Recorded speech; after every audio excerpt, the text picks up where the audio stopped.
Check.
This is the Lake County Board of County Commissioners regular meeting on August 26, 2025 in Board Chambers, Administrative Building, Tavares, Florida.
Recording in progress.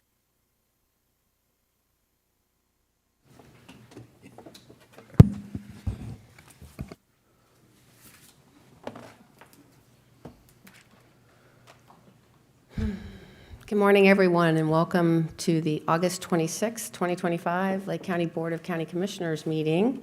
And we're honored to have with us today Pastor Michael Watkins of Friendship CME Church here in Tavares. And so we'll welcome you to the microphone to give our invocation, and then we'll remain standing for the pledge. Welcome. Good morning to all. Let us pray. Oh God, how grateful we are for even the fact that you woke us up this morning and started us on our way. And we thank you for our county commissioners, and thank you for the responsibilities you have given them. And I pray that you'll give them wisdom as they make decisions for the residents of this county. Bless their families and loved ones. We pray for the citizens of this county, those who will be coming before them today. I pray you give them favor. And just bless our country, Lord God. We thank you to be able to live in a place where we are free to choose many things in life that we want. So, Lord God, this is the day that you have made, and we shall rejoice and be glad in it. I pray this prayer in Jesus' name. Amen. Amen. I pledge allegiance To the flag of the United States of America and to the republic for which it stands, one nation, under God, indivisible, with liberty and justice for all.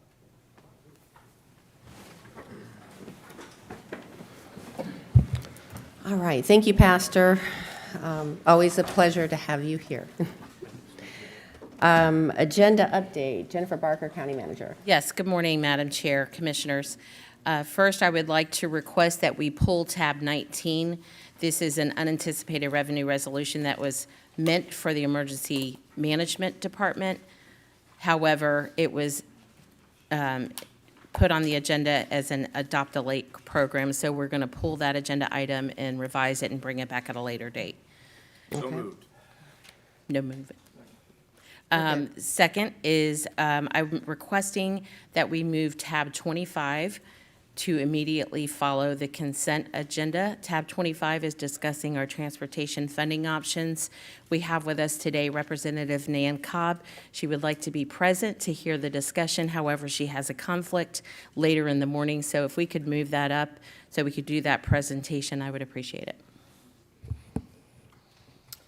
Move to approve consent agenda with the changes of removing tab 19 and moving tab 25 to a more appropriate point in the agenda. Okay, can we usually wait till we get to the consent to make those changes? Oh, but approval agenda, I apologize. Yeah, so I think we're good on the agenda as matter of protocol. We don't typically do a motion, but I think we've all acknowledged those changes. Minutes approval. Mr. Cooney. Good morning. I have two sets of minutes for your approval this morning.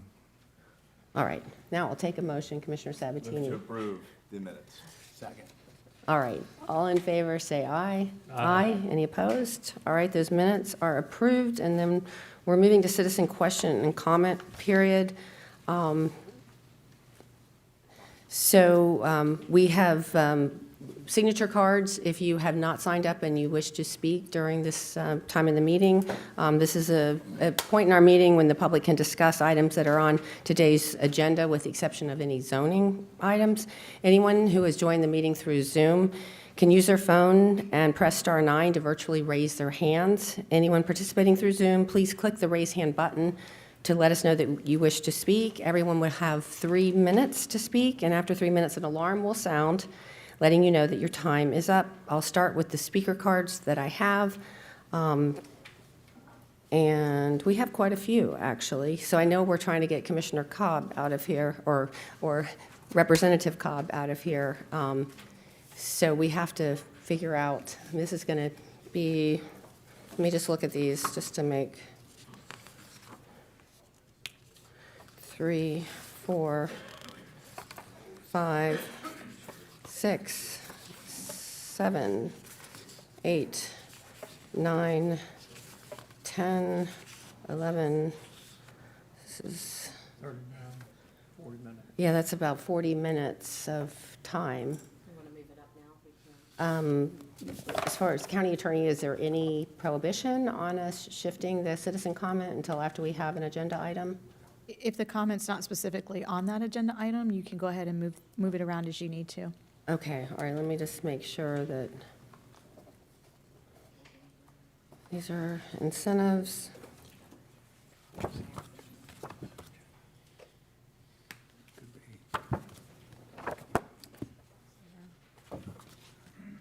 right, we have one on transportation, but we can.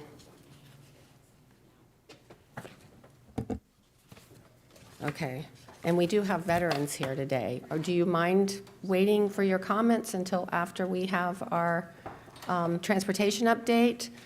Because I could do the veterans' comments first.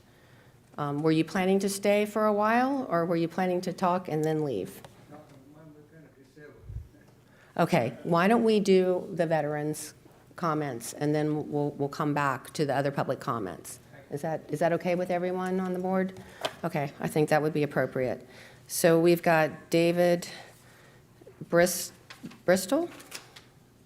Okay, and then we have James Johnson, and then Chris Singh, and then Jerry Weed. So we can go in that order if you wish to speak. David Bristol. Okay, you'll go, okay. Over here.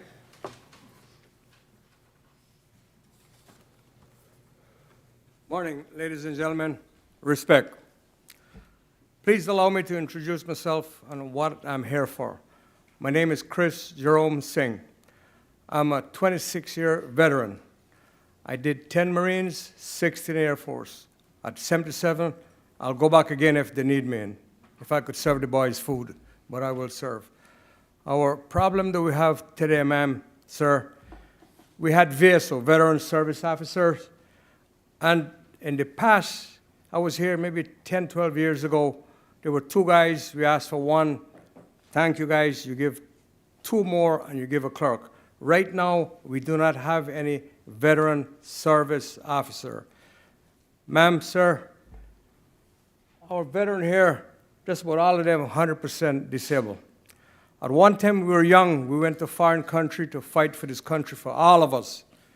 Men, woman, dog, we fought for this country. We came back here and we have physical, we have mental, emotional, and sometimes financial problem. These VSOs are like angels. We come to them and they guide us through the VA maze. I don't know how much you know, but the VA maze is very complicated, and most of our veterans do not know how to do it. My job as a veteran service officer, which I've been doing it since 2006, help them, then we bring them to the county VSO, and they do the paperwork and process the whole thing for them. Okay, my background, again, like I said, I did 10 Marines, 16 Air Force. I'm past commander of the DAV, Chapter 87, here in Leesburg. I'm past commandant of the Marine Corps League, 5277, Claremont. Past commander of the VFW, Chapter 1120. Past commander of the American Legion, and I'm a Moose Mason, all them good stuff. I joined all this organization so I can encounter my veterans, so I could guide them how to approach the VA and put in for the claim. Now, if we don't have no one out there to help them, we are heartless, because we are less than 1% of the men and women who serve this country, and we come back and we're not asking for much. Just give us a little help for medical, psychological. Ma'am, if I could explain to you, you know how it bothers us at 77 years, and I still think of incident, you call it an airstrike, and when they ask for collateral damage and you say 13, never mention that 9 of them were children. And we live with it. It kills us that we got to live with this. Most civilian doesn't encounter this. Respect to the cops, respect to the EMT, but we are there 24 hours a day in foreign country, kill people who don't do us anything, and we got to live with it. And I belongs to the Christian faith, and the Christian faith said, thou shalt not kill, and I got to live with it. And all I'm begging and asking you for, if you have it in your heart, please let us have VSO again. And another thing, I was told that the housing department want to control the veteran service officer. With all respect to them, they do not know anything about military. Our military men and women, we don't need housing. We live under a tree, we live in tent, we live whatever. We just need some psychological help, mental help, physical help. Here's a young lady. She suffered a whole lot from MST, just called military sexual trauma, PTSD, and a whole lot. Sorry, my time is up, right? It is, and we have other speakers too. All right, I'm we're gonna assuming ask- everyone wants to Jerry. speak. And can I just ask a question? I know that the spot is being filled, they just haven't taken their post yet? Correct. We have several positions that are currently being filled. As you recall, we did, when the previous Veteran Services Officers Director, the Veteran Services Director did retire, we transitioned the department to merge with the Housing and Human Services Department to expand the services available. A lot of the services provided on both sides were overlapped, and then we thought it would be more efficient, as well as opening up more services available to the veterans. And so during that transition, we've had some that have chosen to leave the employment of Lake County. However, we are actively filling those positions. Okay, so just to clarify, it comes under the umbrella Housing, Human Services, and Veterans. So it's just an organizational issue. It's not that we won't have designated Veterans Services officers. So that, we're just waiting for those positions to get filled, and this is the county manager, so she's in charge of personnel, so she's assuring us that those spots are being filled. They're just, we're in a gap right now. So I think that what they've done at housing, if somebody calls and needs help or comes in, they attempt to help them, but they're not really yet, we don't really have the veteran services officer yet. They're just doing it on a, filling that gap temporarily. So just to clarify. Okay, thank you. So let's go with the next speaker. If you're going to ask a question, I have to have a microphone because we have to record everything that happens at this meeting. So let's go with the next speaker, and then maybe if you want to ask your question. Hello, my name's Jerry Weed. I served 11 and a half years in the U.S. Army as a paratrooper. There's 22 people a day that die from suicide that are veterans, okay, 22. This service office up here is designed to help veterans, and we cannot help veterans if they ain't trained on what they got to do, and it needs to be run by veterans and supervised by veterans because veterans understand veterans, okay? You get somebody that knows nothing about a veteran, you're asking for trouble. There's a lot of veterans go in there with PTSD, all sorts of mental anguish and everything else, and you set one of them off, its law will not turn out well, okay? Y'all need to think about what you're doing as a group for the Lake County veterans, because I can name a bunch of them out there that's got PTSD, got all sorts of issues, and you set one of them off, you're asking for trouble. Okay? I ain't here to belittle nobody. I'm just saying we have to do better in that service office up there. Every time we get service officers, they last for a few months, next thing they're gone. We get another set in there, they last a couple of months, then they're gone. We need to keep people in there year-round and the same people that can work for us. Thank you. That's all I got to say. All right, appreciate that. Is this James? Dave Bristol. I got my cards mixed up here. Good morning, folks. I'm Dave Bristol, a longtime Lake County resident, permanently and totally disabled veteran of the U.S. Air Force, 22 years. And I have been helping veterans and their spouses for years understand the VA system. It's not easy to understand, but I understand it, and I can steer them the right way.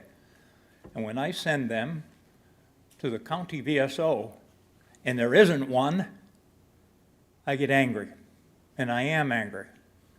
The reason that the very good veteran service officers that were there for the county left was because of inept management. The manager, a housing manager, knew nothing about veterans and didn't want to learn anything about veterans, so they bailed out, and I don't blame them. It's very important for families also. I spend hours and hours and hours explaining to spouses about dependents indemnity compensation. And I guarantee that the manager of that office doesn't even know what dependents indemnity compensation is. So get us a manager that knows something and get us veteran service officers to serve the veterans and their families. Thank you. Thank you. Next speaker.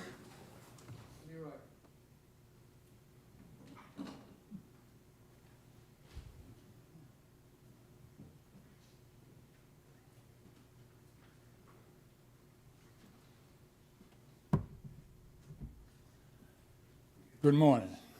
First of all, I would like to thank everybody for giving me this opportunity to express my thoughts and feelings about what the present situation is about the VSO veterans.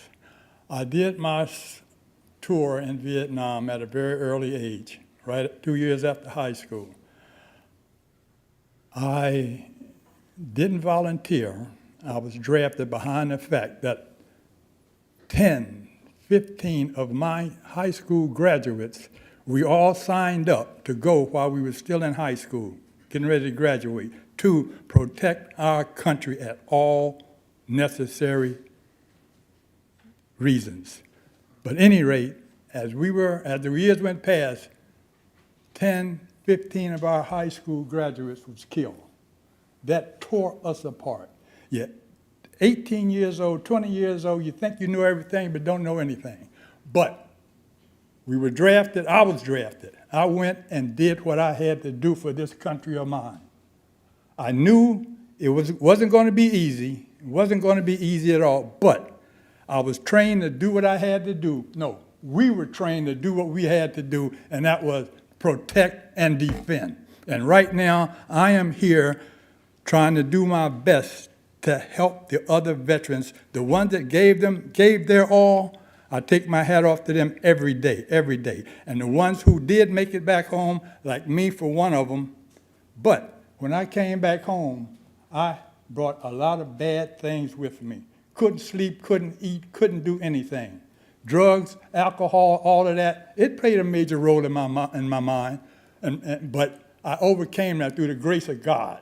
Through the grace of God, I came through all of that, because I know there were people praying for me. But at any rate, right now, I'm here to beg this organization to get the VSO back to where it should be and have them do what they should do for the veterans. And that is also to protect and defend also. We gave it their all. We gave it our all. And I'm just asking for this committee to see it in their heart, to understand what we are going through. And it's not like a light bulb where you can cut it on and cut it off. This is an everyday thing. A sound, a smell, food, any smoke, anything, bam, right back at you. And there you go again, in your little hole, doing what you have to do to try to get the help that you need. Yes, the VA's been good. It's been good. It's been a long, hard, trying time. But we need all hands on deck to help those veterans that are still out there and don't know which way to go. I think we deserve much more than what we are getting. And if you could see it in your heart to do what needs to be done, it'd be appreciated by all. Thank you very much. We appreciate it, and we appreciate you. Yes, sir. You want to? Yes, please.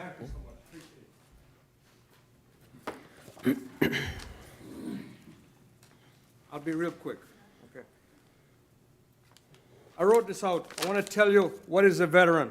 To understand a military veteran, you must know we left home as teenager or in our early 20s for an unknown adventure. We love our country enough to defend it and protect it with our own lives.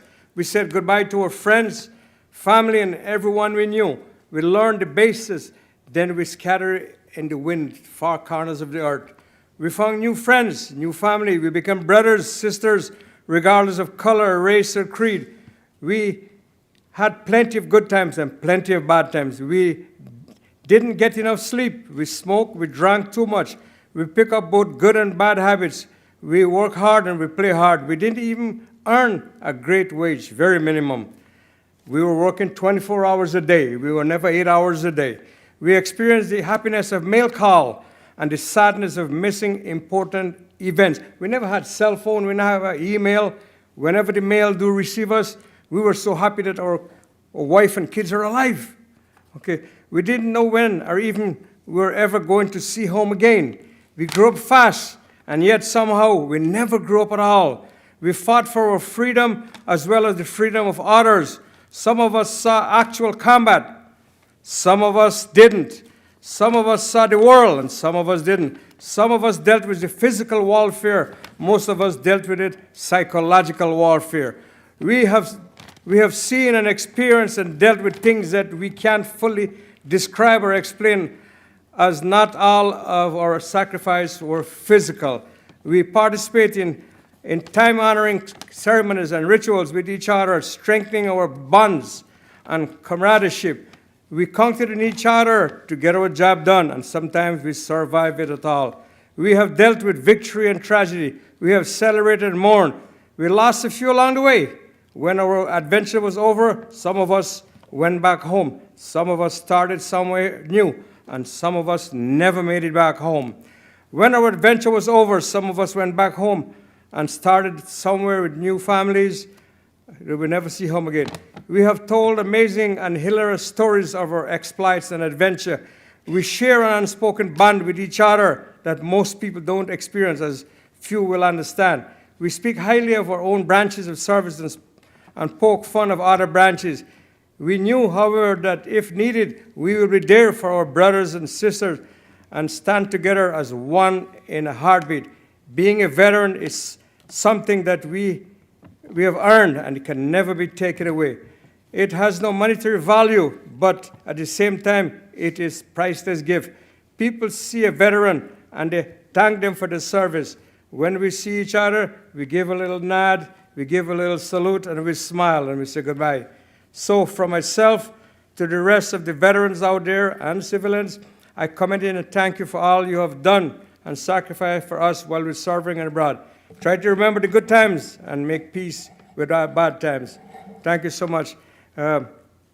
Ms. Parker, I beg of you, please, help our veteran. It's in your command. You can do it to help these men and women who sacrificed their life and we're still suffering. Also, Ms. Campion, please help our veteran. I beg you, please. Thank you so much, and I appreciate your time. Thank you all very much. Thank you. Thank you. And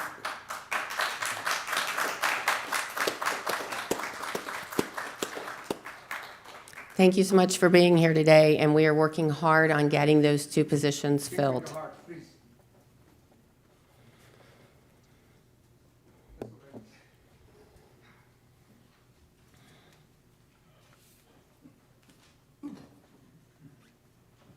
Just a real quick follow-up, just super quick. Do we have candidates for that yet?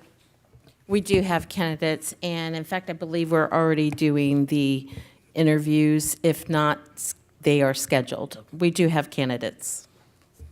Okay. Yes, sir. Yes, you haven't spoken yet. You have to identify, can you identify your name for the record, so we have it on the record? I can't do that, ma'am. I have a past with the government that needs to be protected. Sorry. But what I wanted to say is all these gentlemen spoke. I think the crux of this issue is veterans for veterans. The housing has no part in our lives. We can't trust the veteran that's servicing us, we won't go. Let me say something before I leave here. I only speak for a lot of other veterans as well. We'll trust our money to our wives, our family, and our banks, but we will trust our souls to another veteran. I leave that with you because in your choice, you need to understand the veteran needs to talk to a veteran, not someone from housing, not someone from anywhere else. If they're not qualified, they can't help us. They don't feel what we feel.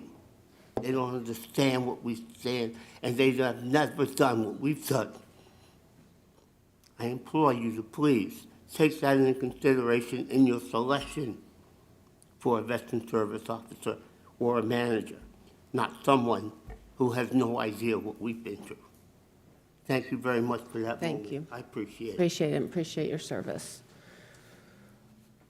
All right, so we're going to move on to our transportation presentation, and then we'll come back and then pick up our regular citizen comment. Okay, so let's see, Jeff and Jordan. Yes, so Commissioner Chu, as they're approaching the podium, I just wanted to introduce this item. So we've had many discussions here with the board members as well as in the public about the needs of our transportation system.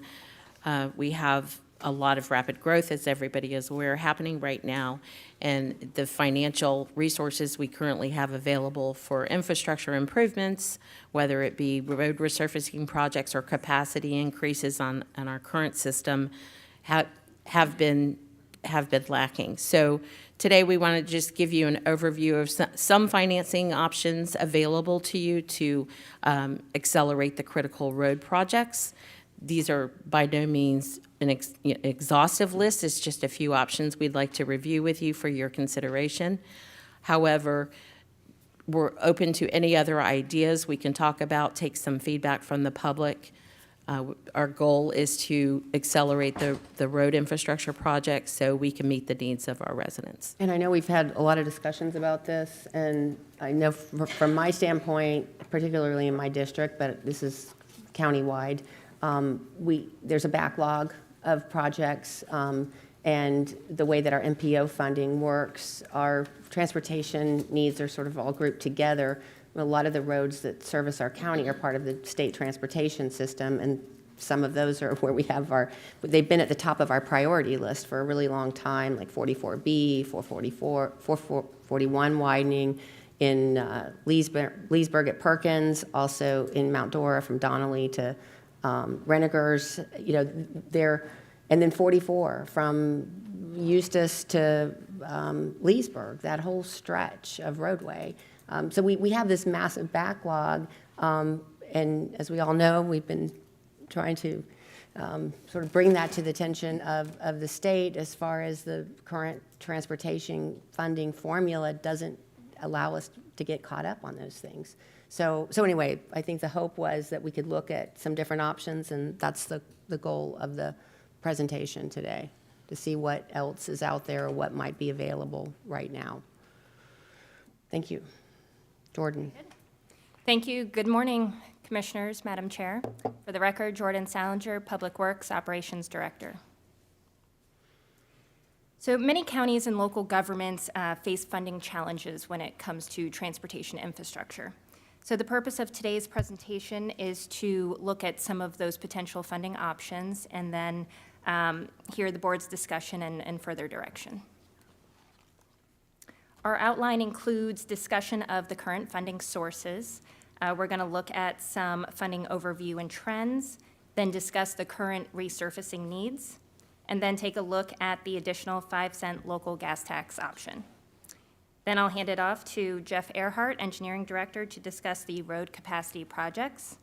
And then Allison Teslia will discuss the additional funding options for those capacity projects. Then we'll open it up for board discussion. So the current funding options. When discussing gas tax, the pennies tend to get a bit confusing. They're a little complicated. For every gallon of gas sold, the tax is collected, and then depending on which penny, the revenue is divvied up between the state, the counties, and municipalities through interlocal agreements. Many of the pennies were enacted in various years, and some apply to both diesel and gasoline, and others apply to just gasoline. And then some pennies have limitations on what we can spend the revenue on.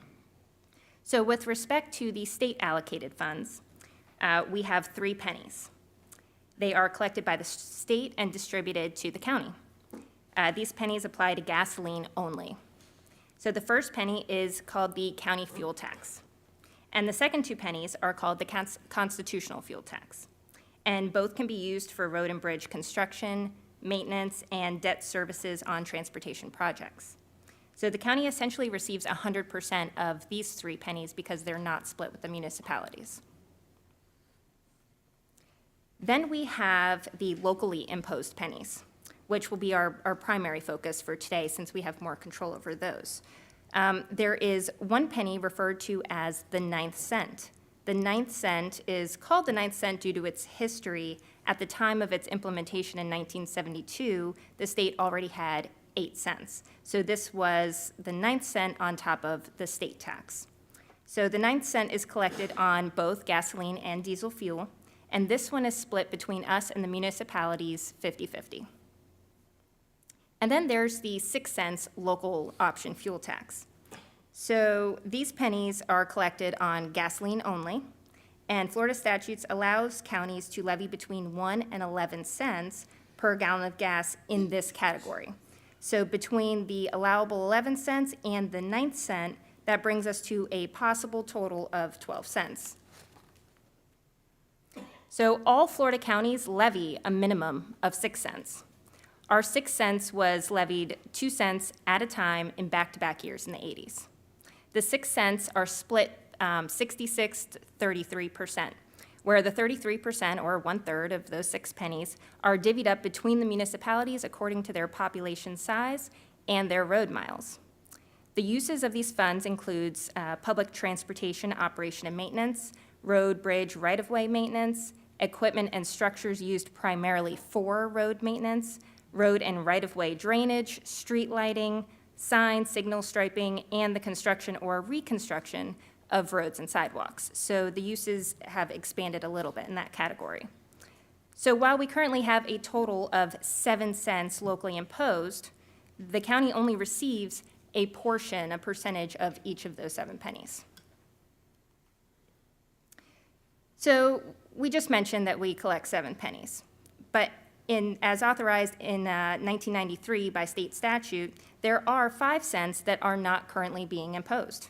These 5 pennies would apply to gasoline only, but we'll dive a little bit deeper into the 5 cents in a later slide. And then we have gas tax. Well, we've discussed gas tax, and another funding source is the infrastructure sales tax. So 1 penny is collected for every dollar on goods sold in Lake County. I think it's important to note that the previously discussed gas tax, as well as the sales tax, applies to purchases. So this isn't a tax that directly falls on the shoulders of our residents, but it's assessed to visitors as well. So it's a shared responsibility. This sales tax is collected and distributed by thirds to Lake County School Board, the municipalities, and the BCC. Around 17% of the 1/3 share that goes to the BCC is typically distributed to Public Works. The majority of that portion is dedicated to capacity projects, but resurfacing as well as any debt service payments for loans taken out also are typically paid by sales tax. Public Works is not permitted to utilize this tax for road and bridge maintenance, but rather it's used for capital expenditures associated with construction, reconstruction, or improvements of public facilities that have a life expectancy of 5 or more years. Also, the related land acquisition, land improvement, design, or engineering costs associated with those improvements is also an authorized expenditure. And then we have road impact fees, which is a major non-tax source of our funding.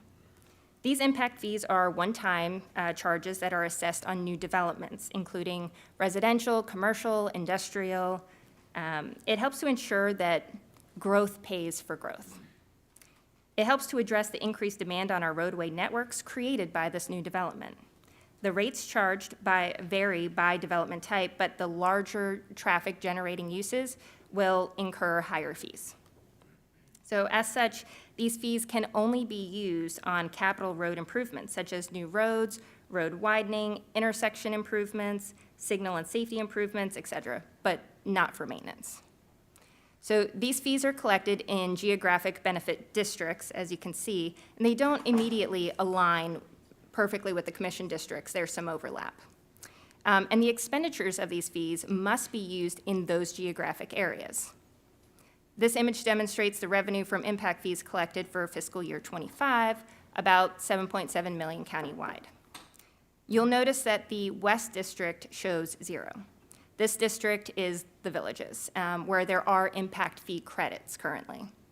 With county approval, developers can perform roadway improvements themselves rather than the county contracting and paying for the improvements with the impact fees we've collected. So it essentially is a trade-off that works to the county's benefit, as most developers will perform these roadway improvements in conjunction with their development. So that means projects typically get done faster, cheaper, and with less risk to the county. So we're going to dive into some trends. The population outlook. We previously mentioned development and growth. Here's a population history from 2000 and a forecast out to 2050. Historic values were pulled from the U.S. Census Bureau, and our projections come from the Bureau of Economic and Business Research, or BEBR. BEBR has low, medium, and high growth scenarios. So here we've used the medium growth scenario. As you can see, Lake County's population has more than doubled in the last 25 years. And we're expecting another 35% increase over the next 25 years.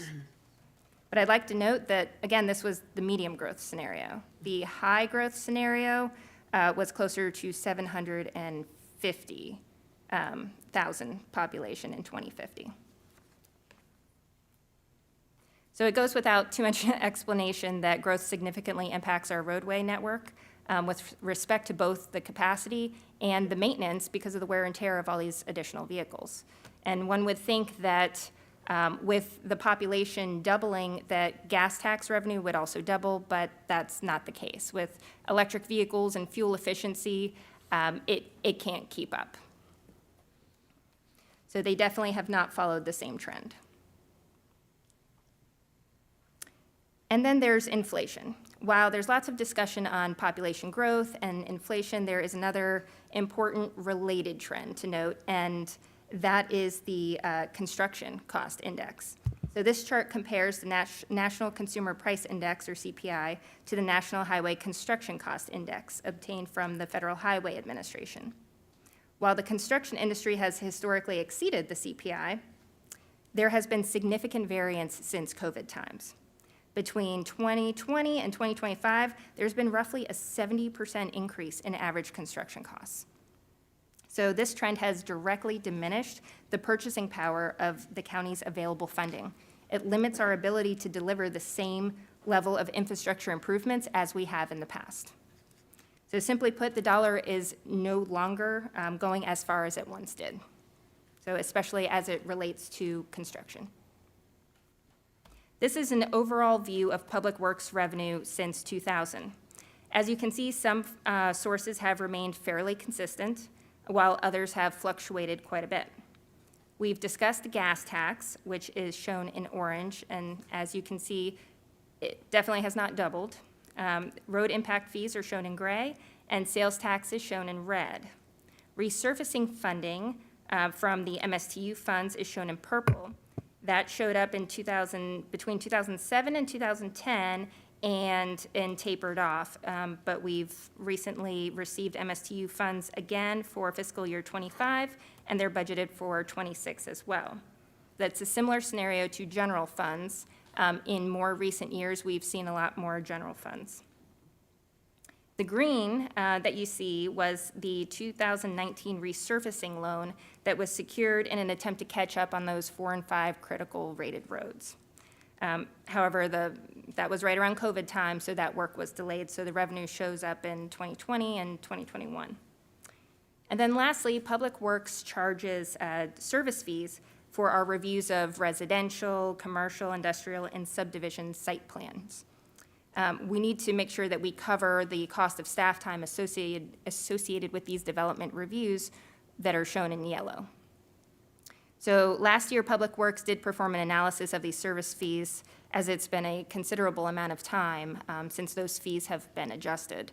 So it's important to recover the cost of the staff time associated with the development activities so that the gas tax dollars can be preserved and committed to road and bridge maintenance. Essentially, again, growth should pay for growth.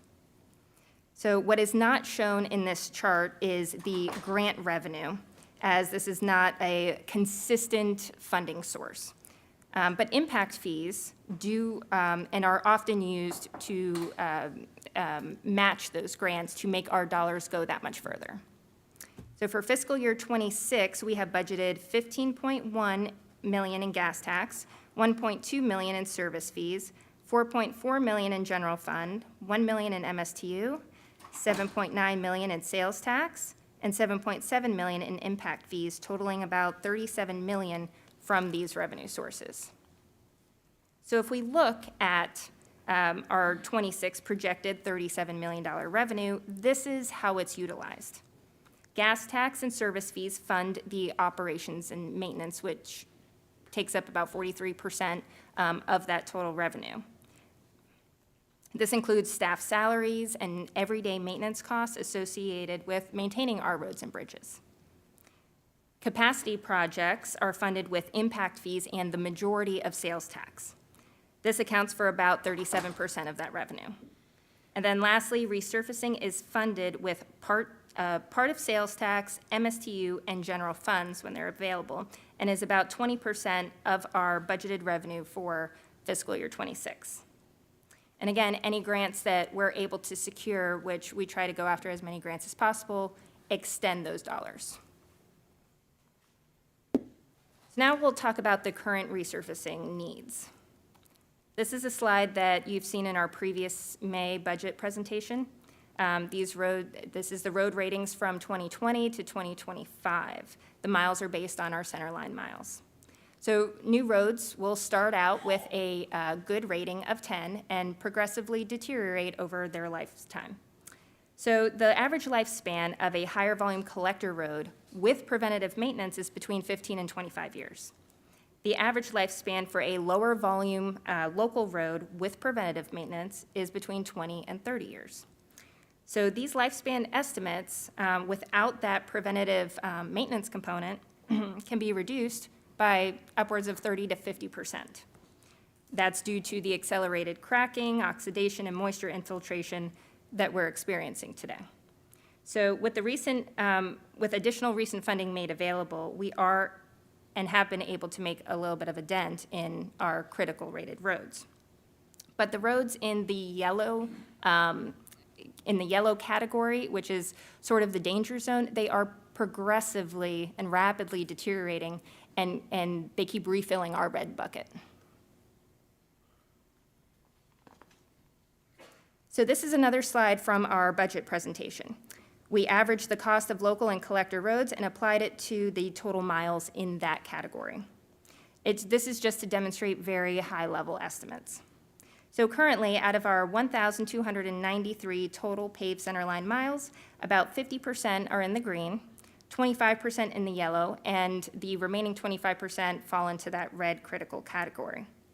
This means that nearly half of our maintained roadway network is either already in critical need of repair or quickly on its way to needing critical repairs. So please keep in mind that we'll never touch, all of these buckets. We'll never touch every road in any given year. So even if $93 million fell into our lap, we would never be able to contract $93 million of resurfacing in a single year, but this is to simply spread some awareness of the overall need that should be addressed over a number of years with a plan. So as you can see from the average costs, if we're able to dedicate more funding for road preservation before they hit the yellow category or immediately after hitting the yellow category, we would be able to extend the life of our roadways significantly, resulting in our maintenance dollars going much, much further. So this is the road miles resurfaced history since 2014. Historically, the main funding source for our resurfacing program has been sales tax.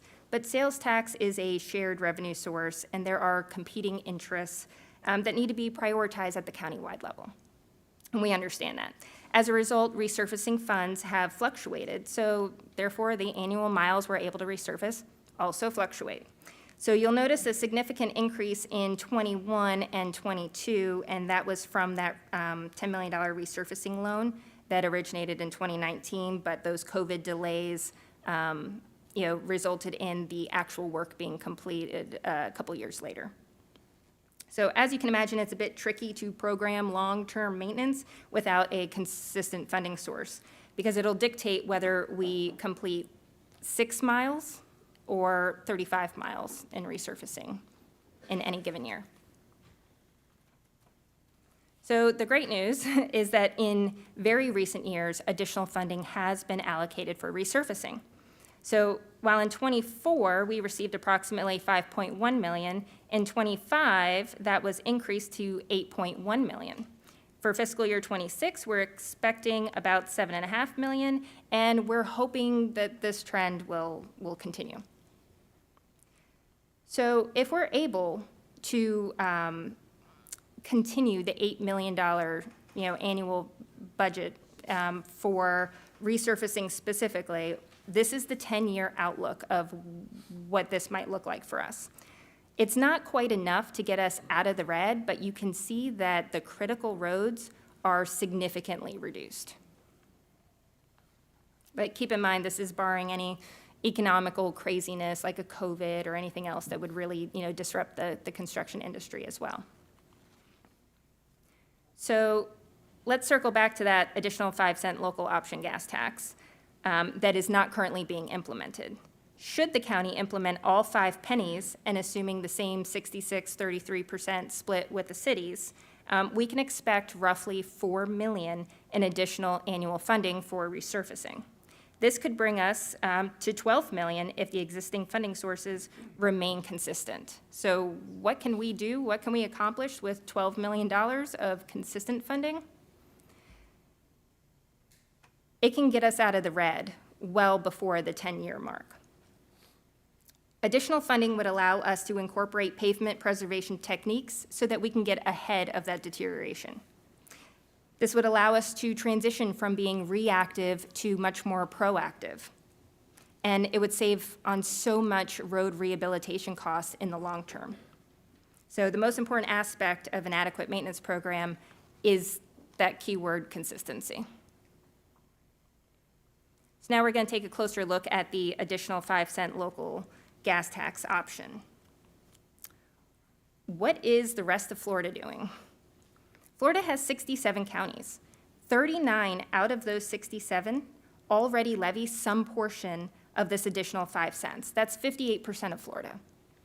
So out of those 39 counties, 28% levy the full 5 cents, as you can see in the dark green. We have highlighted Seminole County here specifically because they are the most recent county to have levied that full 5 cents. And it was implemented through a supermajority board vote at their August 5th board meeting. As we can see, it's not novel or crazy, and the trend is to levy the full 5 cents.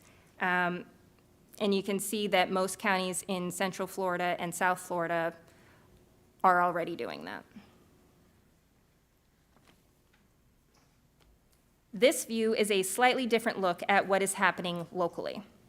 The previous slide was displaying which counties specifically were implementing that additional 5 cents. This view demonstrates the larger bucket of local gas tax that I discussed earlier. It's the 9th cent, the 6 cents that every county has, and then the additional 5 cents, meaning there is a maximum of 12 local cents possible. Since Lake County has the 9th cent and the 6 cents, We are currently at 7 local cents. On the left, the darkest green indicates counties that have fully implemented the 12 cents. You'll notice that we did keep Seminole County at the 7 cents because we're comparing present-day gas rates, so that their full 12 cents has not been fully implemented yet. So let's look at some examples. Bradford. Bradford has the lowest average gas prices with $2.89 per gallon as of last week. Bradford implements the full 12 cents. But Bradford may not be comparable to us because they're tiny and comparable to our population size. So we're going to look at another example. Orange County. They levy only 6 cents, so that's a penny less than us. And as of last week, their average gas prices were 5 cents higher than ours. Let's look at our next door neighbors. So Sumter County, we both levy the same 7 cents, and their gas prices average 4 cents higher than ours. And we can keep this going. Hernando County, they have the same average gas prices as we do, and they levy the full 12 cents. And lastly, let's just take Lake County out of the equation and compare Gilchrist to Levy County. They are essentially at opposite ends of the spectrum, with one levying 7 cents and the other one at 12. But if you look on the right, they have the highest gas prices in the region, both of them. So while I don't claim to be an economist, it doesn't seem like there is a direct correlation between levying the gas tax and the average gas prices. However, if one might say that the gas prices are definitely going to go up, and if that's the argument, then I would point to Seminole County's argument that they estimated that based on 12,000 annual miles driven, the financial impact to the average driver is estimated to be $2 per month, or a mere $24 a year.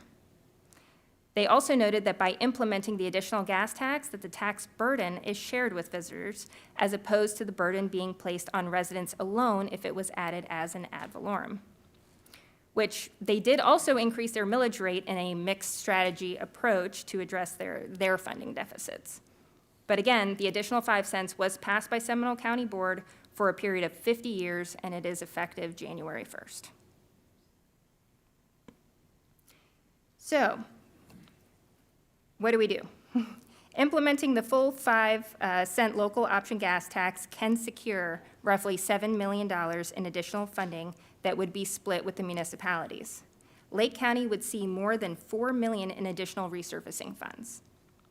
It could be implemented through a majority plus 1 vote by the board, or put to a voter approval as a referendum. As a note, I thought it would be interesting to know the number of counties that have implemented the additional local options specifically through referendum, and I couldn't find one.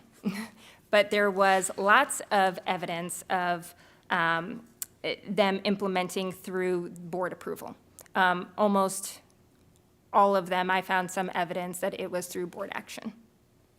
At any rate, this tax would need to be levied before October 1st for it to be effective January 1st of '26. And per statute, proceeds from this tax must be split with the municipalities per an interlocal agreement. So that concludes my portion of the presentation, so I'll hand it off to Mr. Earhart.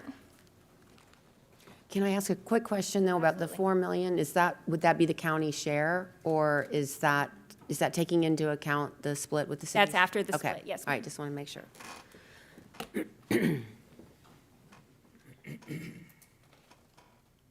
Thanks, Jordan. Good morning, Jeff Earhart, Engineering Director. Just wanted to give a little bit of what some of the capacity projects, and just kind of let you know, coming up January 9th, we'll have a full presentation on our 5-year program. This is just a little taste of what's kind of to come. And we keep hearing different numbers of what the capacity projects may cost. So the ones that are listed here, they come up to about $1 billion in cost, and that's estimating design and estimating some right-of-way cost. But I always like to start with a little bit of a good news or things that are currently happening. The 466A project is almost ready to start construction. We're doing some PD&E, and that's estimated to cost about between $12 and $15 million for construction once it's bid.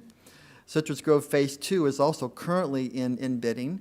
This one is estimated to cost between 23 and 25 million to do that particular project. It is getting 8 million from the state, and then we're making the rest of that up through sales tax and impact fees. And finally, we talked about Eudora Roundabout just about 2 meetings ago. We're moving forward with that with about an $8 million project, also funded cooperatively through DOT and our impact fees, and also Mount Dora is participating. So in addition to some of those projects, there are, as Commissioner Campione mentioned, that the projects are mainly on state roads, and here's some state roads that we generally don't fund out of our impact fees, which is State Road 44 in Mount Dora, as well as US 441 in Leesburg and 441 in Mount Dora. And you can see some estimated costs there. For 44 is about $43 million for construction, 441 in 19 million, and then 28 million. I also wanted to kind of add in that if we did look at widening and doing, because we've been looking at 19 from Tavares up to, I just went to the bridge, I didn't go over the bridge, because if I go over the bridge, I add another 100, 200 million, but just to get up there is about $105 million in those type of capacity projects. And these are DOT projects that are typically funded by DOT, and we typically do not participate, but that doesn't mean that we can't participate and move those forward. Projects that are related to a lot of our county roads, which a lot of you are very familiar with these, is our Round Lake Road expansion is estimated, this is going the whole way from the county line up to 44. That's about 100 million when we do the entire project. The Rolling Acres, the expansion there, as well as 455 and 437. You can see the 455 is very long, it's about 8 miles. That's about over 200 million to go that whole stretch down south, as well as the County Road 44 that we mentioned going from Leesburg to Eustis. That could cost up to 400 million. And one project that we're looking at funding is the Hook Street, may or may not come off. That's estimated about 37 million. So there are a variety of capacity projects, and so I'm talking billions and we're talking millions, so it's an interesting thing. But we've got Allison, who is going to tell us exactly how we're going to fund all this, or give us some options. Allison?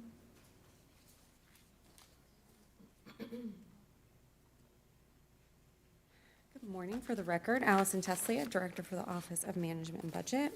So I'm going to talk about some of the additional funding options other than the 5-cent tax that we have available. So the first one, the Florida statutes give the county the authorization to establish an MSTU, which could be used for transportation improvements. If we went down that route, in order for it to be a countywide MSTU, the municipalities would have to opt in. MSTU revenue could be used to increase the road capacity, improve intersections, add traffic signals for the countywide network. It could be utilized also as a match for state road projects, which would also speed up some of these projects, and we would be able to stretch the dollars being at match. We estimated that a $500,000 would generate approximately 20 million based on the current property values. So the other option would be financing. We could leverage some financing, which would also accelerate the most critical projects because we would have immediate funding. It would also be considered a more cost-effective method because we would be paying higher construction costs if we waited to do it in future years. If the board decided to go this route, we would work with the county's financial advisor to evaluate and recommend the most effective financing options. Currently, the rates are about 4 to 4.75%, depending on the number of years that we would go with. Okay, so I'm going to turn it over to the board.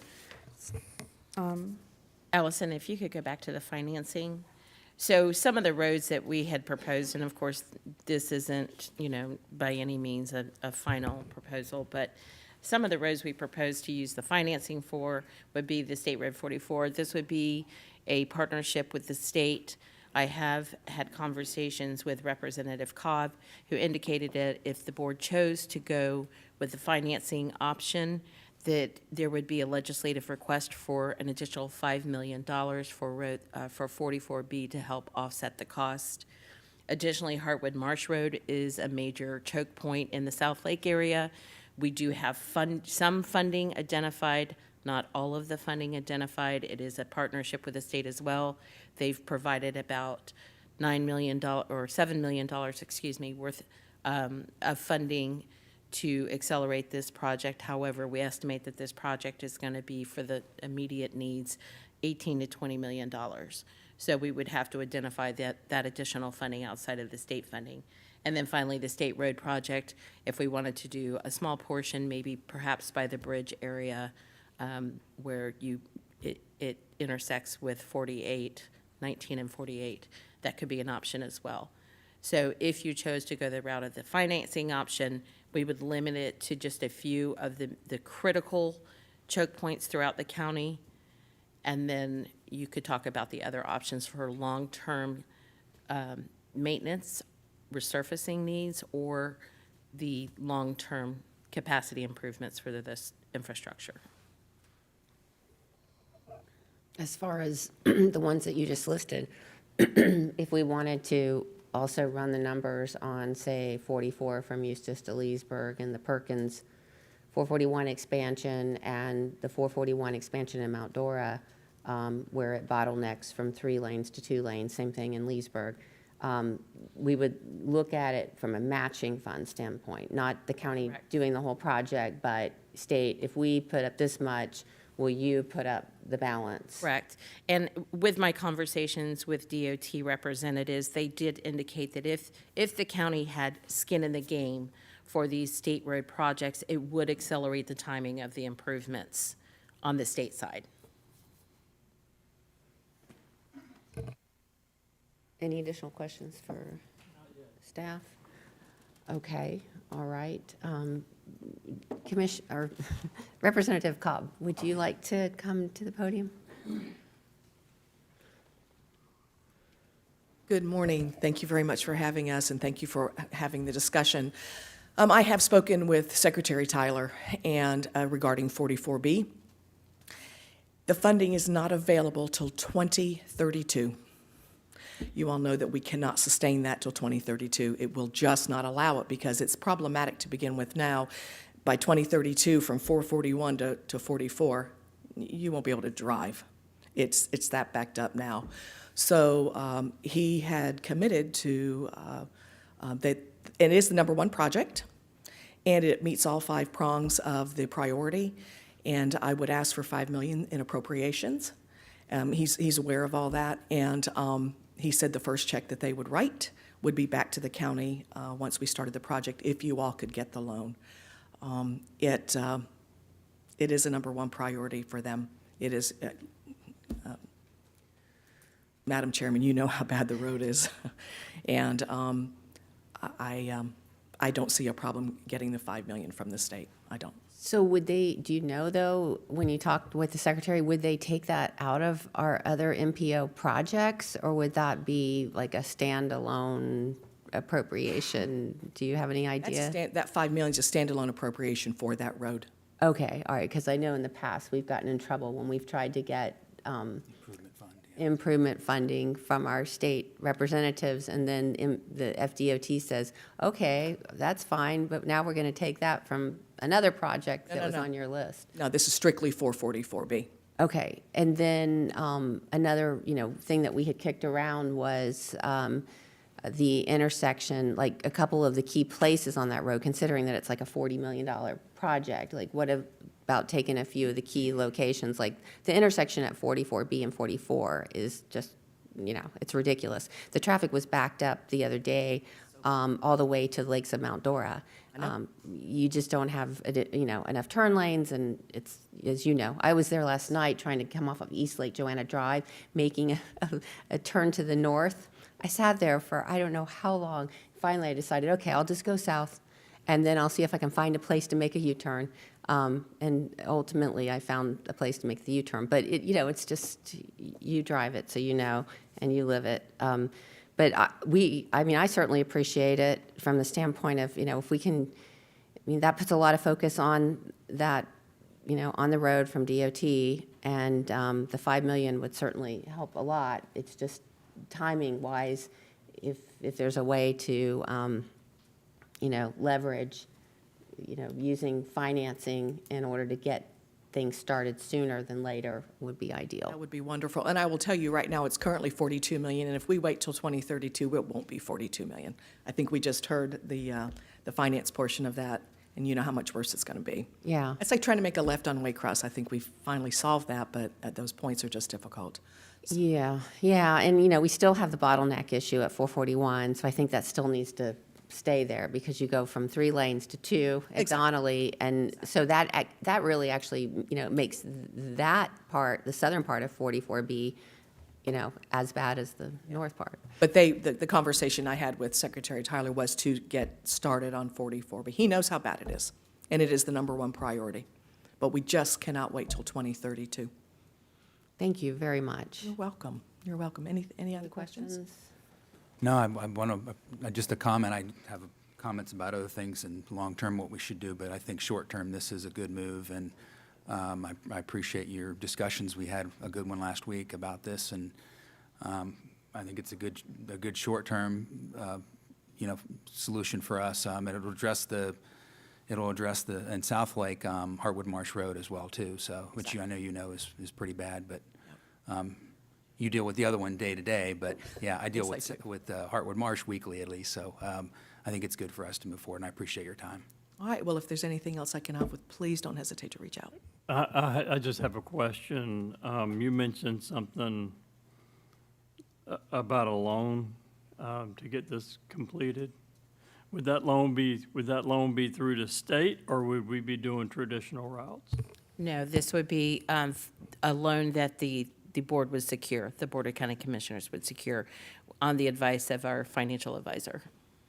Like they did before, what was it, 2020? Like we did with the resurfacing, basically. Mm-hmm. Right, I know that, but I'm just wondering if there's another avenue for this loan through the state that may have a better percentage rate than what we do through traditional financing. And that would be part of the evaluation process that we would talk to with Jake Glover, our financial advisor. We could look at funding opportunities through the state, private loans, a bonding consideration. I mean, we would look at all of that to find the best value for the board. Okay. Yeah. So those 2 projects, 44B and Hartwood Marsh, are estimated to be how much? So Hartwood Marsh, just for one portion of it that we're looking to do in the next several years, is about, we estimate, it has not been bid, but we estimate $18 to $20 million.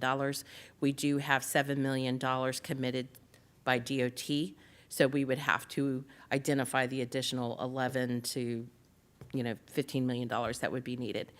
For 44B, they estimate the entire project to be roughly 42 to 43 million for the widening, intersection improvements, and things like that. However, if you could do just the intersection portion, I have spoke to DOT, just doing the intersection at 44B and 44, that would probably be around $5 million. So if we could at least come up with 50% of that funding, that could be done immediately, and then it would help until they had an opportunity to widen the remainder of the road. And I know that they're revising the study of the road because a lot has happened since the original plan. And at the time the original plan was adopted through the PD&E process, there was also a lot of public, people were unhappy with the plan itself. They didn't necessarily love the plan. So the fact that they want to go back in and revise it, that's going to take, I'm just guessing, 6 to 8 months. At least. Yeah, so that would still have to be done for the whole road project. So the thought was, could we get them to take on the intersection at 44 and 44B first? Then the revise of the plan happens. Then we take the $5 million that we would hopefully get as an appropriation, add that to what we might be able to borrow as our match to do the whole project, which at that point, the whole project would be a little less because you will have addressed that intersection. Correct. Correct. You know, so it'll bring that number down. And the intersection improvement that is being proposed, the DOT representative sent me kind of a map. So they're looking to do a widening at the intersection to do a dual left turn lane onto 44B from 44, going towards 441, and then a dual left turn lane from 44B going west onto 44. Yeah, that's the one that people just have a makeshift lane right now. And I will tell you that DOT project, we've talked about that 44B for 40 years. And it's been on the shelf, sitting there, the plan for 20, and now it needs to be amended again. So that's how long this has been discussed. So just so I'm clear, we're thinking that this intersection at 44 and 44B will be 5 million? Correct. And it'd be a split between the county and the state, so 2.5 million county and 2.5 million state? Correct. And do we have 2.5 million in the county right now under our current road budget projects? It would have, if we took it from another project, we would have to reallocate it from another project. Do we have any of them that are allocated for another project now that may be 8 years down the road? I'm sure we do. We could provide a list of what those projects are, but currently, it would have to be reallocated from another project. Okay. So you can get 5 million even though we're only going to spend 2.5 and we're going to keep the rest? That's going to go towards the whole project, the 5 million. Goes towards the entire 44B project.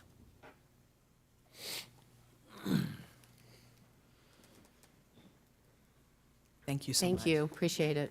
You need any questions, please hesitate to reach out. And thank you very much for being here today. You're welcome. Thank you. Okay, as far as, you know, direction on these other issues, I mean, I think we got a lot of information today that we probably need to all mull on. Commissioner Parks, do you have a comment? Yeah, I appreciate staff. That was a very thorough presentation, good historical background, and I'll sort of condense my comments. This has been obviously a hot topic for all of us, but I put a lot of time into this, I know personally, this past year, and certainly appreciate if some of the people I see in the room, you know, like Lake 100, home builders, realtors as well, working with all of you, just trying to hear you out a little bit over the last couple of months about putting some solutions on the table, and we do have a lot to think about. I'm hoping, and you know, you might see my frustration is because we're talking about, I mean, you look at the impact fee graphic, for instance, you know, $8 million in the South Lake District, which is the highest amount that's collected, and that doesn't even do 1 mile worth of construction. I mean, we're talking about, here we are, and we're doing the right thing with the short term here, but we're talking about delaying other projects to get these moved up. So, you know, I'm just hopeful that, and confident, working with you all, that we'll really make some good decisions, hard decisions over the next couple of months to get some funding sources in the long-range transportation plan through our MPO, as you alluded to. Sharing is going to be important in committing monies. Yeah, you know what I'll just put them out there. You know what I have some low-hanging fruit long-term and some things that longer term we should also address that may be a little bit harder to talk about. But I do think the gas tax is something that will get our resurfacing program up to speed.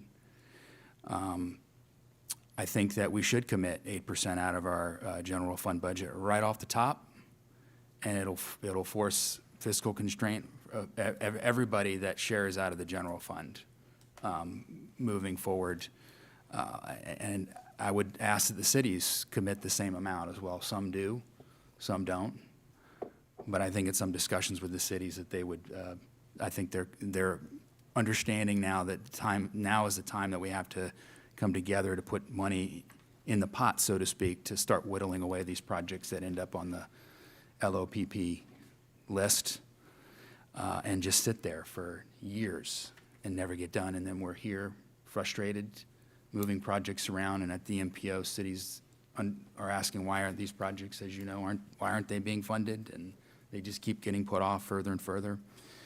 I'm interested in the sales tax, and that was something you mentioned in the presentation. I mean, a question about, the interest of sales taxes is that, again, everybody pays that, but also people that visit the county pay into that as well. I know that's not up till 2032, is that correct? Correct.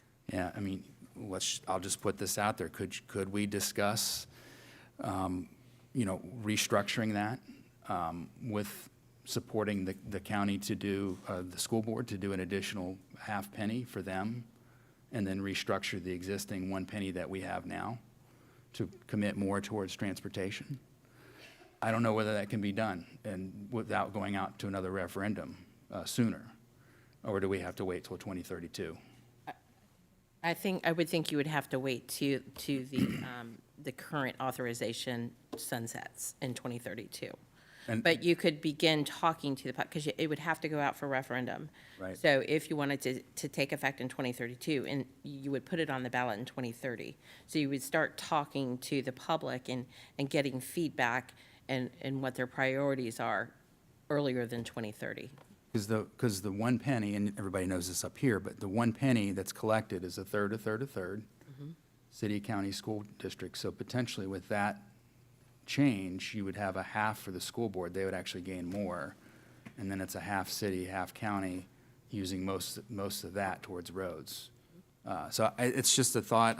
Obviously, it can't be solved today, but I just think we have to have that discussion. And then as well as why is it costing roads, why is it so much, why does it cost so much to build roads? I mean, I think we have to keep looking at that. I tell people, I don't know what you tell people in the public, the residents that you represent, the first thought is, well, we don't really care, you guys just figure it out,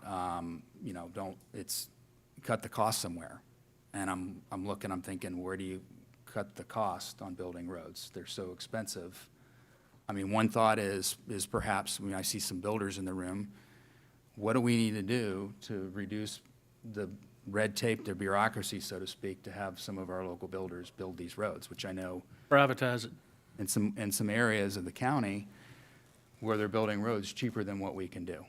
And I hear it, but then I hear reasons why it can't be done.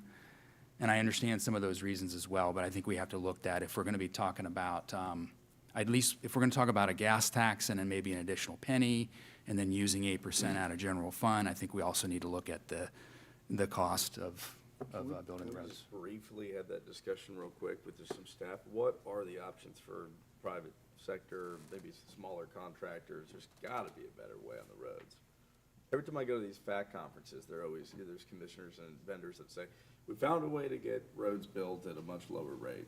I don't always follow up on that because I'm busy with other parts of the conference, but I don't want the staff to, I'm not trying to put the staff on the spot randomly because we obviously didn't plan to have this part of the discussion, subpart, but does Jeff or anybody have ideas on that? I mean, that's what I'm most interested in. Because usually what they do is they'll get their impact fee credits, and then they build the road in exchange, and that's the privatization side that we currently use. And that impact fee slide, I don't even think included the value of those credits. I may be wrong. It didn't. So, and if you remember what that graphic showed was the West Benefit District had 0 revenue generated. That's the new villages in the Leesburg area. And the reason we're not collecting impact fees is because they're building the new interchange for 470. So all that road construction you see happening on County Road 470, the villages is financing. They can do the work cheaper than we can, and we provide them with the credits, the impact fee credits. Yeah, but it's just that works when you have somebody like the villages. Somebody like the right. villages that can do that. As a general rule, it's more of a privatization on a short, All they're on a doing small is basis. taking care of what's in front of their development. They're not taking care of anything else except what's in front of their development. Right, And but I think that's one way we need to look at it is the impact that you're going to have on 44B is going to be much worse than just your 300 homes and your analysis. we've got to say, you're going to have to help us with 44B if you want to. But we've been told by the courts that we can't do that. I mean, It's the art of negotiation, and they can say no, and we can say no. yeah, you just have to, every single situation has its own set of facts. So there may be times when you could negotiate. If someone's trying to take a parcel that doesn't already have current rights on it, that's when you have your most leverage to negotiate. But when they're on a parcel and it's already got urban, high, and they're zone C1, you don't have the leverage to say, I also need you to go widen 441 for me because you're 3 miles away and you're going to impact it. That's not allowed by law. So it's I know we all want a silver bullet, and it sounds cool to say, privatize it. How do, there's no such way to totally privatize it. Well, here's something we could do, though, with that, along the lines. If a builder, and again, I know there's some in the room, but if they're already mobilized building a road that they're responsible for, I mean, could there be some merit to let them keep doing their thing on part of what we know is going to have to be done in the future, an extension or a widening, and we come up with some, through negotiations or whatever, come up with some agreement that is paid back as well? Because I would rather pay that back at their cost than have us do it and it be a much higher cost, and we're bonding and we're. That is how you privatize, though. It's called pioneering, and you let them build it, and then you pay them back. It's just that, and there are times when you have that kind of leverage. I'm just saying it's not leverage that you have in every single situation. It's the leverage that you have in certain. But if you don't ask, yeah, there's you won't get. Yeah, I think you ask, and I think there's a couple roads that, and I won't mention the roads because it'll give everybody send everybody off. But there's some roads that I think where that could be done now. I agree, but it would take, in those cases, I think, if you're talking about what you're thinking, what I'm thinking, it would require a municipality to be involved. Yeah, and that's where the agreements with them, joint planning agreements, and some understanding and more communication with them on that would pay off, I think. I'm wondering, and I like the idea, I was going to bring it up, that since they're already mobilized and we already never have to fix this road, can we just have them fix the road? But I know that we do a bid process and we always go to the lowest bidder.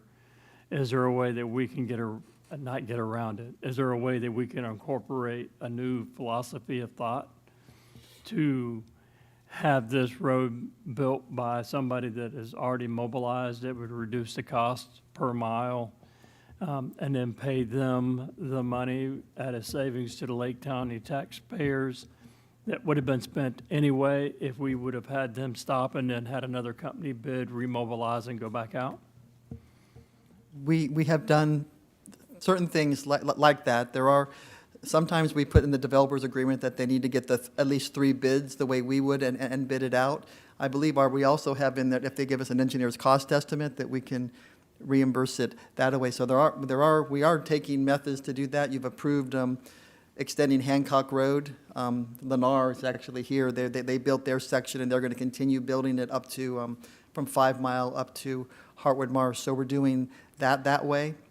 The North Hancock connector up there, that's Dick German is doing. He's going to pay half, and we're going to pay half, and he's going to bid it through that to hopefully get that less. Also, that connection up from 561A up towards I call it Sugarloaf, that Green Mountain connector.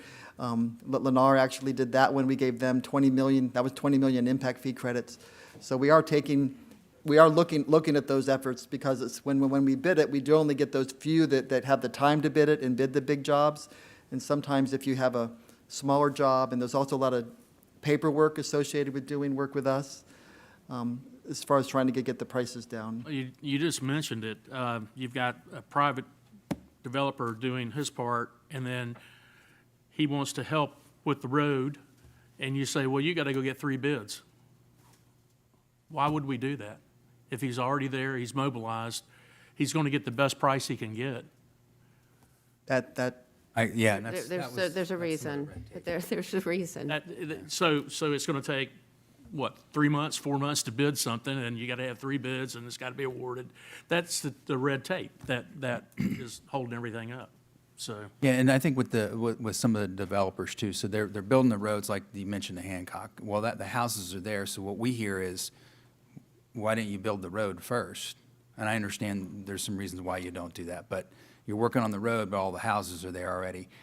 Well, what I'm saying is there's roads that are a little even further out that we know are gonna have to be done. So why not, while they're mobilized at today's cost, look for those options. I know they're not gonna be everywhere, but look for those options, and they're here. I agree, as long as we have the funding now to do it, it's nice to do agreements with them, because they can do it more quickly and generally more efficiently. Even if they do get those 3 bids, they're still able to continue the momentum. They're able to negotiate with them, whereas we get a bid and that's the bid. We really, negotiating is hard for us to do. Right, absolutely. I think you do. Melanie, were you going to chime in on the reason why we like the developers to show that they at least bid it, even though they're doing it under their own process? So we do have some code language that requires them to show us at least 3 bids. Again, you're trying to ensure that you're spending the public money appropriately. And just because they come to you with a number may or may not be the number that it should be. I mean, much like people think government can just unlimited payout funds. So we do have code requirements. We could go back and look at it. I think the other thing you have to look at too is some of our roads are federal aid highways, and that requires a whole different set of policies and procedures that we have to go through. Britt Road's an example. Even though it was old, Grove Road, paved over, no right-of-way, it was a federal aid highway, which is why it has taken us longer to get some of those things done, because we have a lot of requirements under federal law that we have to follow. So we'd have to look at all of those things. It may just be simple as code adjustments, but again, we've got to look at state and federal requirements when it comes to roads. But Couldn't we quantify, we know the builder's going to build the road in front of their development as economically as possible. If we asked them to build another 2 miles, couldn't we just quantify how much it costs them per mile in front of their development and continue that on, knowing that that's going to be the best price that they can possibly get? And we can look at that, and I think even what Jeff said, we do have a provision in the code where if they provide us an engineer's estimate, then we can go with it, but they understand that we are not going to be change ordered to death if their engineer's estimate is incorrect. So we do have options that we can use. And again, we can always go back and look at our code provisions and see if we need to make adjustments to that as well. Well, at least it's a conversation that needs to be had. Yeah, and I mean, I have great trust that you could call bull on somebody that's trying to, pull something over. You're going to look at that. We love to negotiate with developers. Yeah, I mean, but that would bypass the process of, which could take, 6 months, am I off on that? Like to go get bids for them? 12 months for us, maybe? So, I mean, you're talking some time right there that could be saved. They can do it a lot quicker than us. Our process is much longer. And I will reiterate what Melanie said, is that if it's a DOT roadway, they have very specific, and they have to review stuff and get it approved beforehand and all that. So it's be much more harder to do this on a DOT type road. And just to add to that too, keep in mind, it also depends on the sophistication of the developer. You've got your big builders, this is what they do. You may have smaller builders, they may not do it as much. And I'll just throw out as an example, several years ago, we had an issue where we had builders on the opposite ends of a road, and we had negotiated with them that they would build out the road to meet in the middle, and they started at different survey datum points. They did not meet in the middle. They had different elevations. So there's a lot of things that go into it other than just saying, hey, you developer, just build this for us and we'll throw you some impact fee credits. There's a lot of things that we have to look at. No, I totally understand. I think we're at the point where we have to do something like that. I don't know. And the federal requirement, I've been told a month ago that the Trump administration from the Department of Transportation on down is going to make the requirements a lot easier from their federal money that's attached to DOT. So I hope that happens. I've been told it is. So that doesn't bother me as much this time. Because I do know that, yes, the federal requirements can get pretty used to be pretty bad, pretty long. And just to point out to you as well, on the issue of the gas tax, if you are going to move forward with that, I will need your vote on that today because it has to be done before October 1st, meaning it has to be done on September 23rd, and I have to advertise for that by September 10th, which is week after next. So if you are interested in doing the increase of the gas tax anywhere between the 1 to 5 cents, for it to go into effect January 1st, I would need that decision today so I can bring that ordinance back and have it adopted before October 1st. So you would need to at least hear from us whether you wanted to advertise it today. Yes, I would need to know, if you want to advertise it, you know, if you have a specific number, if you want to do all 5 cents or less than that. Again, you also have the option to do referendum, but of course that would not be until 26, and then it wouldn't go into effect until the following year. So either option, but if you do want to do the October 1st for effective date of January, I need that answer today. Okay, we did have a speaker card. I don't want to cut you off if you No, want. I've got a bunch of questions on the tax, so. Okay. We'll let the speaker. Okay, all right. The only thing I did want to say is that what are we legislatively mandated to do for Lake County as a Board of County Commission? For what? Safety? Hundreds of things. Safety, infrastructure? Right, we have a whole host of discretionary and non-discretionary expenses.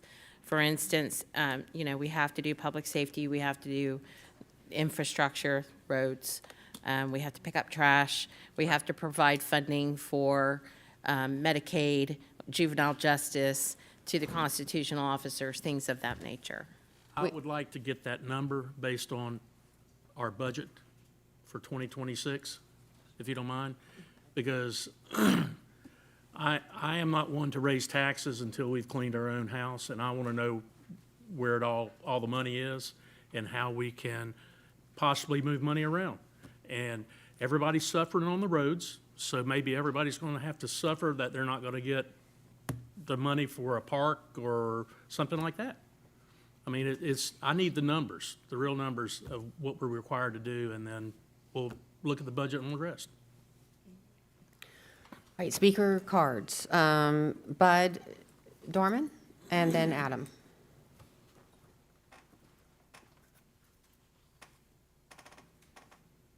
My name's Bud Dorman. I know quite a few of you. I'm the owner of White Aluminum and Windows. Also a 30-year member of the Home Builders Association, 3-time past president. Joined Lake 100 myself 4 or 5 years ago, and I've also been I'm also a member of the Real Estate Association and all the chambers in the county. So I have no doubts that there's a groundswell of public support for roads in this county. We all drive every day. It actually costs me money in my business because of how crowded the roads are. I think everybody here understands that, and obviously the big problem is finance. Recently, we've developed a coalition. I can't speak for those parties now. I can only speak for the Home Builders Association, but there is some popular support through that coalition that maybe would surprise some of you. So there could be additional funding mechanisms developed because of that, but we're looking at really big numbers here. So I can tell you this, that the board of the Home Builders Association is in 100% support of supporting and building better roads in this county, which will, make smart construction, enabling, roads and waste treatment plants, allows more housing, which develops a stronger economy. And I'm 100% behind that because my business survives on that. There's no question in my mind, we just have to put the finance together. It would be hard for me to believe that somebody would be against roads. It develops a strong economic infrastructure as well as schools that will bring more money into the county through either commercial ventures or more residential opportunities. So I look forward to hearing how the county commissioners are going to decide how to move forward. But to me, there's so much money needed that all avenues need to be looked at hard to determine how we're going to get where we need to go. Thank you. All right, Adam?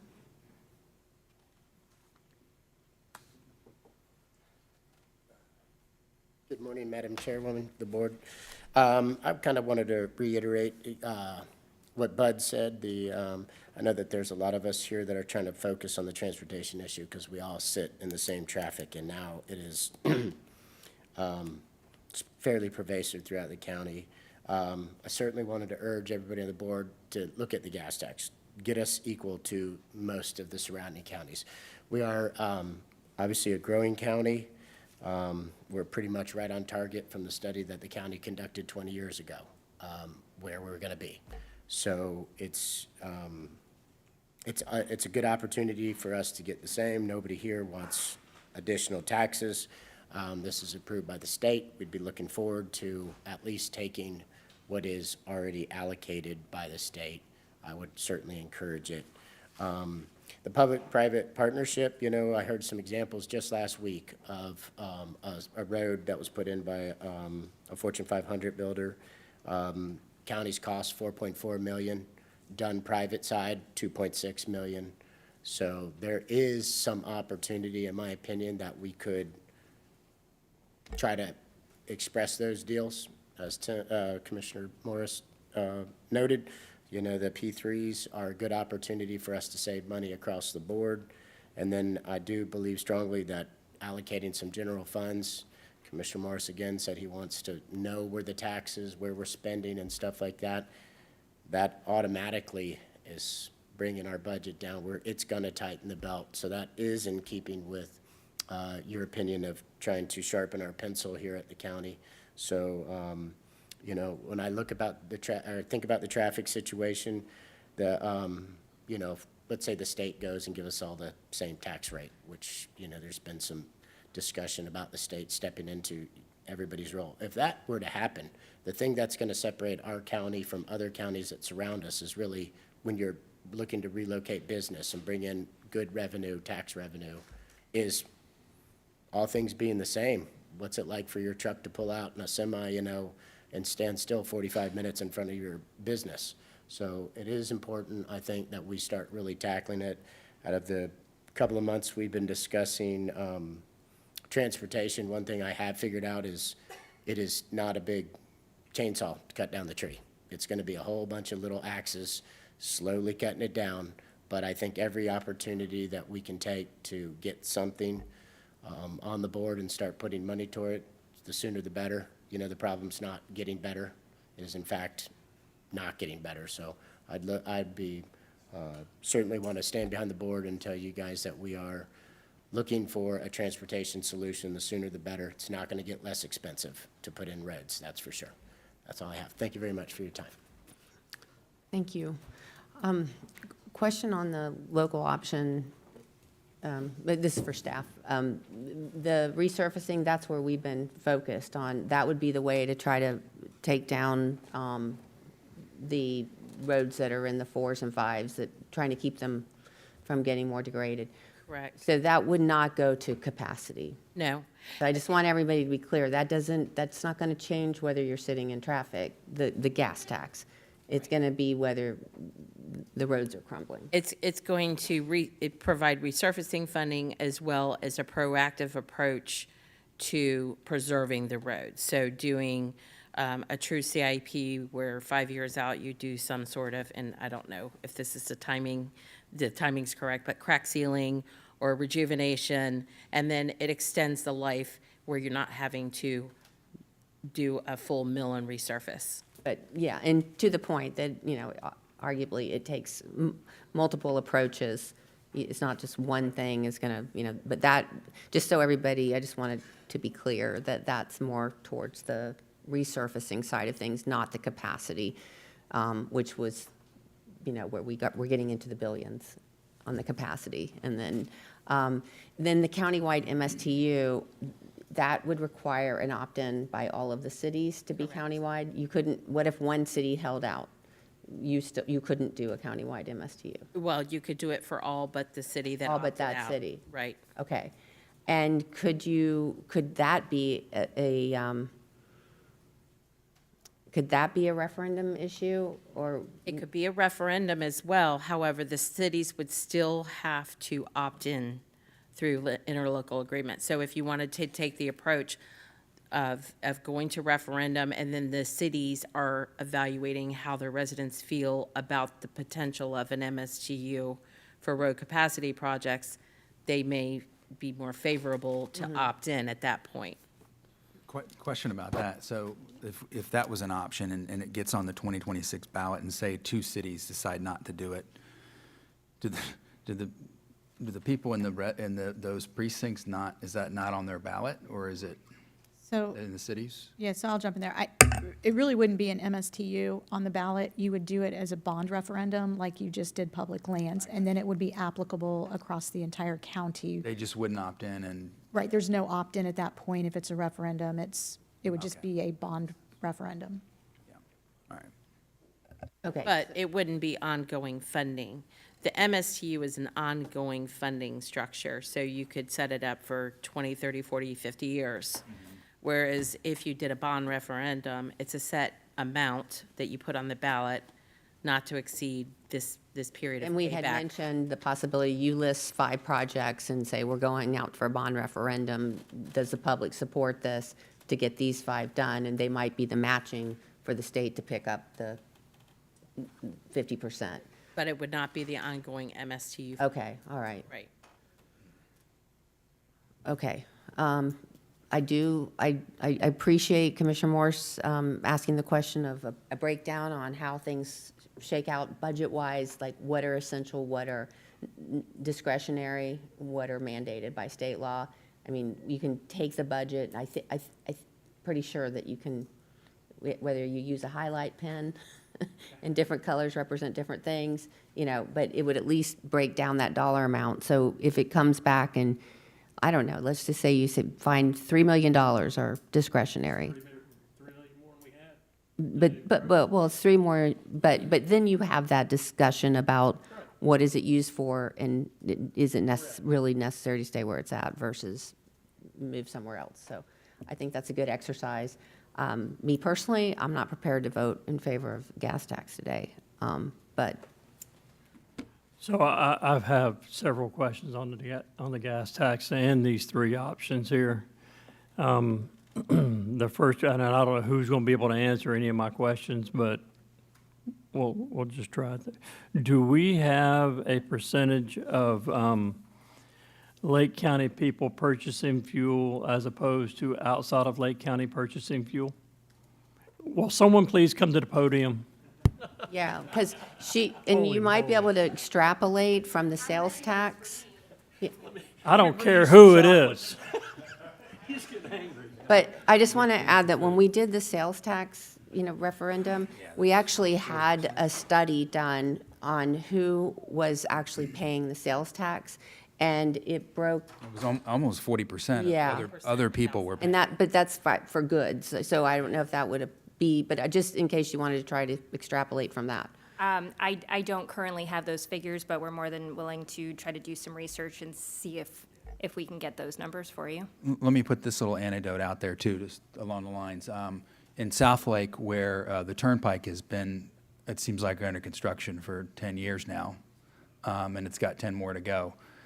Most of that traffic literally on a daily basis, and this will sound like I'm trying to pass the problem off onto somebody else, but it's true. We know that traffic gets diverted off of the turnpike onto 27 or off of 50 through South Lake, and on almost a daily basis. I could be exaggerating, but it's a lot.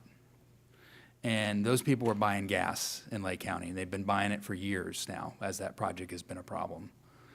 And so I can only imagine, and they track the data and how many people and how many times it goes off, and that is a big part of the traffic problem in South Lake, by the way. Just that alone, and everybody trying to get around I-4 on 27, the other end. It diverts people outside of Tampa to come up through Lake County. So I bet it's a lot of people. Anecdotally, we know it's a lot of people that are going to pay the gas tax.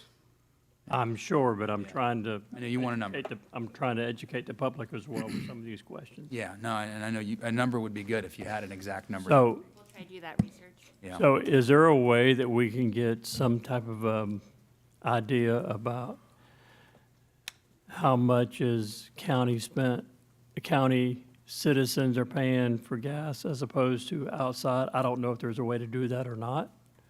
I know there's quite a bit because we have quite a bit of transient traffic coming down 441, paying our taxes.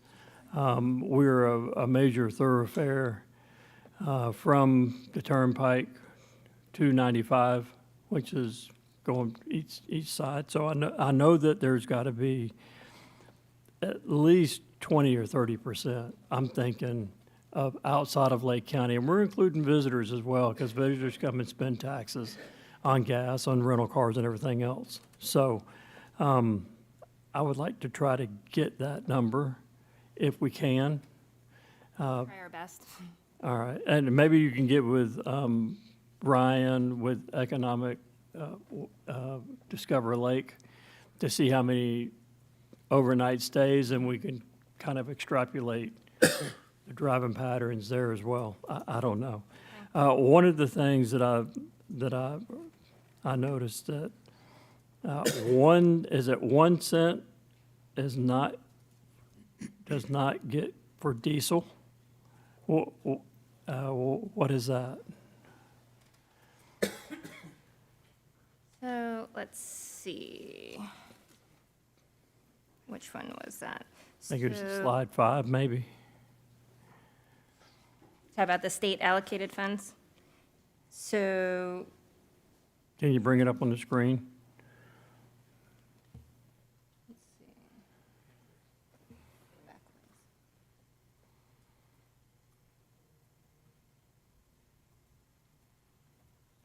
All right, so for the state allocated funds, It's not that one.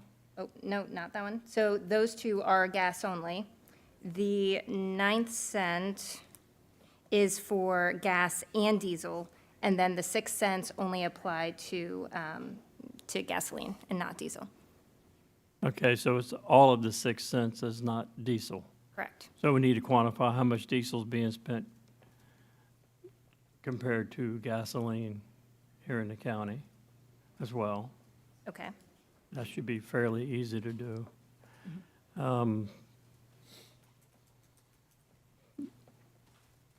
And the reason why I'm asking these questions is, can you go back to the last slide? Actually, go to the one which shows all the counties and the gas rates.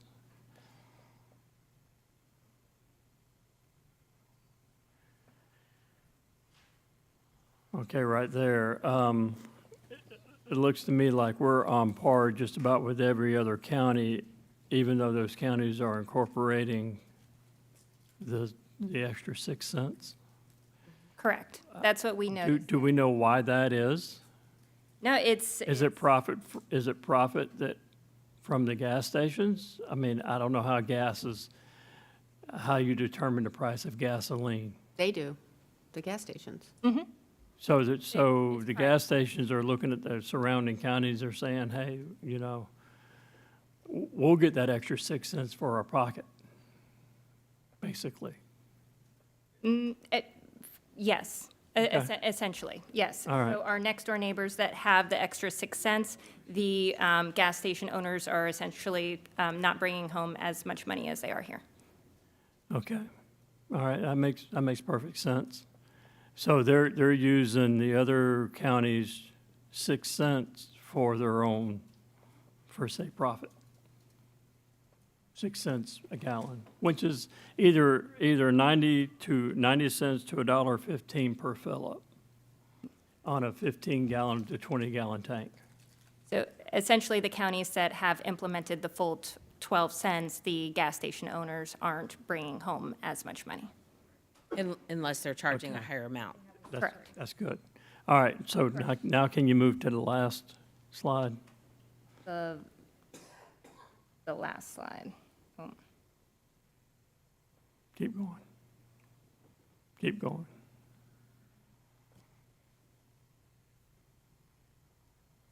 All right, right there. So on all of our options here, options 1, which is the gas tax, option 2, MSTU, option 3 is financing.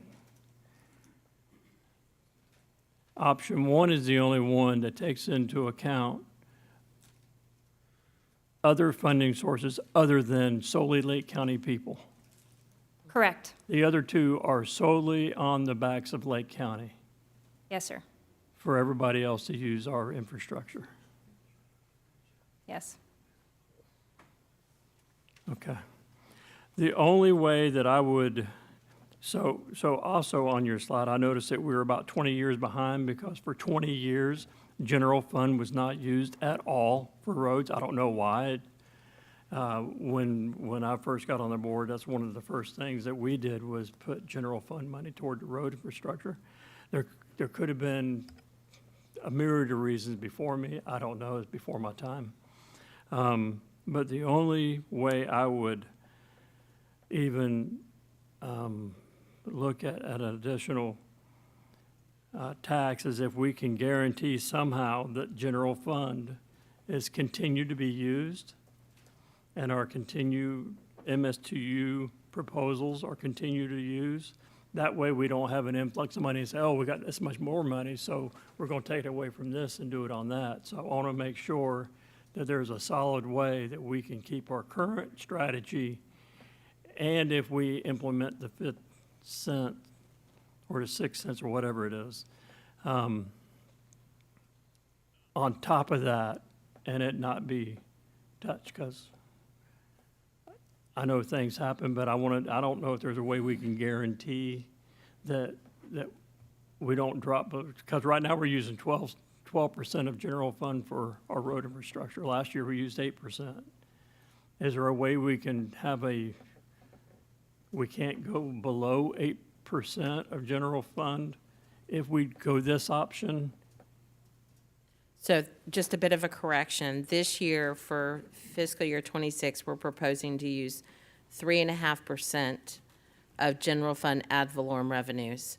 The prior year, I believe it was closer to 6% of general fund ad valorem revenues. The reason it's lower this year is because our reserves were wiped out from the hurricane, essentially. We could easily create a policy. We have a policy now for the reserves have to be between 7 and 12% of the general fund operating budget. You could create a policy that says 5%, 8%, 10%, whatever the board chooses, of general fund ad valorem revenues have to be dedicated to road resurfacing projects or road capacity projects or something, a hybrid of the two. And that would come off the top. And then when we have identified the available funding after that funding is set aside, that would be the funding that would be available for all other governmental operations, including constitutional officers. Okay, so we need to set a baseline of 3 or 4%. Whatever it Go up is. from that. We can go up from that. I just want to make sure that people know that out of all 3 of these options, the only option here that is not fully funded by all of Lake County citizens is option 1. Except what you just described. If you put a percentage policy in place out of ad valorem, that is on the backs of Lake County taxpayers on their property tax bill. So, I mean, just to be, fair. No, hold on a second. We're already doing that. What I'm saying is we do not do the 5 cents and then cut the ad valorem. We do the 5 cents and keep it the way it is so we can gain momentum on our roads. This is the whole reason why I'm even looking at this. Okay, and this is just resurfacing though, so it's not I capacity. understand that, but if you use your money for resurfacing, then you have more money for capital. Correct. Yeah. I mean, it's simple economics to me, so you save on one end, you have more to do on the other end. I would go so far though to break the ad valorem down to new construction and pull out your new construction ad valorem revenue increase so that that's where you get your transportation capacity funding out of, as opposed to current existing residents. Just something to think about, because you can break that down easily. on the tax roll each year, what comes in from the new construction, what's the result of existing property owners. And take that number and look at that number and say, a percentage of that new construction number has to go to capacity. Yeah, I'm good with that, as long as they're a percentage, and we don't waver away from, oh, we're getting this extra money, so let's take what we've been doing and move it. Right, no, I hear you. I think I think when you present it that way, that's the reason why you want to have a baseline, you want to have a certain amount. I get that, because you wouldn't want to be adding a new tax and then just doing a shell game. So, That is exactly right, which I'm, Well, but just for a little history again with the Capital Facilities Advisory Committee, who had the most diverse group of every extreme of political extremes, and on that, I know Vance was part of that. So what they felt like was that it's a portfolio of options, it's spread out, and that there should be a commitment because of it would show some fiscal constraint out of the general fund, even for those that have lived here, if they lived here 2 years or 10 years or 30 years, it was still a little part of a commitment through the property tax, love it or hate it, property tax, that would go towards the continuance of your infrastructure system. No different than somebody that's here continuously supports the continuous, that's been here for a long time, supports the continued needs of the sheriff out of the general fund. Yeah, for growing, they got to add deputies to it and, to the system. So it's a good discussion to have, but, and maybe it's a higher percentage of the new growth versus in the general fund versus 8% out of just all the general fund. But I definitely think that we need to make that commitment, though.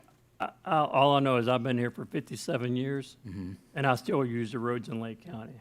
Exactly. Yeah. And love it or hate property taxes, I think there's some merits to the reform on that and changing it and everything. That's part of that's part of a bucket of how we pay for the infrastructure. I just want to make sure that if we do additional funding source, one more question is there a timeline on this additional 5 cents? Can we put a timeline on it? Can we not put a timeline on it? Can we put like 10 years or? You could have an automatic sunset. Yes. Yes, I know that Seminole, it was for 50 years, but How many years? 50. Yeah, Holy moly, none of us going to be here I in would 50 assume so. years. Yes, I would believe that would be up to you. Yeah, you could do 10 years. I mean, 5 years probably doesn't make sense because it's too short, but 10. Yeah, but we've got 10 years on your other little graph, that would right? make sense. Yeah, 10-year sunset, automatic Yeah. sunset. I think 10 years would be a good, and then have to rehash this in 10 years to see where we are from there. At least people know it's not an ongoing forever thing, and that you're probably not going to pay more in fuel anyway because of what's happening with our gas stations in the surrounding counties. They're going to continue to, it's not like our fuel prices are going to jump up 6 cents. It's just going to be. No, there's been no evidence of that. We've pulled these numbers a couple different times, and while there are different results, there's no correlation. There's no direct correlation that we found that just because you implement the additional 5 cents that gas prices go up.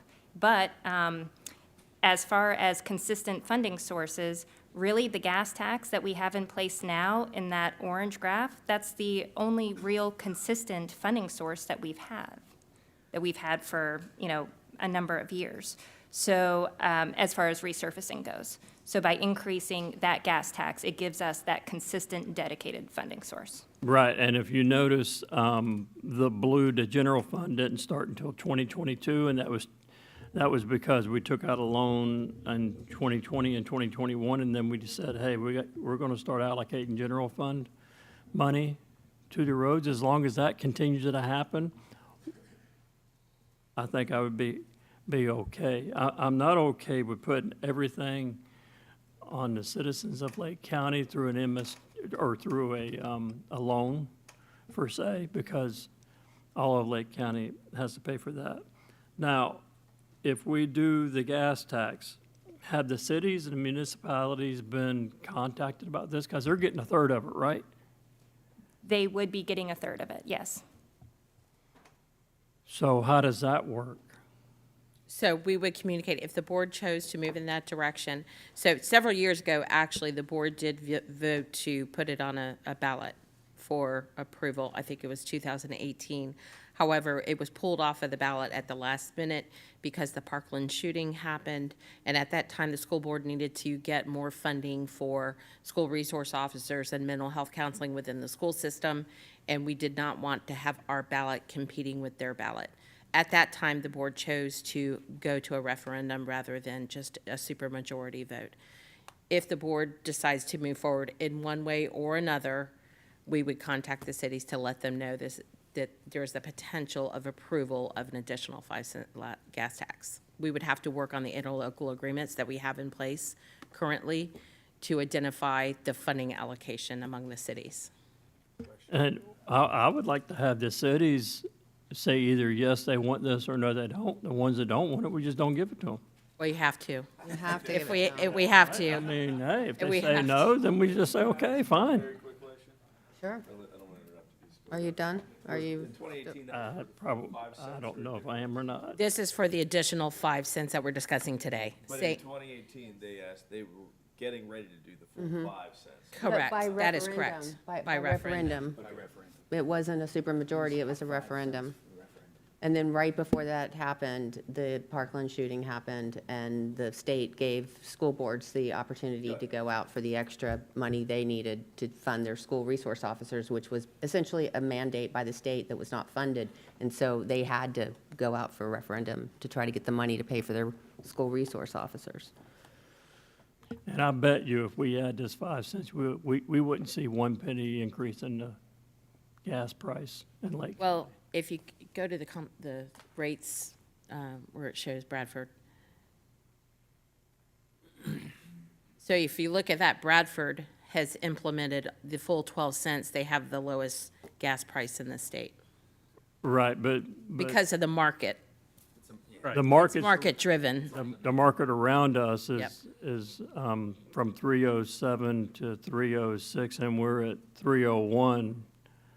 Right. I don't see it being that much of an increase. And How much a year will this generate? 4 million. 7 million total. We estimate between 4 to 5 million for the county.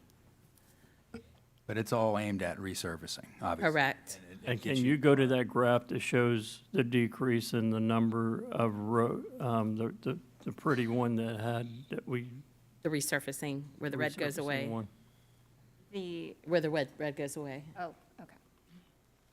Oh, I think I'm gonna go backwards. I mean, while you're doing that, I've been told that that was it. gas Okay, prices yeah. are very, Right there. based on what side of the road they're on. Right, it could just be two gas stations that are competing against each other. It could be that basic. Yeah. Yeah, I'd say 10 years. Everybody knows that we have an infrastructure issue. And we need to correct it. So I have those questions. And Melanie, you said you needed an answer today? Advertise, right? Advertise. Right, so, Oh, just to advertise? yes, because I have to put the ad in September 8th for a public hearing on the 23rd, and then I've got to get the ordinance drafted, knowing whether you want referendum or you want majority vote. And Jordan, can you get me the questions that I asked? Can you get me that information before that time? Yep, we'll get started on it right away and see what we can compile for you. Okay. I'm okay with advertising. And then we can make the final decision once we have more information and everything else. So could we have a motion and vote? All right, hold on, we don't have a motion No, yet. we're not. We have finished. one more We got one more speaker, speaker Catherine and, DeYoung. Did you want to speak? And I'll go back to, the discussion we had the other day about, we had a lobbyist from Tallahassee come in, and he told us about, he may regret that he shared this with us, but he said the state of Florida has quite a large reserve account. And the state of Florida, and especially this session, we felt the full brunt of policies that were aimed at, how can I say this nicely? I mean, more than a welcome mat to anything and everything that the development community might want to bring in under Senate Bill 180 without any local say over where it goes and so forth, and having no chance to use local regulations to manage growth in our own county. So it just seems to me like the capacity issues that we're feeling in Lake County are being felt all over the state of Florida, especially in the fastest growing counties where all of this growth is coming to. And while I think it's fabulous to have, strong economy and typically housing starts will signal strong economy, but the people of Lake County are like totally bearing the brunt of this. And so I just feel we got to go back to the state on this issue of funding, and we've talked about it being part of our legislative priorities, and ask, is that the formulas that are being used by the state don't just rest on throwing some gas tax the way of a county, but they actually help get caught up on the capacity needs of Florida, and in particular, the fastest growing counties in Florida, us being one of them. So anyway, that's, I just want to get that in there. Catherine DeYoung. Thank you. Catherine DeYoung, District 4, unincorporated Lake County. This has been very interesting, and a lot of it's been over my head. I'll point out the obvious, that a lot of this that we're facing right now is a problem of our own making, and I think this is a patch. I don't know that it will, it's going to solve all of our problems, but I suspect this is the way we'll have to go to pay for the problems with our current road system. Just one thing, if anything, this justifies why our county should consider opposing Senate Bill 180. Kind of piggybacks on what you were saying there, Commissioner Campione. And also, if some of these developments that are coming in did not have such high density, we would not have as many cars on the road, and need to look for other funding sources to pay for some of the damage that's happening just in the daily course of traveling. One thing to consider, and I may have missed it, but what about instead of just a gas tax, an additional tax on automobile registration? I know that doesn't capture people that come in from outside the area and use our roads, but it would account for any electrical vehicles that are not using gasoline. I know that's not probably a huge factor right now, but it may be some point down the road. And the only other thing is there was some discussion about shifting funding on road projects. I would hope that before we do that, that there's some sort of threshold of looked at to make sure that when funding is pulled from one road project, that it's going to a project that is at risk of, perhaps bad accidents and fatalities, because it would be bad if we took funding from a needy road project and then we did have a fatality there. So thank you for listening to my thoughts. I do need to check to see if Joshua Cabria or Asaf Nolander are here, because they had, okay. Is this on the gas station? Is this the gas tax discussion that we're having now? This is different. Okay, I just want to make sure, because I can't tell from the comment on the card if this was this item or not. Okay. All right, so bring it back to the board. Couple comments. So I would, again, this has been a very good discussion, and I think it's going to require a lot of more discussion this year. Again, thinking about the long-range transportation plan, that what we know, and we have to find out, we have to come up with a way to commit more. And I agree that the state has a lot of money, but like you take a $17.5 billion budget last year that the state DOT had, they used $4.5 billion of it just for one part of I-4.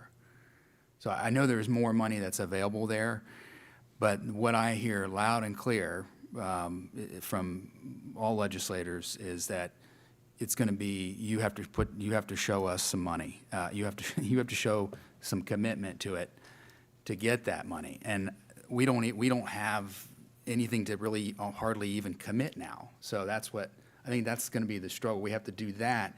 And then on the business side, take care of the assets or liabilities, whatever the accountants want to call our roads, that are going to become really bad liabilities as they keep getting worse and worse, and that's where the gas tax comes in.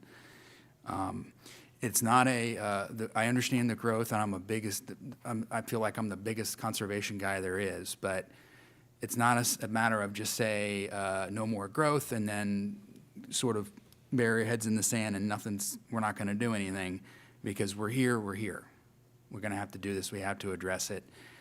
And it's not an easy thing. And believe me, I know all of us up here don't like to be put in that position.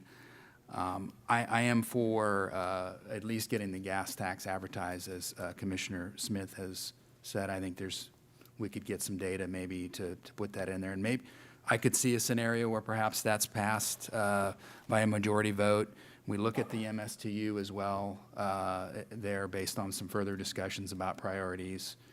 I see that at the same time, we would definitely have to look at reducing the red tape around having, quite frankly, some of the builders build our roads. It's not a good thing to talk about, but builders could be a partner in that. And I think that's something we have to look at as well.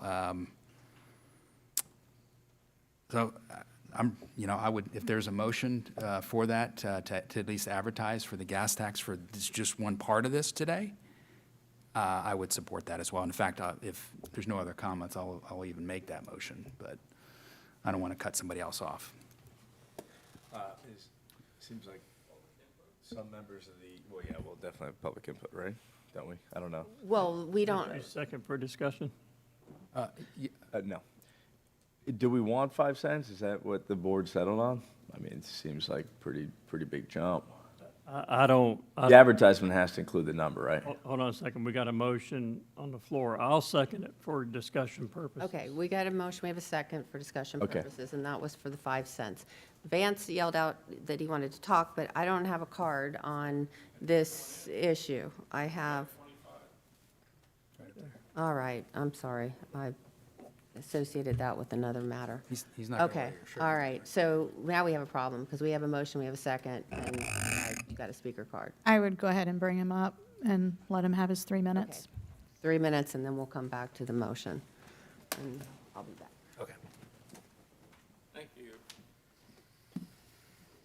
She doesn't want to listen to me. First of all, I want to say kudos to the staff for that presentation. That was very illuminating and very useful. I'm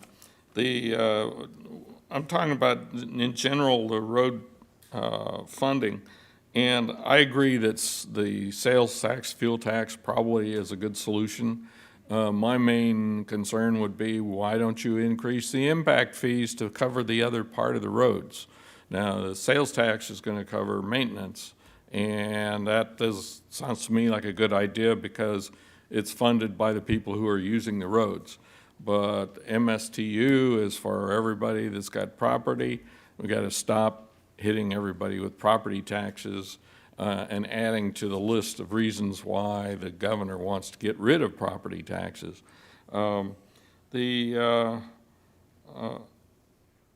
I would investigate also, as a guy that used to work in construction companies as an internal auditor and in projects overseas, is that you have Inspector General.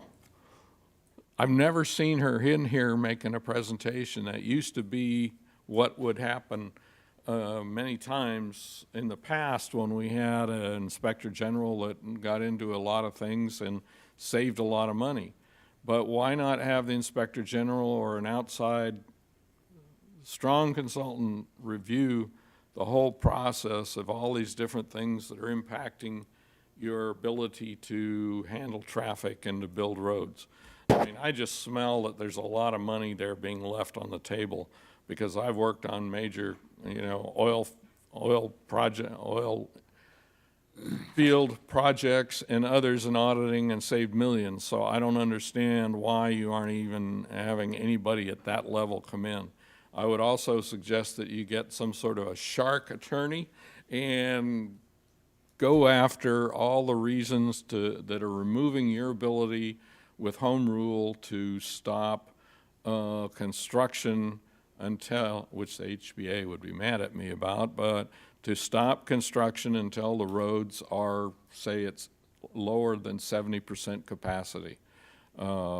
There's some major issues that you can look at, and the proposal you have here for the sales tax, I think is workable, and it's a solution, but you need to look at some bigger items, and I'll have to put that in writing and send it to you. Thanks. Okay. Back to the motion. Yeah, so I just have a couple of closing things. We know from, we heard from a state representative today who talked to the Secretary of Transportation this week that one of our major projects wouldn't have funding until 2032. So that's 7 years from now. And on your point, this here would be for resurfacing and maintenance. However, we currently spend money that could be used for new construction on resurfacing and maintenance. So the money that would be allocated for that should be used for new infrastructure can be moved over to new infrastructure. I'm okay to advertise to get more information. It could be to 5 cents, it could be 4 cents, 3 cents, 2 cents, 1 cent. I just want to make sure that whatever we do, it's fair across the board. Everybody in the state uses our roads. So I think that the people who use our roads here in Lake County should have some funding obligations toward that, and that's the only way we can do that is by this gas tax. And it says it's a gas tax, but again, I don't see a gas station going up if the competing gas stations around them are at $3.07, and they're not going to go up to $3.13. So. Okay. And Go ahead. I just say, and those are good comments. The only thing I would add to it is in light of the comment about property tax changes and reform, whatever it's called, which I do believe will face us next year. I mean, it'd be even more of the reason why you'd switch it over to more of a true user fee through the gas tax, and then the sales tax as well as maybe the MSTU that I know that you'd brought up as well, that maybe we could look at too in the next 2 months. Correct, and I want to make sure that we answer Vince's question. He might not understand about the impact fees, that we have raised them and we're stuck. Yeah, that's true. With what we have for the next, 4 years on the impact fee? I think we have another 2 years left. Before we can even raise the impact raise them fees. again. So, I mean, that's a state thing. You would have to go through the extraordinary circumstance process if you wanted to make changes to what you've adopted before that 4 years runs. And we definitely know how the HBA feels about that one. We have one more hand raised on Zoom, so we have to recognize that. Okay. So if we could do that. Courtney Roxon, please unmute your line and state your name for the record.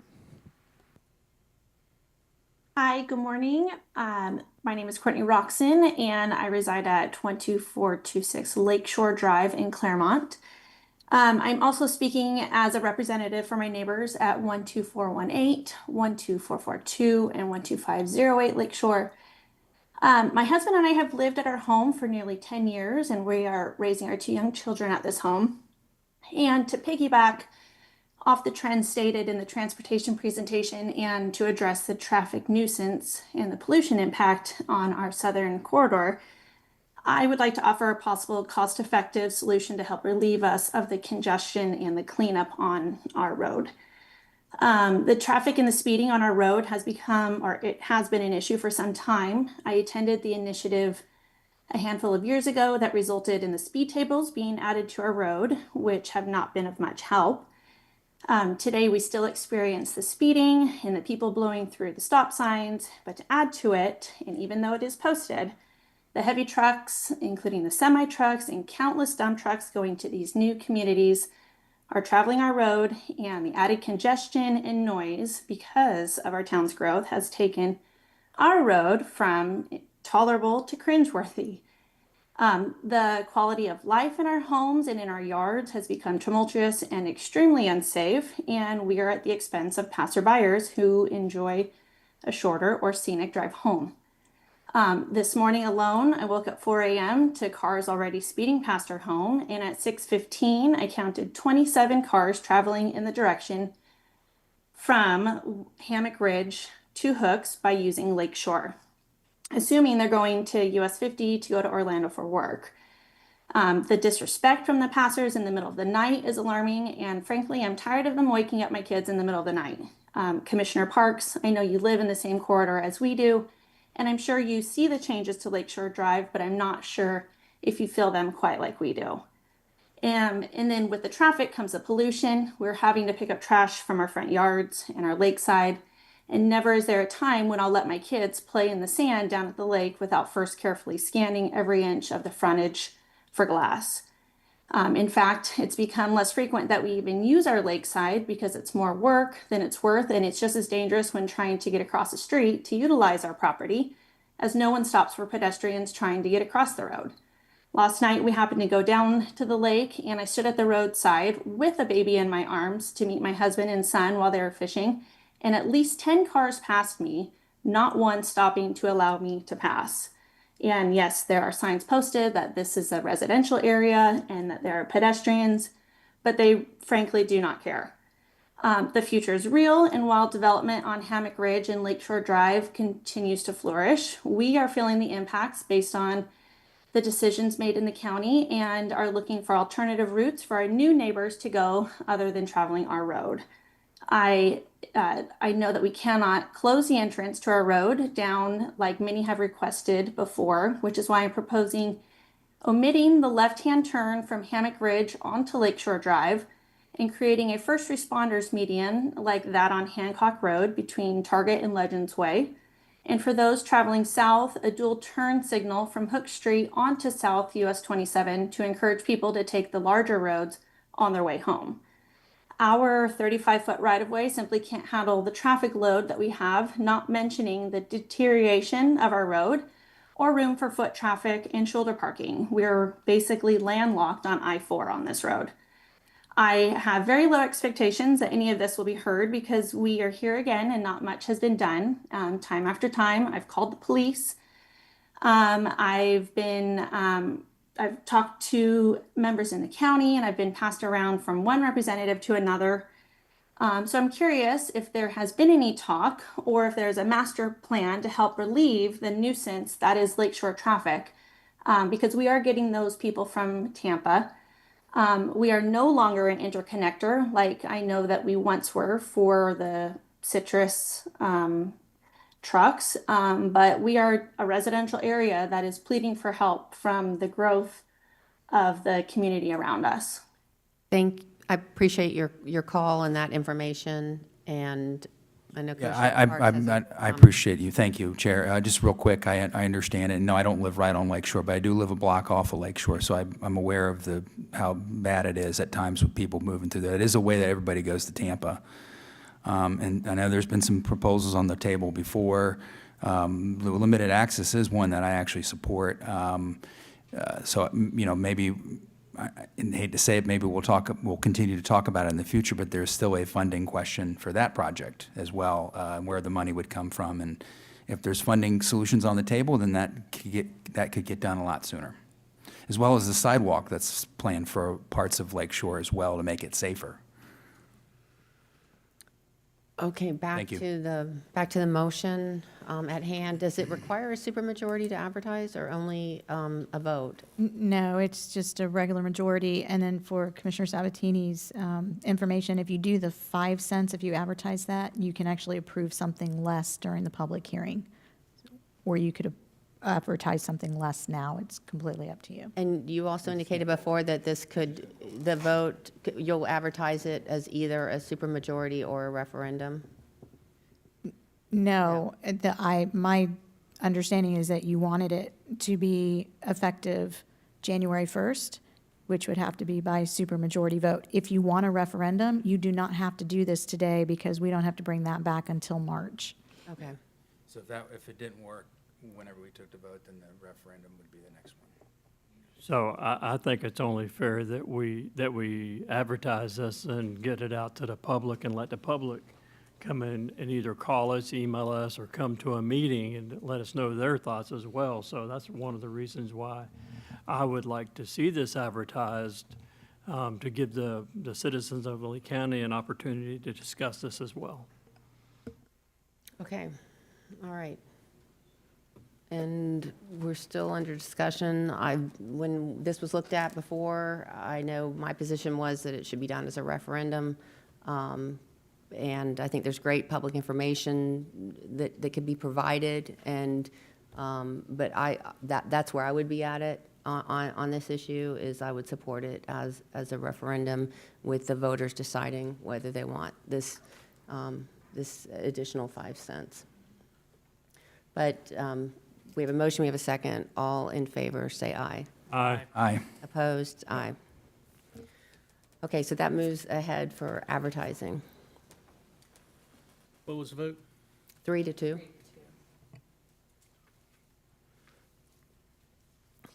So now we have speaker cards. We're back at citizens' comment.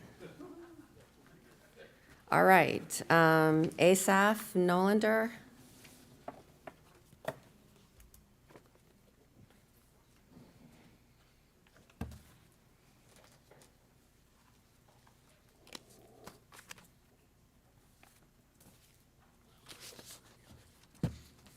Hi, good morning to you all. This is the first time here. I own a gas station on Claremont, and since I purchased it, I had some issues over there. The last thing that happened was on the 8th of July. I own the business. I operate with a car wash, with everything, paying my taxes, always obey the laws. The issue that I have that I'm renting a car wash there to some person who decided to take over my place. He doesn't pay his rent, he doesn't do anything. One time they came, a code officer enforcement, and told me about a sign that was listed on my property, that it's not allowed, and if I want to move it, I'm going to be penalized. So I reached out to that guy, told him, please remove the sign because I'm going to get penalized. I'm the owner. In a nice word, he told me that I can go, you know what. So I took that sign by myself, no damage, no nothing. I took it from the nails that it was attached to, gave it to my employee in the convenience store to hand them to him. The second thing that happened that he called the cops. The cops took a warrant against me. My employee got arrested for a mischief or a petty theft. That there was no mischief, no petty theft. The sign is completely full, no damage. It was my property. I tried to obey to the city laws, not to get a violation, not to get a penalty. And now I got in trouble for that. There is a case pending, there is a trial. I tried to reach up to the prosecutor with my lawyer, no answers, no nothing. This is a false charges, and if I'm obeying to the city laws and get in trouble, why I need to do that? That guy doesn't pay his rent, he used my utility bills. He put a lot of illegal signs around the property, my property, and the police give him 100% backup. I have an eviction notice against him. He's playing around with them, but they finally reached him. He should be evicted in 1-2 days. I have the videos from the surveillance camera that I'm approaching him and asking him, remove the sign, I'm going to be penalized. Nothing. And he got 100% backup from the police. I don't know how I even got to this issue, because it's my property, it's against the city laws, and I get arrested and take a case of a petty theft and mischief. Can I ask just a follow-up? What city Yeah, I'm is a little that? confused which It's city. in Claremont. I'll tell you the exact address. Is it inside the city limits? Yeah. I already checked. It's inside the city limits. Just a second, I'll tell you. The problem is the city has most of the jurisdiction over the issues you're describing. Yeah, but they want to penalize me, so I followed their instruction. I even have the notice of that they're going to penalize me. I did everything that they asked me, because he didn't want to take off his sign, and now I got in trouble for that from the local police. It has no sense. Have you approached the city commission of the city of Claremont? I have a lawyer who reached out to the prosecutor. Well, everything you're doing right now is appropriate. I just think it's the wrong forum. You should go to the city of Claremont Commission and make your same views heard, because they have the ability to remedy that. They gave me the notice of violation, and they said that I need to handle. But the board, so we don't have any jurisdiction over their decision-making about things like this? So that you would need to go in front of their city commission and make the same argument that you just made to us? I understand. Yeah. I would try that first. 'Cause even if Everybody moves you around from here to here, go to the prosecutor, take a lawyer, go there. I don't know who to approach to. We had a false arrest for nothing. We didn't do nothing. Right. My property, my everything, I obeying the law, and the local police gave him 100. He took over my property. I haven't been there 1.5 months because of that, because my lawyer told me, stay away. Oh, and another thing that I forgot to tell you, when it happened, I gave him a call. I told him, what are you doing? He answered me to the phone, $20,000, and I'll make everything go away. I put an extortion complaint pending. This is how he answered me. He's trying to extort me. Well, And the police backs him up. Well, I mean, and I can't quite tell, are we talking code enforcement or criminal? I mean, you mentioned arrest, I mean. Yeah, can't because when he called the cops, after I took the sign off and put it back in the place, because I didn't want to get a violation, the officers opened a case of criminal mischief and a petty theft. There was no theft. The sign is there. I have it on cameras. The cops even took a photo of the sign. In one piece, they hand him back the sign. So what theft there was there? The sign never left the property. You know, I I'm won't going to have the county attorney weigh in. Yeah, so the code enforcement is City of Claremont Code Enforcement, police is City of Claremont Police. That has nothing to do with the Board of County Commissioners.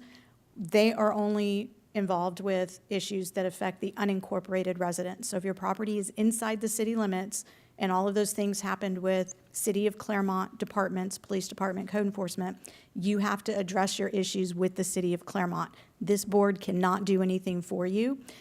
As far as the criminal charges, that's the state attorney's office. That is also a separate constitutional officer. This board has no jurisdiction over that office either. So if you have an attorney, your attorney is going to need to work with the state attorney's office or the city of Claremont on your behalf. Although it sounds like the commissioners feel for your situation, there isn't anything this board can do for you. Okay. Thank you for your time. And we have another speaker, Joshan Cabria. Is this the same issue? Okay, so. Okay, and again, like she said, we do feel for you. It's just that we literally have no jurisdiction. It's, all right, good luck to you. Vance Yocum, and after Vance, Joseph. All right. I want to talk mostly about next month. As you know, you have your two final hearings for budget approval. And I just want to encourage you to go to or adhere the rollback rate. Be concerned about the fact that many people are losing jobs. They're losing their homes because of the property tax increases. and that there's just a whole raft of information and commenters and news about that out there on social media, on the news. And I think that you need to be aware, and you probably already have stated this, that you, like Kirby has said, that he's doesn't want to hit homeowners with more taxes. And that's just to come out with those kind of statements more to support that and to reduce the costs wherever you are. And again, I would say, just amazed that you haven't used the Inspector General, give him permission to go in and find things. From my experience, there's always stuff lying on the table. Big items too. Howie just went to the rollback rate last night. They had a big kerfuffle and controversy over huge pay raises that they proposed, but it turned out to be that they're 5 wise people on that commission.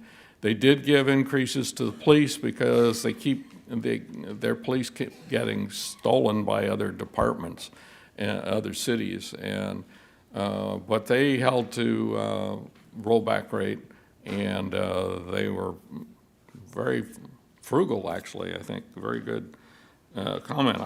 I would say watch it, but they don't make a video because they don't have the resources to make a video that meets the legal requirements to post it for government. The AI should be used. I'm going to repeat that.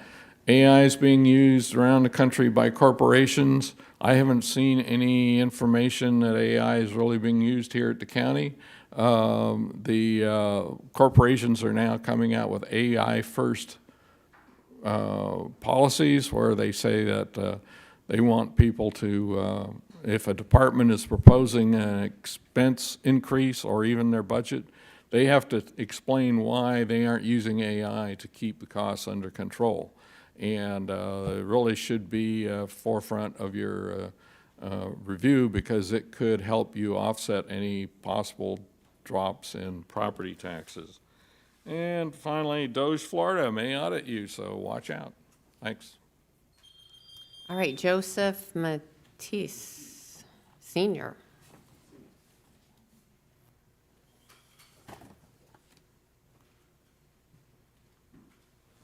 Good morning, everyone.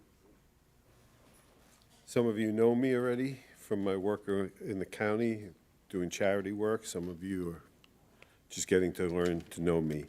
I am Joseph Matisse, and I am currently working on revitalizing the Bassville Park area.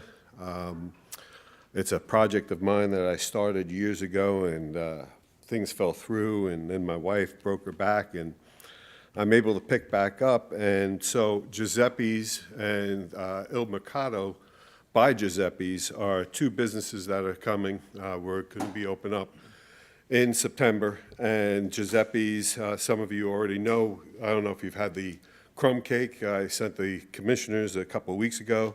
We've had the Brajol Challenge that Commissioner Smith attended, and we've had several tastings. For a restaurant that isn't even open because of what our goals are, we already have over 450 followers. So based on why do we have these followers is because of our goals.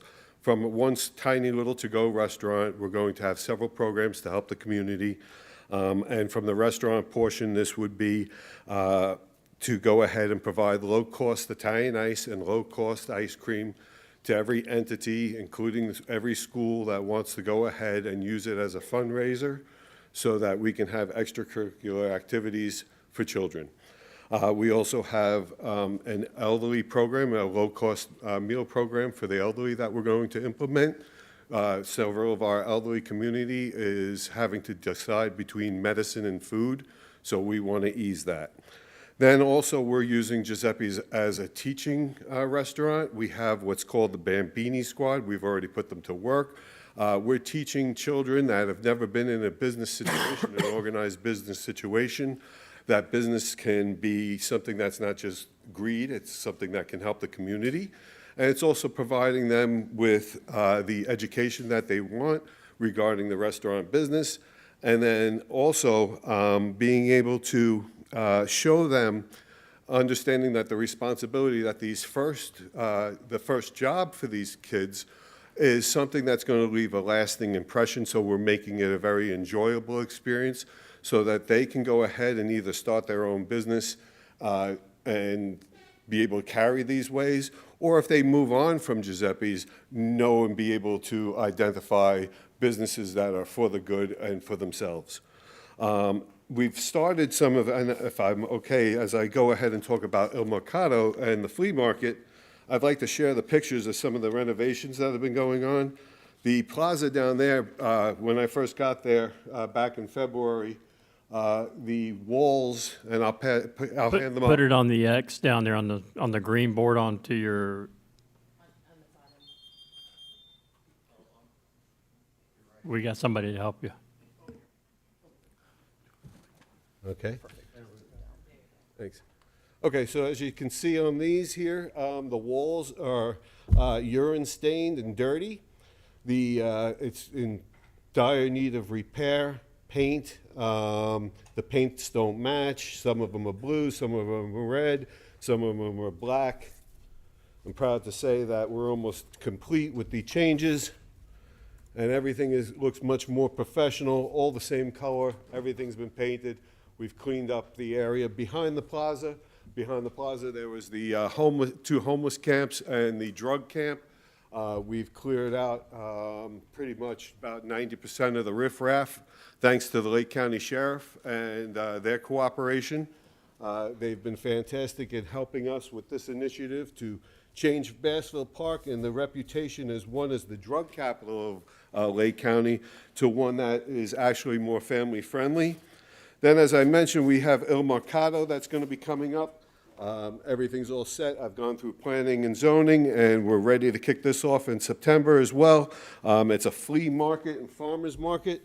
This lot here that I'm showing everybody is a lot that was garbage filled, broken bottles, all kinds of bottles, needles, and as you can see, it's been completely cleared now to make it user-friendly for the community. That community will be able to use this now as, like I said, for the flea markets and farmers markets.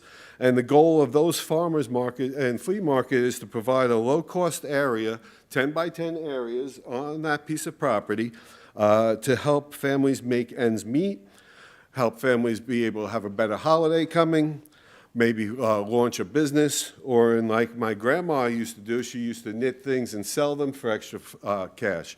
So we're trying to help the whole community through Il Mercato be able to raise themselves up, find a little extra capital, as we all are. I mean, the board themselves is trying to find that extra capital, so is John Q. Public. So we're trying to provide those ways. We've gone ahead, and what we're starting with is a temporary plan that will be for tents, the squared-in portion that you see here. That's where we're starting, and that will be with tents. And if it moves on well, we're going to go ahead and start putting in cement chips, poles on a roof, and then the next phase would be an actual small community center there, depending on what kind of attention we can get, what we can build with, and how it affects the community. We've already gone ahead and secured the parking areas because there was great concern when I first spoke to the community regarding this project. The main feedback was that it was very positive, okay, but the great concern was the parking issue in that area. We've gone ahead and I've secured 3 separate lots depending on what we need on each phase so that we have the parking issue completely settled as well. I am proud to say that we are working hard and there's a lot of work to be done, but we want to be the example that one small restaurant can do big things. Thank you. Well, good luck and keep us posted on your progress. And it sounds like you're getting a lot done and that community does in fact need your help, and we appreciate you stepping up. So we got a whole bunch more speaker cards here I got to get through. I appreciate your time, and I'll be seeing you next year for improvements. All right. Excuse me? Right. Can he provide those copies of the pictures Oh, we need the copies of the pictures, or we need to make copies I can and give keep you- them? I can Okay. give you the pictures, that's fine. If you can give them to Jeff right there. Yes. All right, Ray Hayden and then Lisa Hayden. Thank you. Thank you, Commissioners. Thank you. Hello, Ray Hayden. We live at 35121 Dennis Road in outside, it's unincorporated, Lake County. Now, yesterday we met with Senator Trunow, and one of the things that you're all familiar with our discussions about the community of Treasure Trove, but our meeting here, during that meeting with the senator, he actually forwarded something that was new information to us, kind of shocked me at the time, of the state's interest in the expansion of County Road 44. And, I made that familiar joke that, hey, if I was somebody at the state a long time ago, seeing the utilities on both sides of the road, no, a possibility of expansion really, or all kinds of, at reasonable costs. And yet he said that, yeah, no, the state is interested, and he specifically is interested, sorry about that. Let me get this, the yellow 7 there. On County Road 44, Senator Trunow's related to us that the big interest is, or concern is, like Hurricane Milton last year. If you look down at that image there, this road here goes down to the Treasure Island, a point off of Treasure Island. It goes out into Lake Griffin. That entire area was 100% cut off by trees after Hurricane Milton came by. Now, myself, I told my wife that I'm just going to park the tractor out of the barn and out on the property so that when it comes by, any damage that's done on our property, I can just move it around real quick to the pits that the county would prefer us to use. And also that if the roads had any issues, because emergency vehicles were 100% blocked from getting through there. Without saying another word to any of our neighbors, communicating the process, we just jumped on the tractor and went around and pushed trees off the road, brought out the chainsaws, cut things up to get them out of there so the emergency vehicles could get through. There was that concrete pole that broke down, and the owner of the property allowed everybody to make use of his property and drive across the road so they can actually access out to the point. But that was the huge concern. And you've seen some of these images before. I'm going to leave these 2 documents with you. I'll drop them off here. And so that we can be familiar with that's it. The state is interested in County Road 44. We're all interested in County Road 44. It's still at one way each way. And the safety concern for ingress, egress, and basically through traffic getting through County Road 44, as we all know. All right. So that's all I have for that. I'm just going to drop off these. I'm sorry. Oh, yeah, that's a good point. That's actually, he brought that up too. For expansion purposes, that yellow section, if we can zoom in on that a little bit, this is County Road, if it can be zoomed in, or maybe it's big enough on your monitors to see. That yellow row there, the bottom part of the 7, is a row of houses that would prevent the ability for County Road 44 to be expanded there due to that row of houses. And we addressed that with him, and I believe Lisa's going to pick up the rest of that. Want to leave this here? No. Okay. Where do you want this? Oh, good morning. Thank you so much for your time. My name is Lisa Hayden. I live at 35121 Dennis Road in Leesburg. I'm going to read just because it's a little bit more efficient for me. I'm here to ask your support in opposing St. John River Water Management District's recent approval of the Treasure Trove Environmental Resource Permit. For the past 3 years, we've witnessed chronic flooding and stormwater failures at Silver Lake Point in Leesburg. These failures illustrate that the regulatory framework currently in place is not enough to protect nearby residents and public roads. Our neighbors believe that there's a real possibility that Treasure Trove could experience the same damaging runoff we witnessed at Silver Lake Point, as well as what happened on Britt Road in Mount Dora. These examples demonstrate that the risks are not hypothetical. They are happening right here in our area. To relay our stormwater concerns to St. John's, a 120 petition has been filed requesting a formal hearing to dispute the approval of Treasure Trove's environmental resource permit.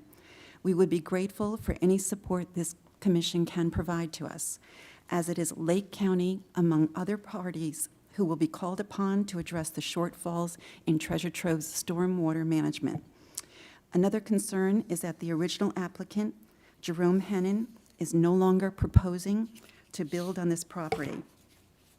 He has submitted a memorandum he submitted a memorandum of contract where he will be trying to sell to Southern Impression Homes.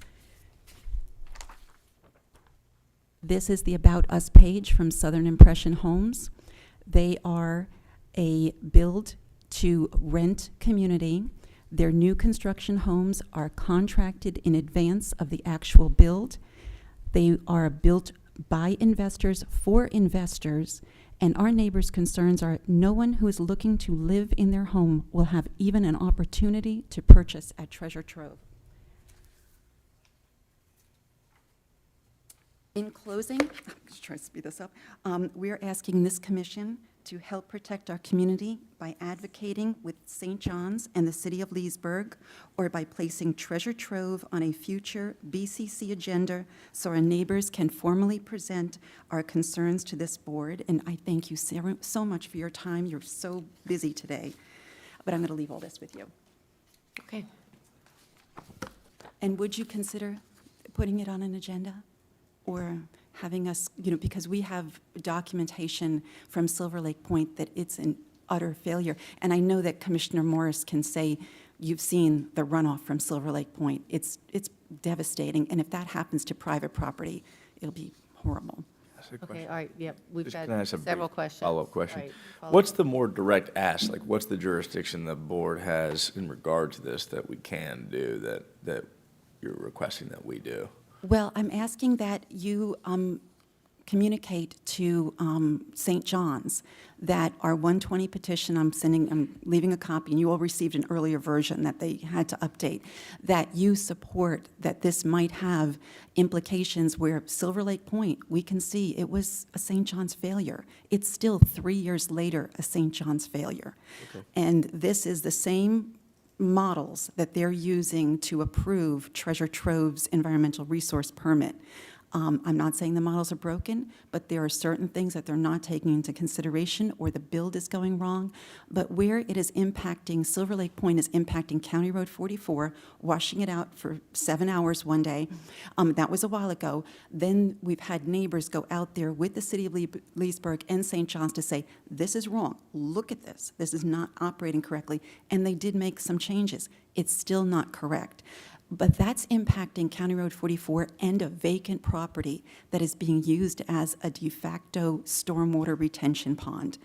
And we can't have that happen at Treasure Trove because it's surrounded by people that own the property. There are a couple of vacant parcels to the south, but the people that will be impacted to the west are a teacher, a nurse, and a fireman. Those are the immediate western neighbors. And their property could easily be washed out if something happened like has happened at Silver Lake Point. Okay, any other questions, Commissioner Parks? And I got your email, I just hadn't had time. Oh, to no, I dig know, into it's the busy, ERP. yeah. Mhm. But, so you're in the notice period, and that's why you're challenging in 120 the ERP specifically to the stormwater? Okay, so I'm interested in that for sure, the concerns. I think we've talked about that a little bit in the past. Again, the bar is going to be pretty high. Those are, my experience, there's not a lot of those that go in your favor because they'll show engineering and that it works, but I'm certainly all ears to listening to it. I forgot also, did you say the city of Leesburg is they're already? It was approved by the city. It was approved by the city, but are they challenging? They're annexing it in. or They've have annexed it, in. yeah. Are they challenging with you the We're issuance? challenging with the city of Leesburg. We're asking them to put it on their agenda so we can. Oh, okay, get in. I follow you. And the second part is the Southern Impression Homes. This was a homeowners community, and now it's being bait and switched to being a build to rent for investors only. And I'm sure, Commissioner Morris, you live right there.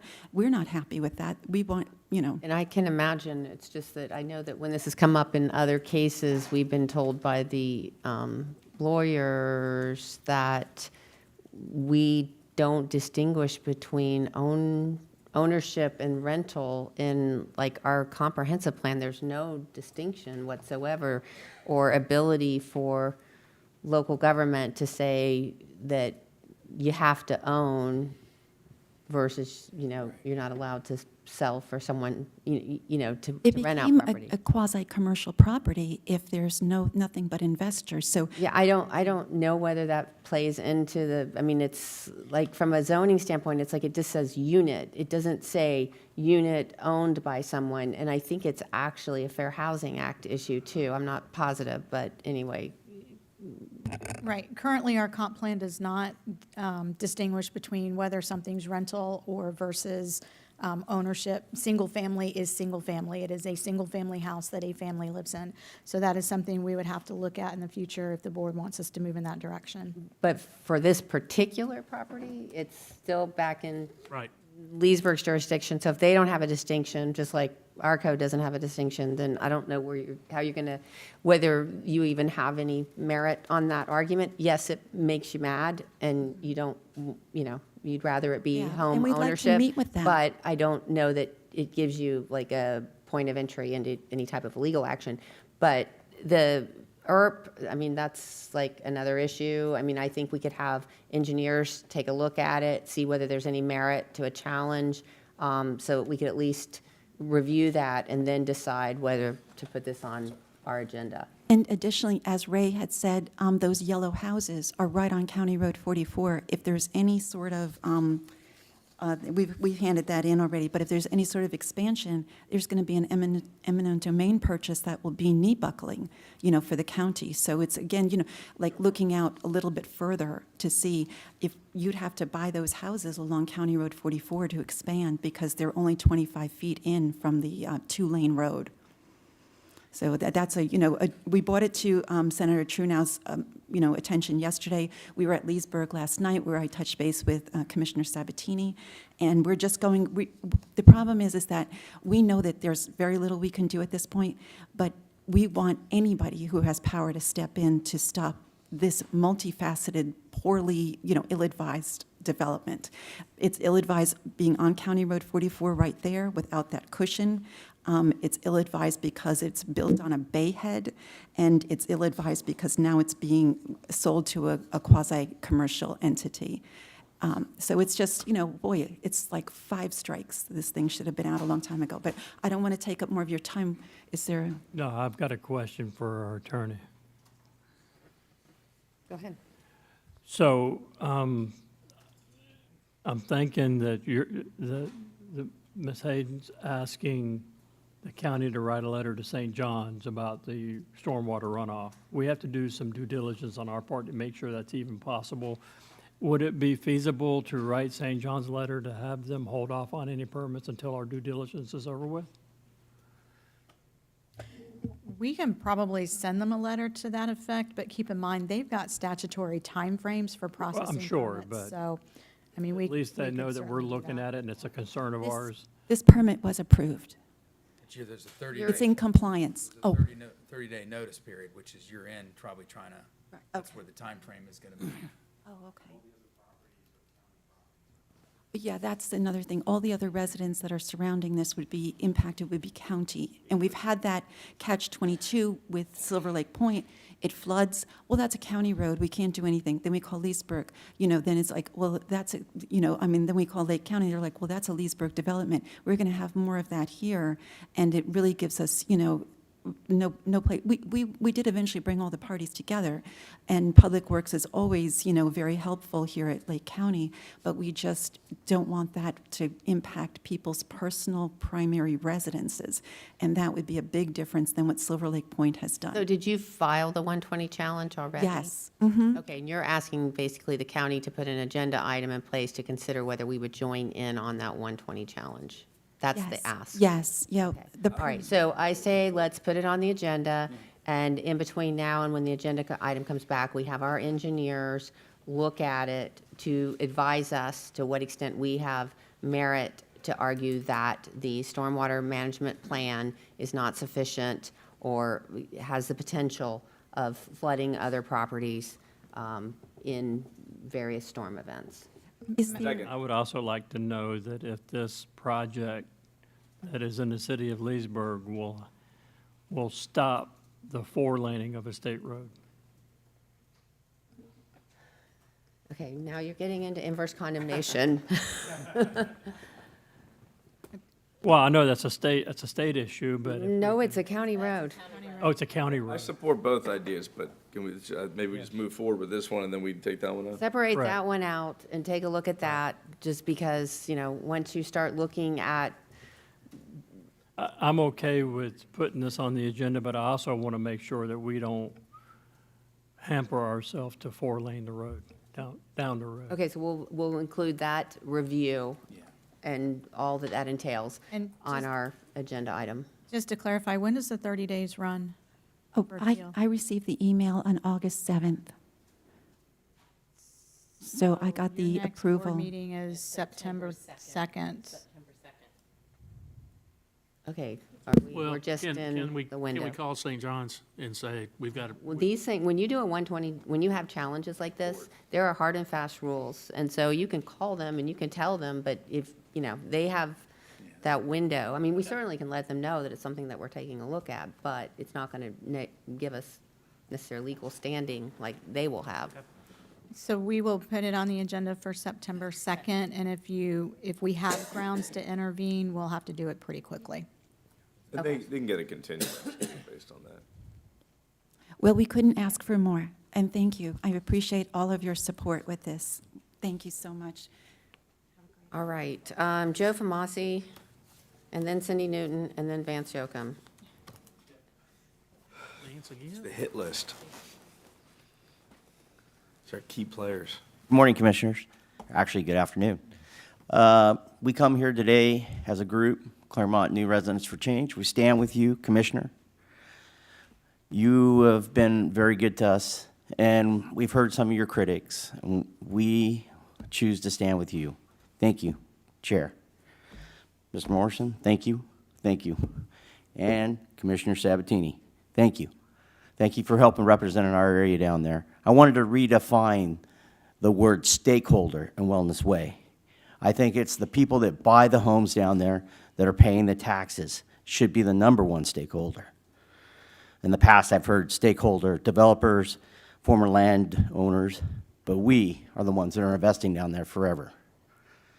I hope that you can get us reclaimed water and bring it down there like it's been promised for years. I think that it's time for the Orange County to ante up. 2,700 acres of Orange County sits in the middle of Lake County. It's time for our neighbors to give us a little back since we've been giving them so much. So I'm asking for your support, that you bring down the reclaimed water to Wellness Way. Because we do have a fire danger down there. I know you're aware we had 2 big fires down there. And without water sources, which we're kind of lacking right now, they were not going to have the resource to fight that.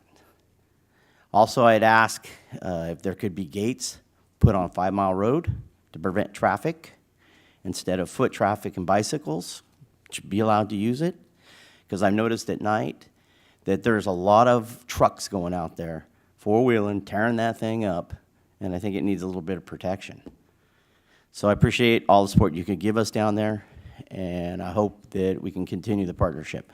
And once again, Ms. Campion, Claremont New Residents for Change, stand with you. Thank you.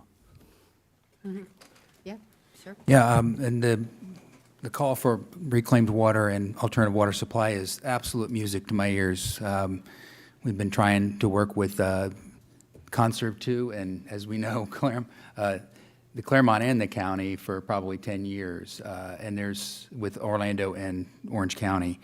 And there's some progress on that as well. Actually, it's a good opportunity to report this to the board, and I know Kathleen has been involved with this, but we have been funded to do the next preliminary engineering and study to put together an alternative water supply. We're only going to get so much water from them. We know that's going to be a fact that even buying at retail from them, from Conserve 2, it's only going to be so much. There's different parts that go into the water resource plan, as you know, for Wellness Way.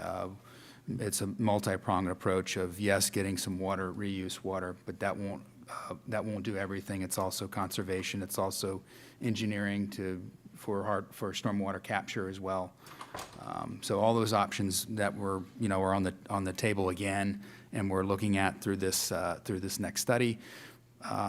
But ultimately, to get water from Conserve 2, they will still have to pull the trigger to sell it to us retail rate, not even wholesale, but a retail rate as well. That's why there's going to be some other options that'll go in there, and that we have to stay hard and fast with the mission for Wellness Way. So, but that glad to hear that. I'm totally 100% agree that if there's anything else we can do.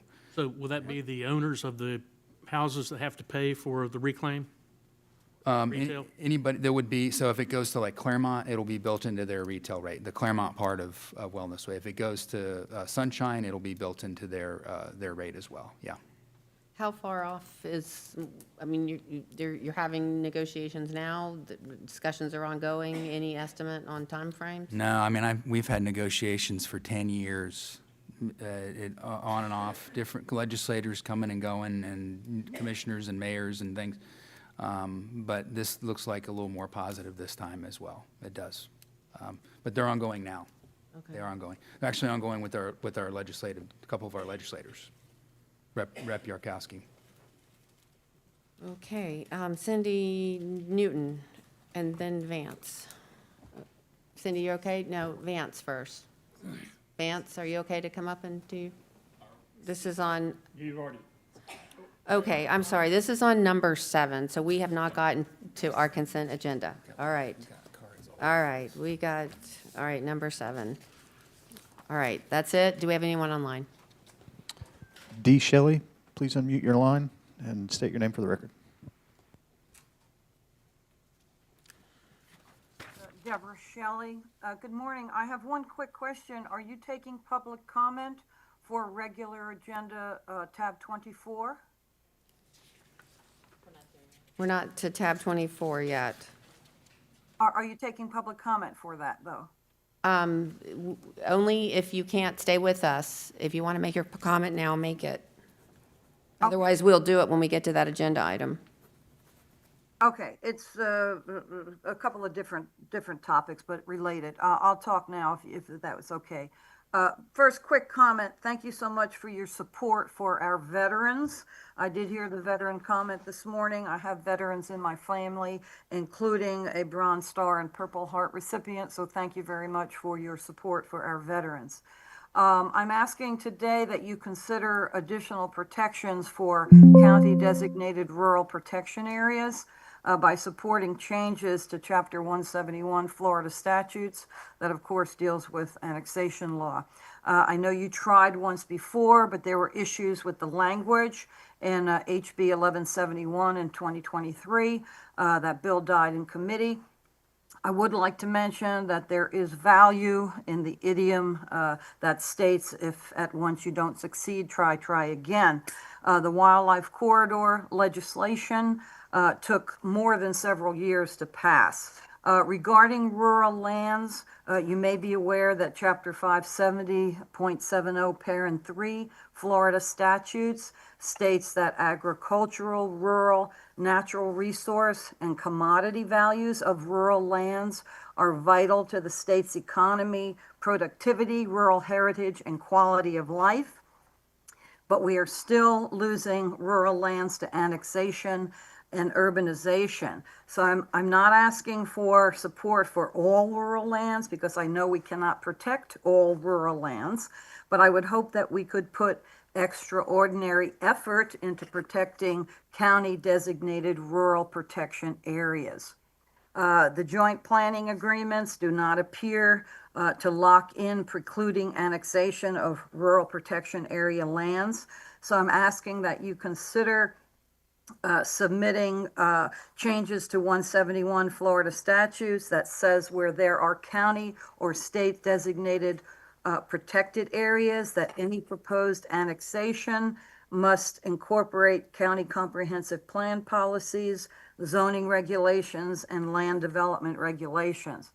This language is a start, and perhaps you can have a meeting with interested parties to develop meaningful language to changes to 171 Florida statutes.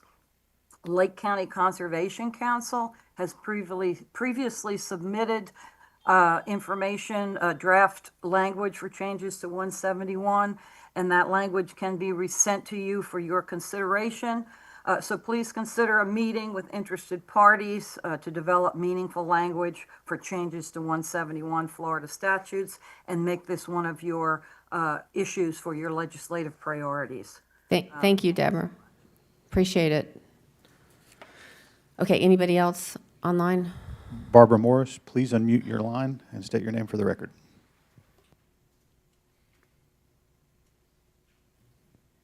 My name's Barbara Morris. I'm in District 4. I wanted to bring to your attention about the situation with the sunken gardens out here in Mount Plymouth. I'm not sure if the commissioners are aware that we have a historical park that's going to be 100 years next year, 100 years old. And you've gone in and you've taken control over it. This park had been hidden from the public for decades, mismarked as a private property, and we recently found out that it was not, that it was we own it, it's public.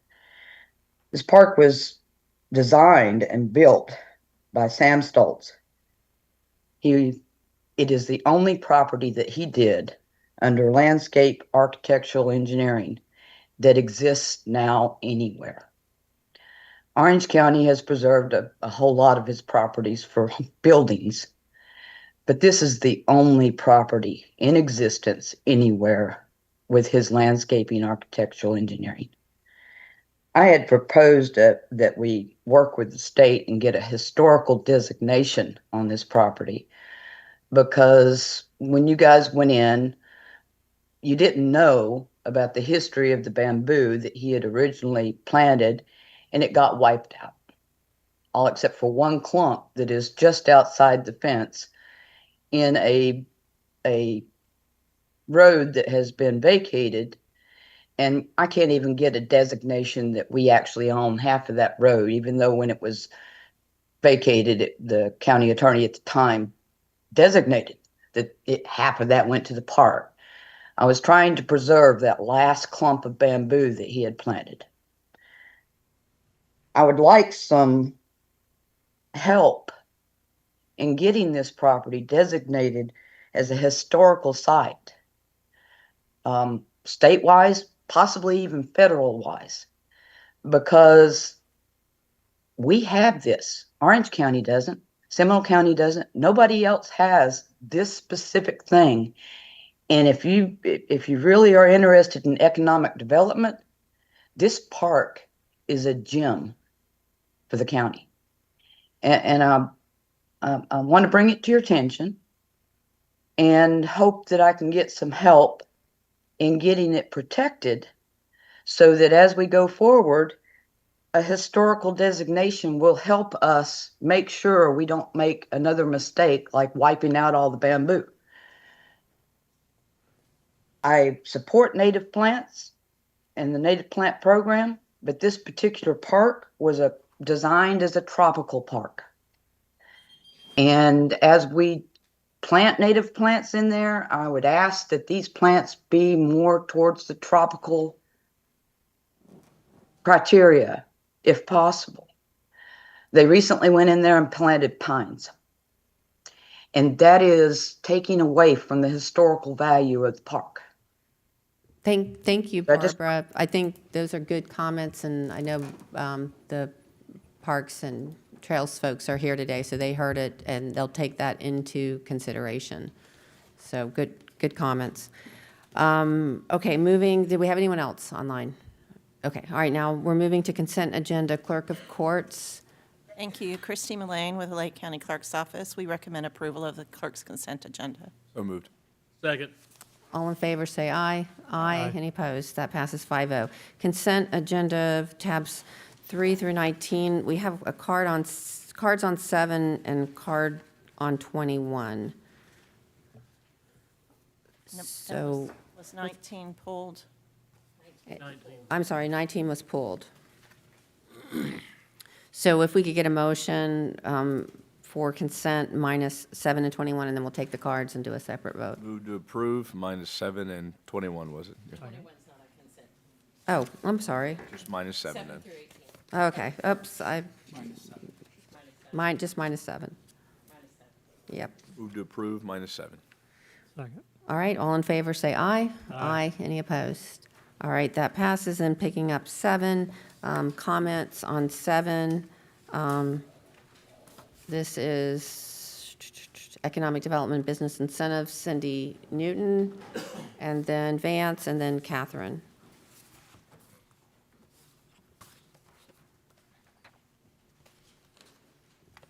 Good afternoon. Cindy Newton, District 4.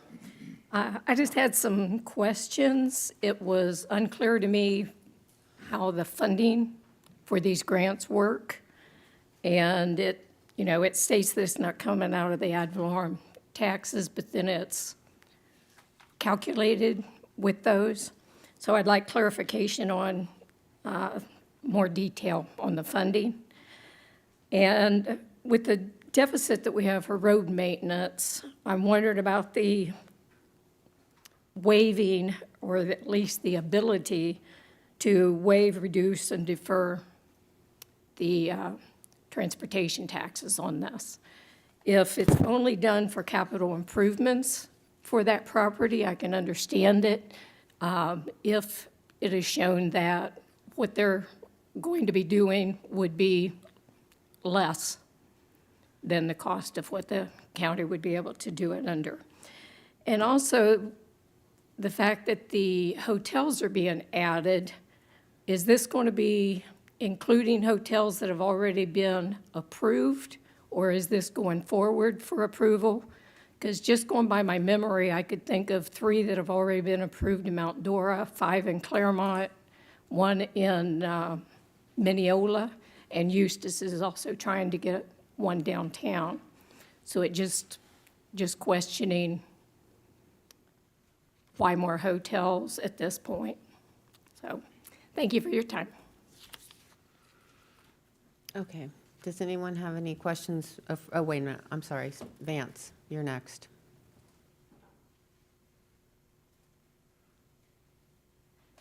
I would agree with Cindy in questioning this. I thought that the wording in the agenda was very vague, so that it was almost like deceptive in my viewpoint, because it didn't clearly say that this was talking about, giving some waivers or tax breaks to hotels or other organizations, and there was no mention of an amount. I'm going to have to research this further because I haven't read the bottom part of it, but I think that any talk about trying to give a waiver of impact fees to any business like hotels means that you're shifting then the cost of the growth costs caused by that facility to the taxpayer. And as a person who lives on Highway 19 where 561 intersects with it, and it's just massive traffic jams, which you haven't talked about today, but any place, any organization that gets waivers of any kind or a grant.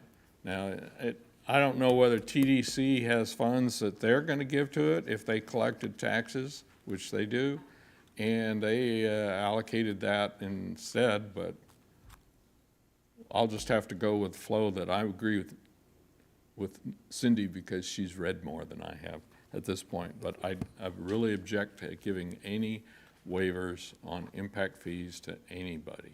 Thanks.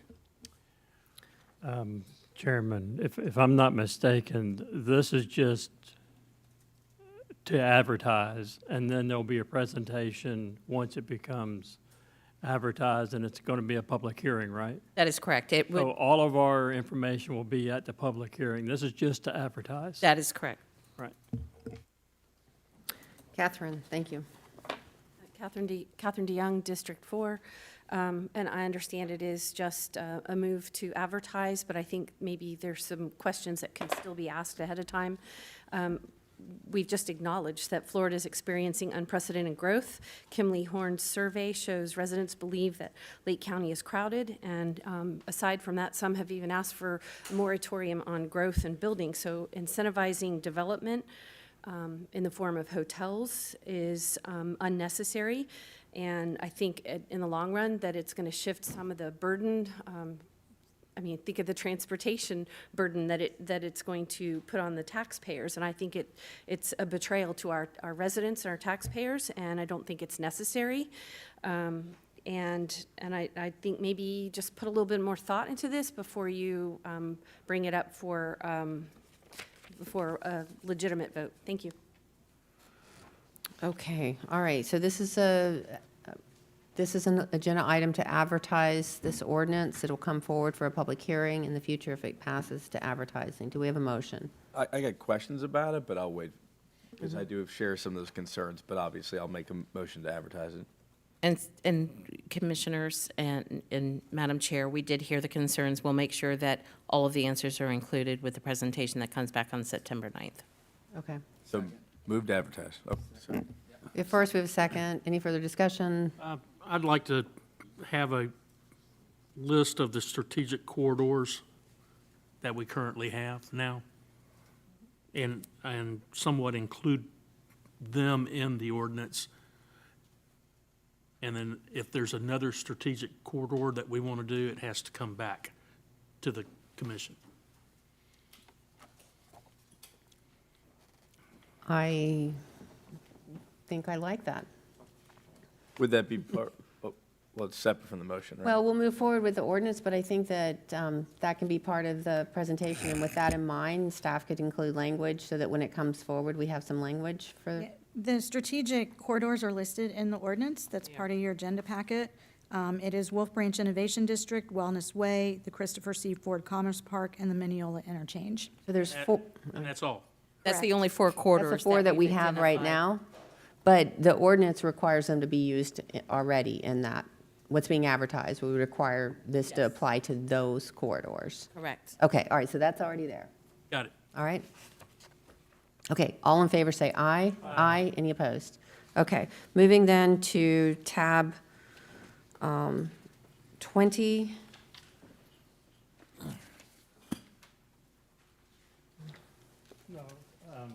What am I missing here? Never mind. 19 was removed, and tab 20 is Allison Teslia. Good afternoon. Allison Teslia, Director for the Office of Management and Budget. Today, we are going to hold our public hearing for the infrastructure sales tax plan. First, we'll go over some of the revenue projections. We'll talk about the 5-year plan by category. Then we'll hold the public hearing and the requested action. All right, so here's the revenue projections over the next 5 years. We use an average of 3.25% over the next 5 years. And the revenues for fiscal year 2026 is about $24.8 million, and it includes $1.4 million in carry forward from fiscal year 2025, which was from reserves and unanticipated interest that was earned. Here's the totals by category per year. For 2026, it's $26.1 million. In 2027, the total is $25.4 million. In 2028, it's $27 million. 2029 is $27.8 million. And then in 2030, it's approximately $28 million. The 5-year projection is $134 million. Okay, so here's the 5-year plan for public safety projects. In fiscal year 2026, it includes $2 million for sheriff's vehicles and equipment, $1.7 million for public safety support tower and equipment projects, $1.6 million for fire and EMS station renovations, and then funding for fire and EMS vehicles and equipment. The total for 2026 is approximately $7.6 million, with the 5-year total being $36.6 million. Okay. Next, we have quality of life. Some of the major projects that are being funded in 2026 includes $1.8 million for South Lake Regional Park, $1.5 million for Golden Triangle Regional Park, 1.2 million for East Lake Park, and then 500,000 towards the fairgrounds relocation. The total of quality of life funding in 2026 is approximately 6.6 million, with a 5-year total of 45.1 million. All right, next up, we have Public Works 5-year plan. In 2026, funding includes 4.1 million towards FDOT grant match. It includes 2 million for road resurfacing projects, 860,000 for intersection improvements, and then funding for equipment and sidewalks. The 2026 total is approximately 8.4 million, with a 5-year total of 35.8 million. All right. Next up, we have the other public infrastructure projects. In 2026, there's funding for capital building construction and renovations, fleet equipment, and IT enhancements. The total for 2026 is about 1.2 million, with a total of 6.2 million over 5 years. All right, and then finally, we have funding under the debt service. In 2026, it funds 2.3 million in debt service payments, with a total of 10.6 million over the next 5 years. And then I'm going to turn it over to the chairman for the public hearing. All right, this is a public hearing. Is there anyone here to speak on public infrastructure sales tax agenda item number 20? Anyone online? All right, bringing it back to the board. Is everyone satisfied with the presentation as it Move to approve. is presented? Second. All right. Discussion? Yeah. Go ahead. Not done by motion? Oh. Were you going to speak?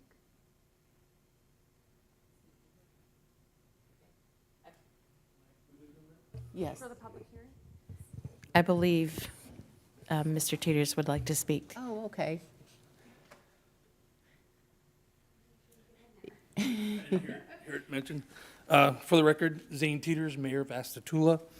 I'm here because we were at one point allocated $100,000 for some park improvements.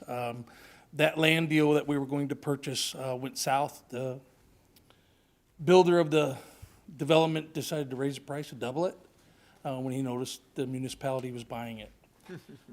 So what I'm asking today is to reallocate that money into the existing parks that we have. Currently, we had an FMIT inspection and we failed miserably. I don't know if you got the presentation that was presented at the last meeting. What we'd like to do is we'd like to bring up all our safety features. One of them is a fall resistance, which is mulch. We've partnered with a company that's going to give us some mulch. That's a rubber mulch. It's California approved, so it's antibacterial, antimicrobial, and it's 100% rubber, not tire rubber. That's one of the big things we want to do. So I'd ask that you approve the reallocation of the funds to this project so we can bring our parks up to standards. Thank you. Appreciate that. Do we have to actually make a modification, or is that understood? Does this, by the way, it passed Parks and Trails unanimously. Oh, okay, all right. So he brought up Parks So and is Trails it in the just the past. rewording on the So, document itself? yes, we would put the identification of park enhancements for Astatula in the project plan. Okay. Dollar amount that is not being approved, it's the project itself. However, I would ask that you identify, I'm not sure if the rubber mulch will count because I'm not sure it's considered capital. However, you can work with our budget office to make sure you identify specific projects within the park that may qualify. Okay? Thank you. But the dollar amount that is being carried forward for Astatula is $100,000 if approved by the board. Okay, all right. So I would modify the motion, but can we restate the exact verbiage of how we're retooling it? For existing park improvements, capital improvements, right? Right. Existing So capital park reallocation of Astatula's funding that was provided in the current fiscal year in the amount of $100,000 towards capital improvements at their parks. All right, so With that, approve the current plan with $100,000 towards the current capital for existing parks. for for existing parks. Correct. My second. All right, and that was a second on the amendment. All right, all in favor, say aye. Aye. Oh, wait, Was you had more discussion. Add more discussion. Wait, it was, like we were right in the middle of the Right. vote, so we just pulled that back. Under the quality of life, South Lake Regional Park, we've got a commitment for 1.8 million through 2030. Does it go beyond that? It goes to 2032, which is the life of the current sales tax authorization. Okay, and Golden Triangle Regional Park, we've got a $1.5 million agreement with them for how long? Through 2032 as well. Okay. Is there any way that we could take the rest of this, put it into one project and get it completed?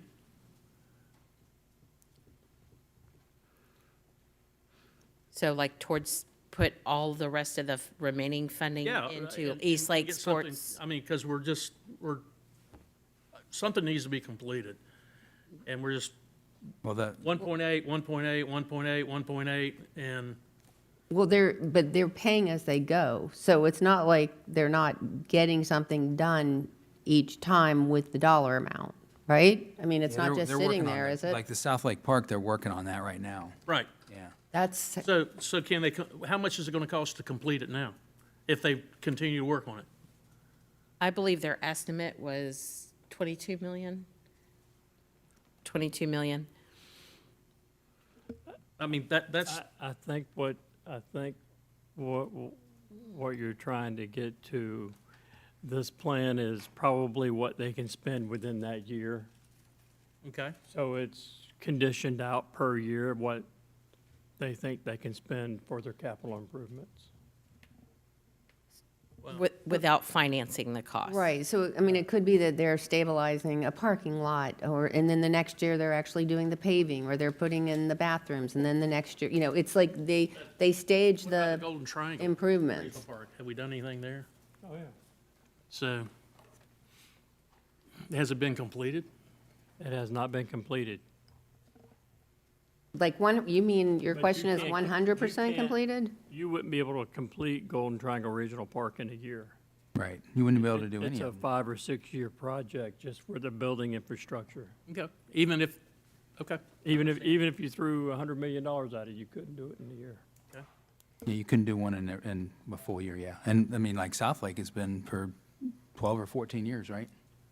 But each, I mean. It's a with- little knock it off. Yeah, they just keep whittling away at the whole until it is there one day. But it also, to a certain degree, it corresponds as you have more traffic, more use of the park.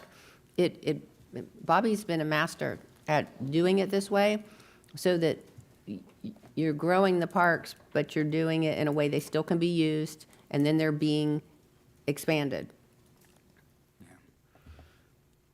So sometimes, I know at East Lake, we went for a long time with that Lime Rock parking area. They got everybody dirty and their cars all messed up. And then one day, one year, it got paved.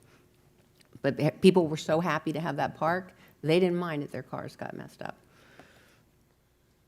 So if the money is not spent in '26, does it roll over to '27 With the board's approval, it does.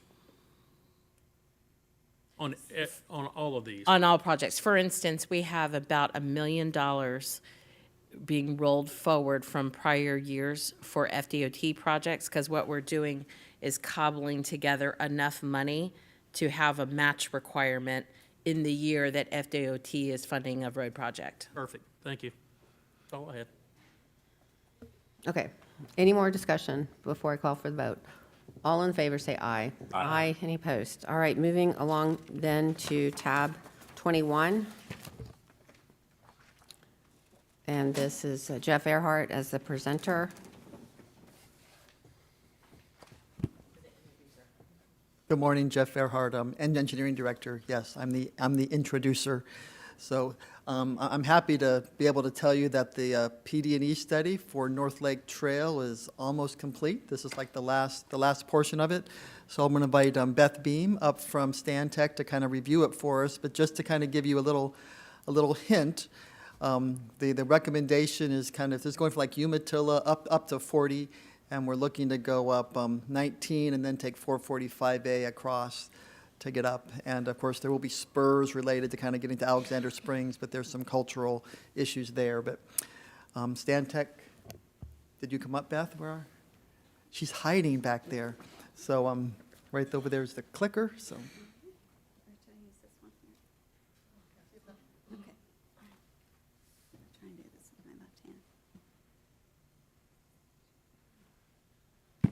Good afternoon. I had good morning on here, but you guys have had a busy day so far. I am Beth Beam with Stantec. We're consultants to Lake County for the North Lake Trail Phase 3 Project Development and Environment, or PD&E study, and I thank you for the opportunity to present to the board today.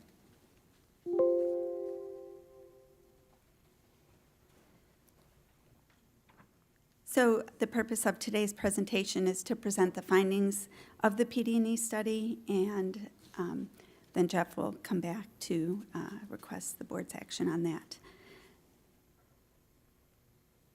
So although this PD&E study is being facilitated by Lake County by and through the Board of County Commissioners, in order for this segment of North Lake Trail to be eligible for state and federal funding, the study followed the National Environmental Policy Act, or NEPA, requirements, and that is the environmental review, consultation, and other actions that have been required are done in accordance with Lake County pursuant to 23 U.S. Code, Section 327, and a memorandum of agreement dated May 26, 2022, between the Federal Highway Administration and the Florida Department of Transportation, or FDOT.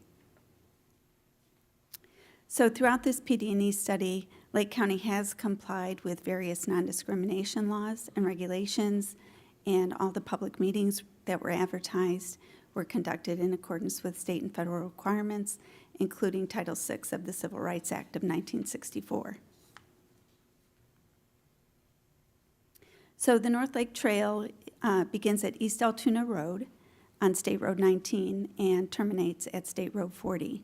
The trail will pass through the rural communities of Altoona, Pittman, and Astor Park, and then the North Lake Trail is the northern part of the River to Hills Regional Trail, which is included on the Florida Office of Greenways and Trails priority map.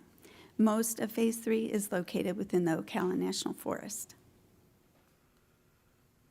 So shown here are the project development steps being followed. FDOT completed the corridor planning study, I believe it was in 2019, and we are now in the PD&E study phase. And as previously mentioned, for this segment of North Lake Trail to be eligible for that state or federal funding and comply with NEPA, we followed FDOT's PD&E study process to evaluate the social, economic, and environmental impacts associated with this planned transportation improvement project. So this process is followed to evaluate engineering alternatives as well as environmental impacts, including social, cultural, natural, and physical resources. At the end of this PD&E study, when the Lake County Board of County Commissioners concurs with the preferred trail alternative, the project can then move forward into the next phase of this process.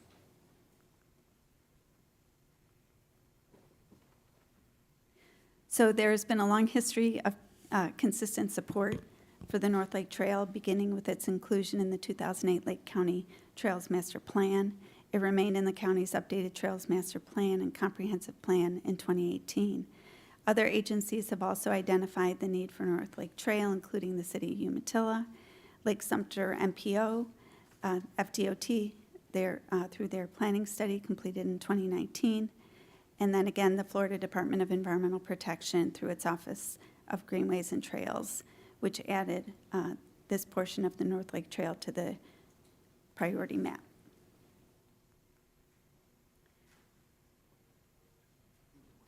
Oh, I am one ahead. Okay. Thank you. As a trail advocate, Lake County is familiar with how trails can enhance a community by providing a healthy alternative for getting around, connecting key community assets, supporting local businesses, and improving safety for pedestrians and cyclists. So the North Lake Trail will travel through the Ocala National Forest and connect those communities of Altoona and Pittman to Astor Park and other recreation areas along the way. And the trail is intended to have a paved width from 12 feet wide to 14 feet wide. Motorized vehicles will not be permitted on this trail. So the purpose of this PD&E study was to evaluate multi-use trail alternatives for bicyclists and pedestrians within the project limits. Public involvement was an important part of this PD&E study, and public input was considered as trail alternatives were developed. 3 public meetings were held before today's presentation before the board, and that included a project overview public meeting in December of 2022, the Alternative Concepts Public Workshop in June of 2023, and the Recommended Alternatives Public Meeting in November of 2023. We also had a study advisory group, or SAG, which was created to serve as project advisors to the study team, and these included representatives from the U.S. Forest Service, from Ocala National Forest, FDOT, county and local agencies, and project area cities and communities. Public input indicates support for the trail, and a range of trail elements were suggested, including recreation connections, buffers, and trail separation from roadways. So in addition, coordination with federal, state, and local agencies, along with public stakeholders, was critical to the development of project alternatives and selection of the preferred trail. This slide shows the ongoing agency coordination that has taken place with multiple agencies throughout the PD&E study, and then again, the study advisory group met 3 times prior to today's board meeting. Each build alternative was developed as it relates to trail design criteria, as well as trail design requirements for safety, drainage, utilities, as examples. Results of the analyses are being documented in individual technical memorandums and will be summarized in the preliminary engineering report, or PER, for this project. This documentation will be available following today's board meeting. Each build alternative was also evaluated as it relates to social, cultural, natural, and physical resources, with the goal being to avoid or minimize impacts to these resources.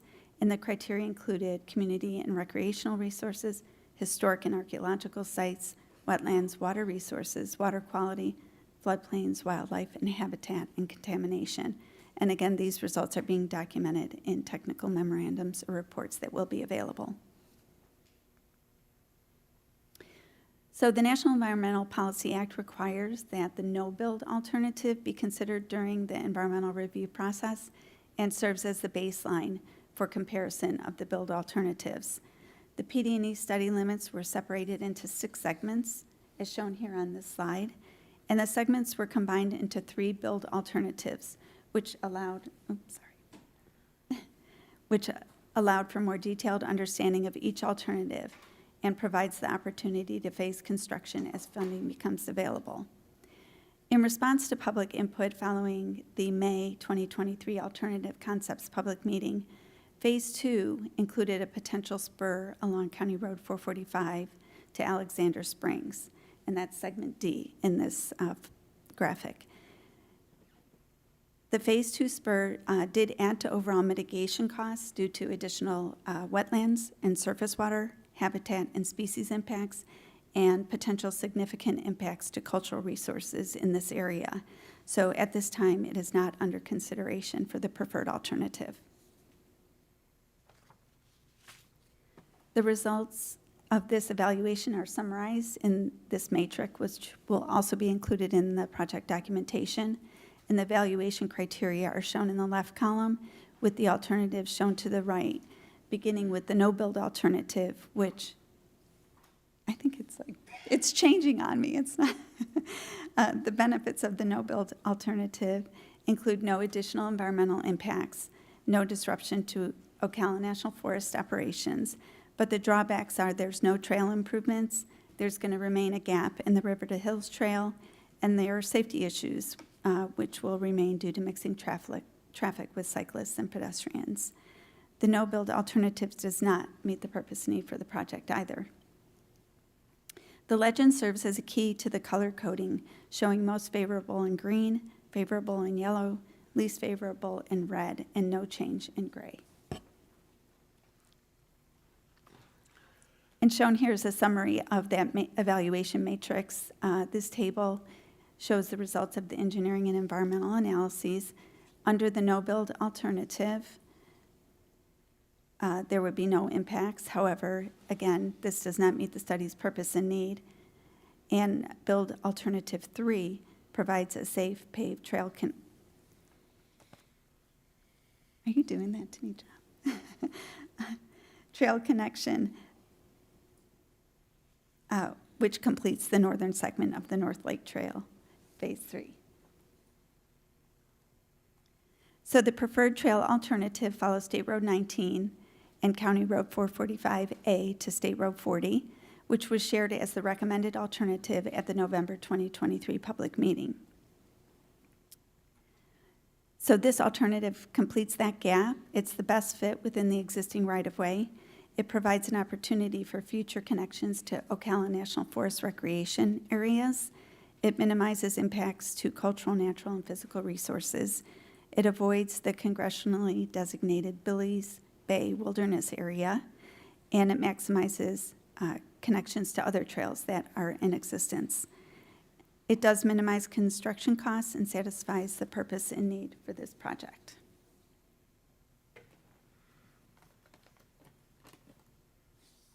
So the preferred trail alternative begins with segment A, which is from the East Altoona Road on the west side of State Road 19, crossing to the east side of State Road 19 near the Lake Door Recreation Area. The trail begins as a 12-foot wide trail with curb and gutter, and it widens to a 14-foot wide trail with curb and gutter as it crosses over County Road 445.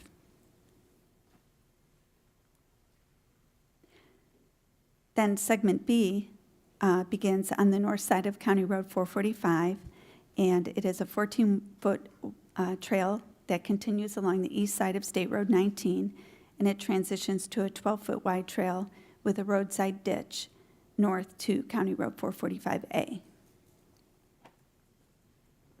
And then segment F begins at State Road 19 and County Road 445A. It's located on the south side of County Road 445A. And as you come off of State Road 19, it is a 14-foot wide trail with curb and gutter that transitions to a 14-foot wide trail with a roadside ditch. And now, Jeff, I'll hand it back to you.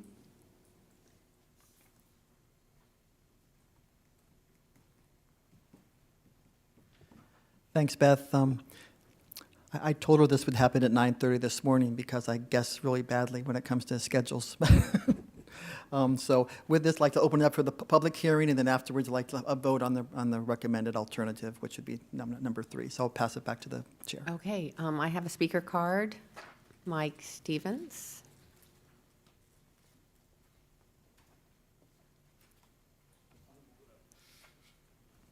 Good afternoon. I'm Mike Stevens, a resident of Lake County. I'm the chairman of Fringe Lake County Trails and also the chairman of the Florida Greenways and Trails Council for the Department of Environmental Protection.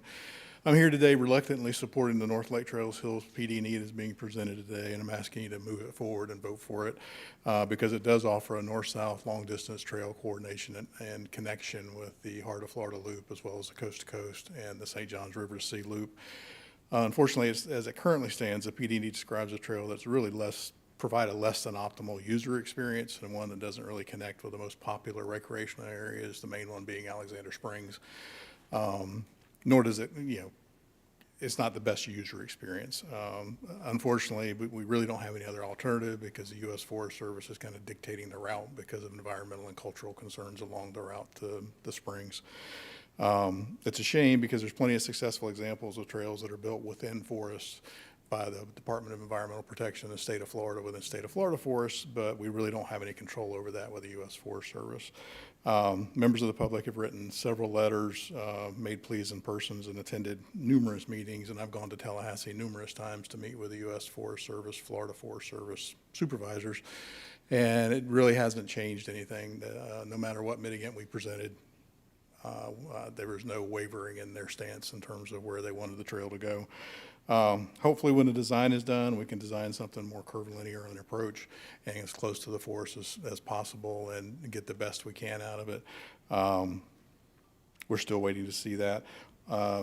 We were hoping to get the Alexander Spur, but then the U.S. Forest Service outlawed any hikers or bikers from even entering Alexander Springs from the highway. So now Florida trail users can't go into Springs. Paisley Woods bicycle trail users can't go into Springs. You have to arrive at the Springs in a car, and you have to have a reservation to get into the Springs. So that kind of threw that whole spur idea out as well. So we're kind of stuck with what we're stuck with, but it does give us a long distance trail that connects with the Heart of Florida Loop as well as a coast to coast. It's disappointing, but it does provide the connection that we're looking for. Honestly, I believe it's a huge loss, an opportunity for the U.S. Forest Service to gain more support and protection for the Ocala National Forest. As I'm reminded of a statement that I heard recently regarding the Florida Wildlife Corridor, if someone can't access it, experience it, or enjoy something, they won't love it, nor will they support it, nor will they protect it in the future. So it's disappointing, but again, all that being said, please vote for and support the PD&E as it is presented today. We'll make the best of it, and it will provide a connection to the Heart of Florida Loop, as well as a coast-to-coast and other statewide regional trails that are being done that will connect Lake County with those things. So I'm looking forward to, Jeff and I have been talking about segment 3A. That's about to be constructed. It's about to go out to bid from Umatilla up to the forest. And the first picture was my picture, the tree tunnel for the old railroad going north of Umatilla. So thank you. Please vote for it and support it. Quick question on that prohibition, unless you arrive by a car and you have your reservation. How long has that been in effect? I'd have to look. Hold on one second. And what was the reasoning for it? Overuse. Yeah, it's been. I believe it was in Working out on the road. 2022 or 2021, actually. They mandated the entrance to the springs only be permitted by car and only be permitted by reservation. So it doesn't make any sense to me environmentally, as environmentally conscious, because you want people to walk in, you want people to ride their bikes in and not have a car and not drive their car there, but it is Get the what it is. reservation once you get, when you literally can't accommodate more people, and that happens in national parks and all over the country. But you would think arriving by bicycle or being a trail user would just be, a no-brainer that they should be able to make a reservation too. Yeah, that caught us off guard and kind of redirected the entire thing, because the entire public support, all the letters, all the meetings, all the public comments were all Alexander Springs, Alexander Springs. We want to go by Alexander Springs. We want to connect recreational areas. But because of their concern for overuse of the springs, and also because of cultural artifacts and archaeological things around the springs, they didn't want it to go that way. So. Yeah. Actually, Dale Allen and I met with the Florida or U.S. Forest Service Florida supervisor at the bridge at the springs, because we're talking about building a new bridge. And I showed him there's 54 4-inch scupper drains from that bridge deck that dump every bit of oil and gas straight down into the creek.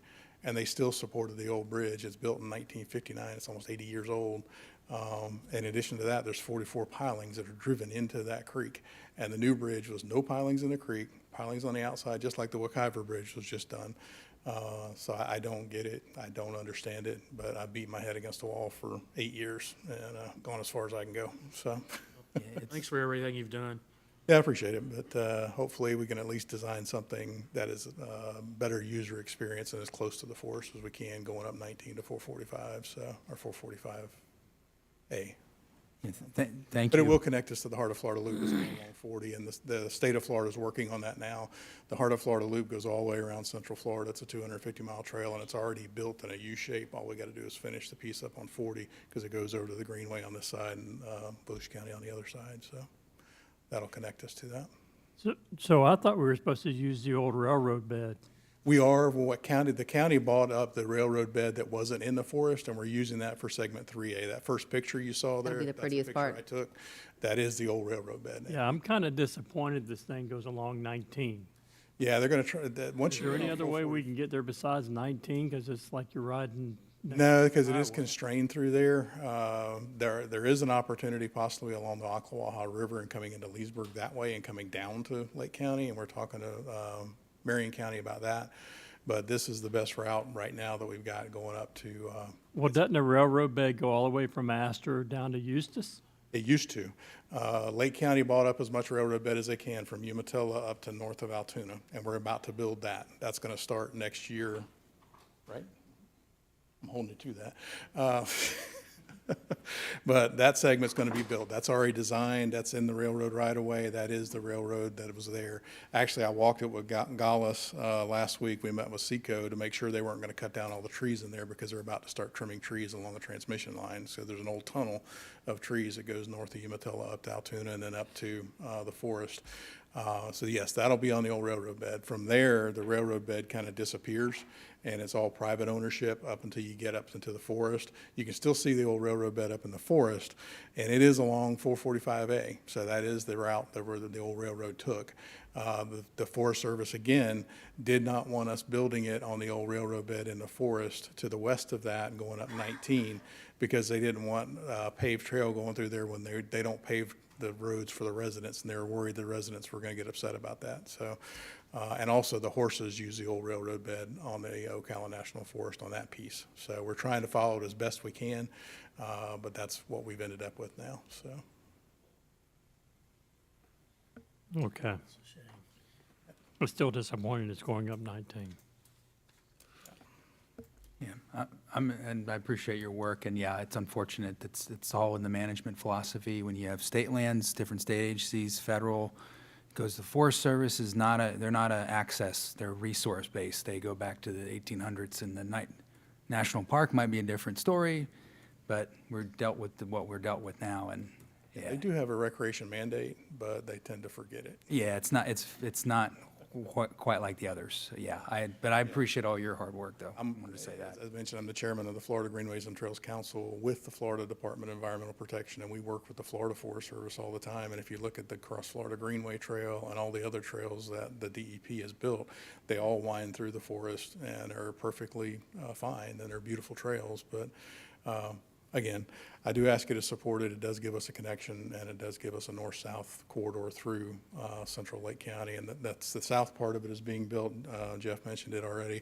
The North Hancock Trail extension coming up over Sugarloaf, over the top of Green Mountain, that's all part of this trail that will be connected through Tavares.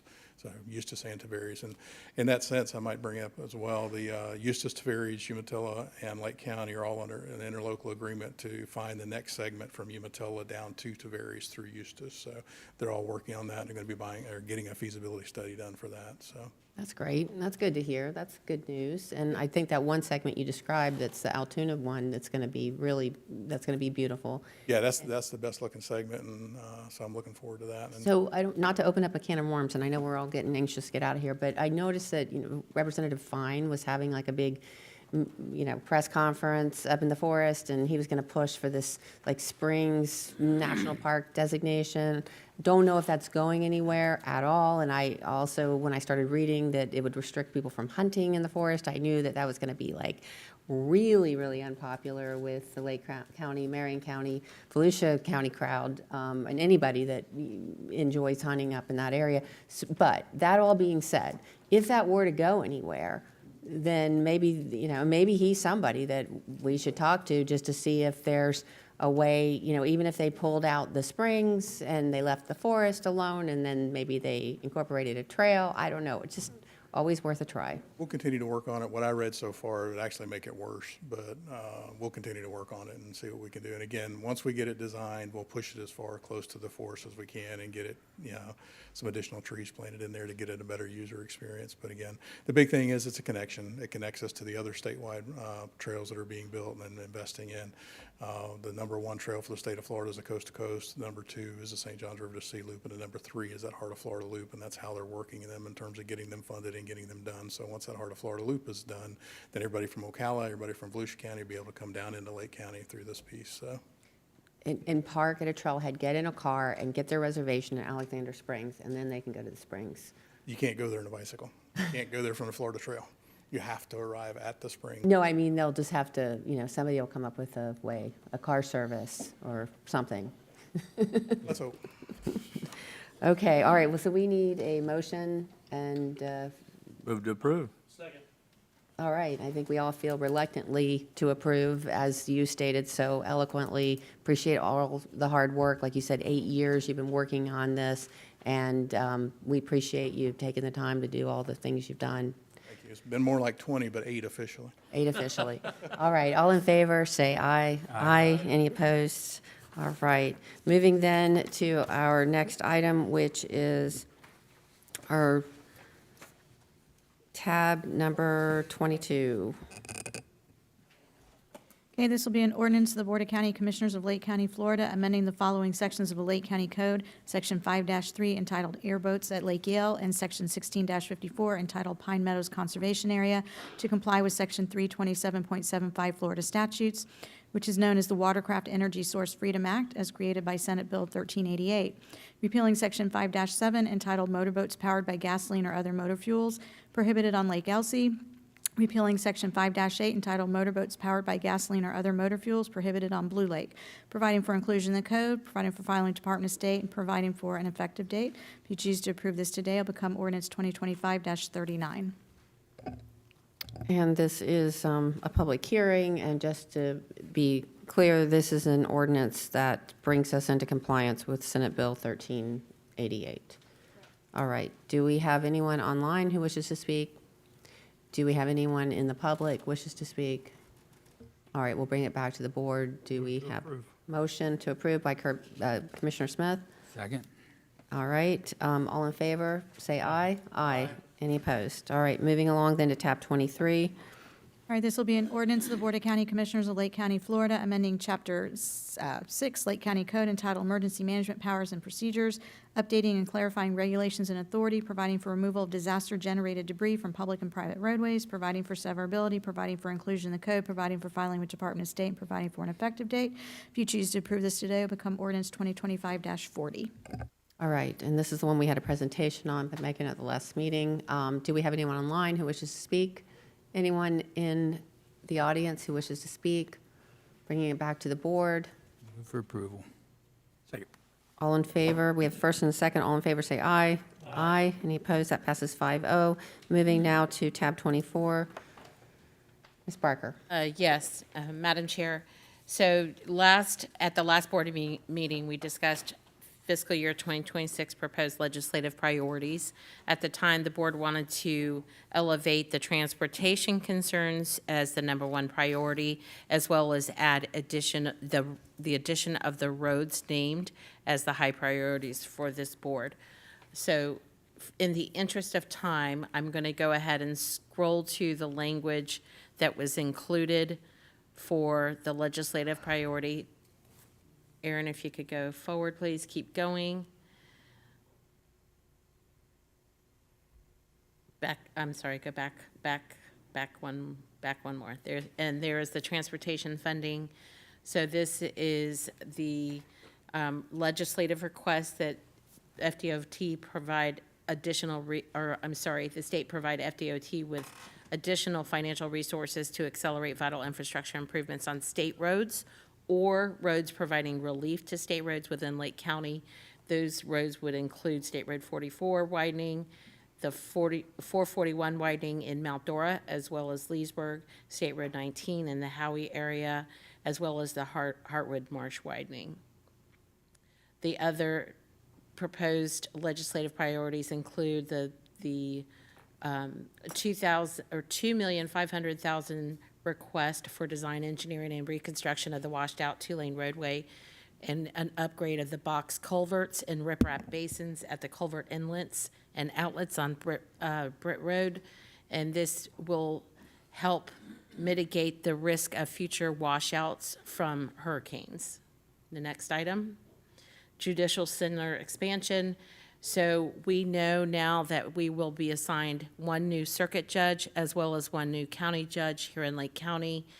The administrative chief judge asked that we look into expansion of the current judicial center to accommodate the additional judges as well as their administrative staff.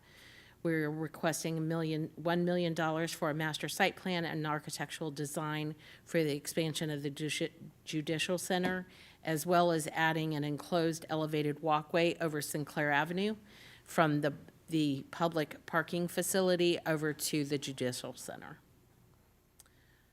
The Neighborhood Lakes Gateway Center, this is going to be a dual-purpose facility that will serve as a dynamic entry point into the regional trail system at the convergence of Orange, Seminole, and Lake counties. We will use this as a trailhead. It will also include a full-service library for the East Lake area. It will include community gathering spaces, meeting room, concession area, as well as a bicycle repair shop. The request is for $800,000 to fund the design, engineering, and permitting for the new facility. And so at this point, we're requesting approval of the proposed legislative priorities. Commissioner Campion will be attending the legislative delegation that will be held here tomorrow morning and present these to our legislative delegation. However, this does not mean these are the only priorities that we can address. We do have until November and to turn in our forms to our representatives. So if there's other things that come up between now and then, we can certainly address those with them as well. Okay. And I do think that Deborah Shelley brought up a really good point, and that is we did take a stab at that bill a couple years ago that would protect the rural protection areas. If they're annexed, and the cities would have to recognize our protections, and if that were to extend it to any state designated areas as well, like the Wekiva River Protection Area, the Green Swamp, I think that we should definitely consider putting that back out there, either suggesting a change to 171 for that purpose, or one that's a special law for our own protection areas. So if you all would consider that, I think that we should bring back some language and pursue that again. I'm okay with bringing it back, and I'm just wondering if we can make it like a, what do they call that, a local act? That's how we tried it before. Right. So I don't know whether you try Well, sort it of never, both. it died in committee because they were too scared to bring it up. I mean, I don't mind looking at some language. My concern would be that we're trying to go through a joint planning agreement process and what that might do to cities. So, I mean, let's see how it's worded. It's just so hard. It's like if the joint planning process doesn't then restrict them to not annex and change these Yeah, I mean- protection areas, then what? I mean, there's a couple cities that I've talked to that are interested in putting that in there. Actual restrictions, like they would only annex to this point and Good, that's so they'd it. be on board with us. Yeah, they would be on board for the change. They might, yeah, but I'm worried about, I want to see how it's worded, so if we're making progress with other cities too, Yeah, I wouldn't worry about it until we see the language yeah. and then adjust it from there. And you could even have the language acknowledge that if there's a joint planning, I think that's how we had it before. If there was a joint planning agreement that addressed the issue, that you would just defer to that JPA. And then that would take care of ones that you work out. The language did propose last time that there could be a either site-specific or other type of agreement between the county and the city that would then remove them from the provisions of that local bill. Okay, well, let's see what it says, and then I'll ask some of the other cities that we're trying to win over on JPAs first, how they'll Good take idea. it. We have by the way, since we're talking about it, we have a roundtable scheduled with them again in 3 months, less than 3 months now, right? I believe it's scheduled for September 29th. Misty? Okay, so that may be a good time to talk about it as well.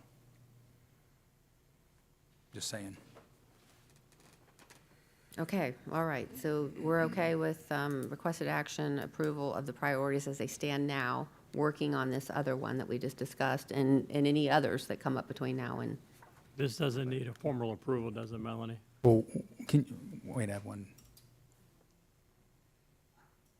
No, just a Okay. consensus. It's just consensus. All right, discussion and direction. All right. Real quick, though, was, and I'm sorry if I missed, I don't have the full presentation in front of me right now, but regarding Senate Bill 180, I was thinking if that's something to address specifically as a priority, put it in here.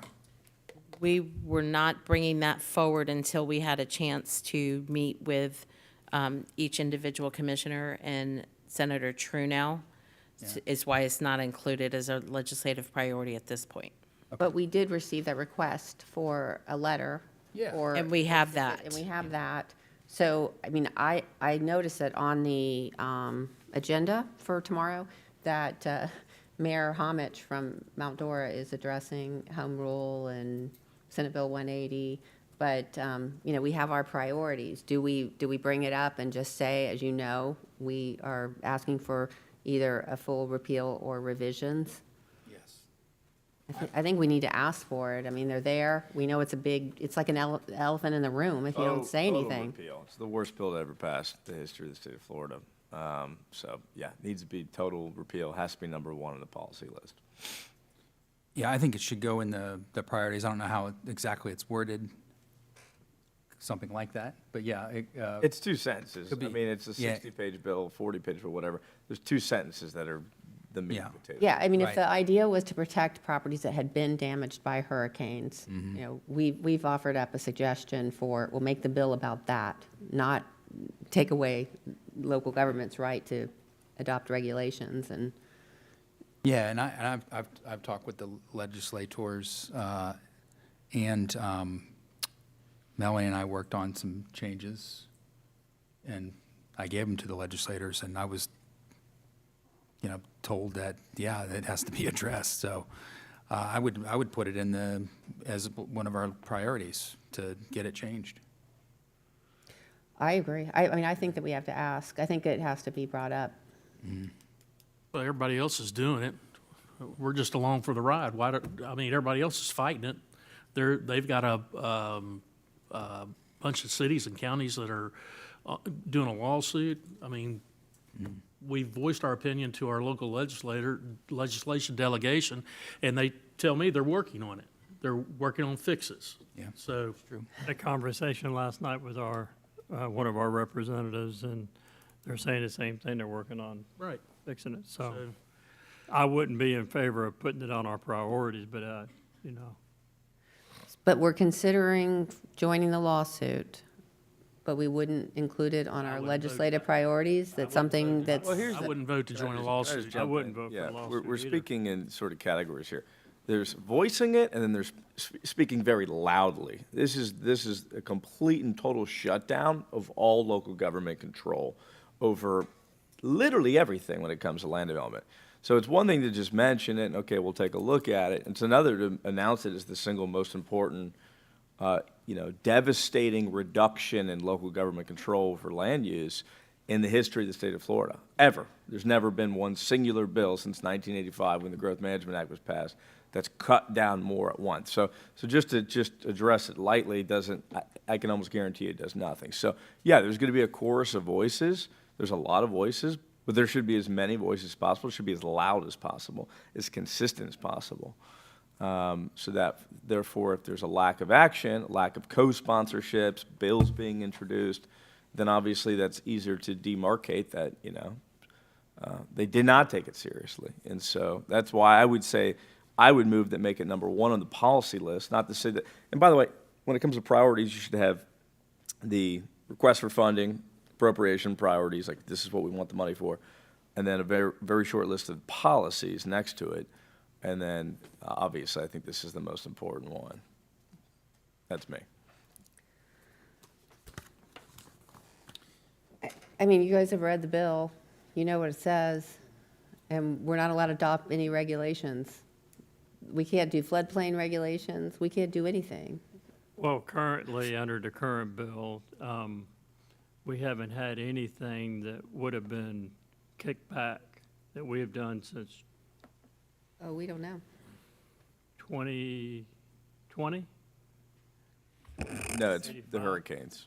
It was retroactive to August 1st of '24, and since 2024, through the date the bill was signed, we only had one LDR change related to lot splits, which I don't think would be questionable. It would even have been a question if this bill was enacted today. We've only had one. But we're working on a floodplain ordinance right now. I understand that, but I'm talking about current situations, and I don't want to put it on our legislative priorities. I don't think it's a legislative priority. I think we need to go ahead and move forward with legislative priorities and put this on something completely different. Well, just two quick comments on that. Again, I think if you think of the legislative priorities as appropriation, requests, and policy, it makes it a lot easier. Why? Because they're not competing with each other. It's not like, hey, we want $1 million for over here, and then we also want a modification of the statute. They're not, you could ask for both, that they don't compete with each other. So I think you should have top 3 or 5 policy changes, top 3 or 5 appropriation requests. Well, what we are telling them is that we don't think they did a good job up there, and they're not gonna fix it. And by the Isn't way, that true of every policy request? and by the way, can you give us these millions of dollars that we're after? Well, you just hit the heart of the issue, didn't you? I did. That's the whole goal right there. I mean, it's. So we can't say what we really think, because we're afraid then we won't get You can say anything you want to. I'm not gonna sign on to a lawsuit until I understand they haven't fixed it or are not gonna fix it. Yeah, and let me be clear too, I'm suggesting as a policy priority, like we would have done in any year, we would put a policy priority on our list. And to be clear, I'm not in favor of joining a lawsuit right now either. So I mean, I've had some, but I want to make it clear, and I've got some progress as far as working with the legislators, and I do appreciate them on that. But I mean, it's going to be pretty clear if we make it our #1 policy concern. Didn't we, when they were going to change the TDC funding, didn't we have that on our legislative priorities didn't we include that? Like think- when they were going to take away, they were going to change something?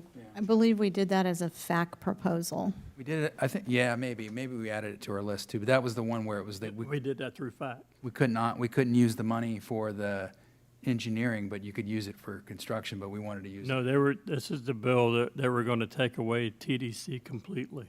Oh, well, that was recently, yes. That was Yeah, yeah. last year. Yeah, that was We last year. used fact Yeah. for that. That's another one. But then they were going to change what you could use it for, I think. Yeah, a couple years ago, we did talk about it. It might have been through fact. We wanted to be able to use it for infrastructure. Right. And we made that a legislative priority. Yeah. Oh, and if I could, just one more comment, which is, Commissioner Smith said, hey, there's nothing retroactive that's passed already that we're in hot water over in terms of this bill, but there's 2 pending ordinances that are extremely significant that could, obviously are affected by this bill if it doesn't be tweaked. And one is the entire comprehensive plan process.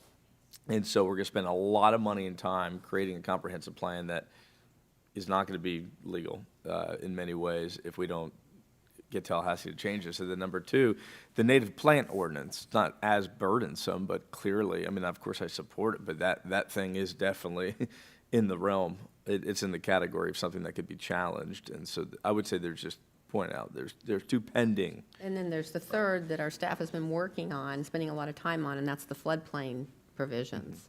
Yeah, and there's some cities, if you ask the cities, I think they got a nice little round of letters, a couple of them did last week, that said that the comp plan changes they made were, they used a Latin lawyerly term for it, that were null and void, basically, that they had to go back to what they had before, because their comp plan. Either way, we're talking about legislative priorities here.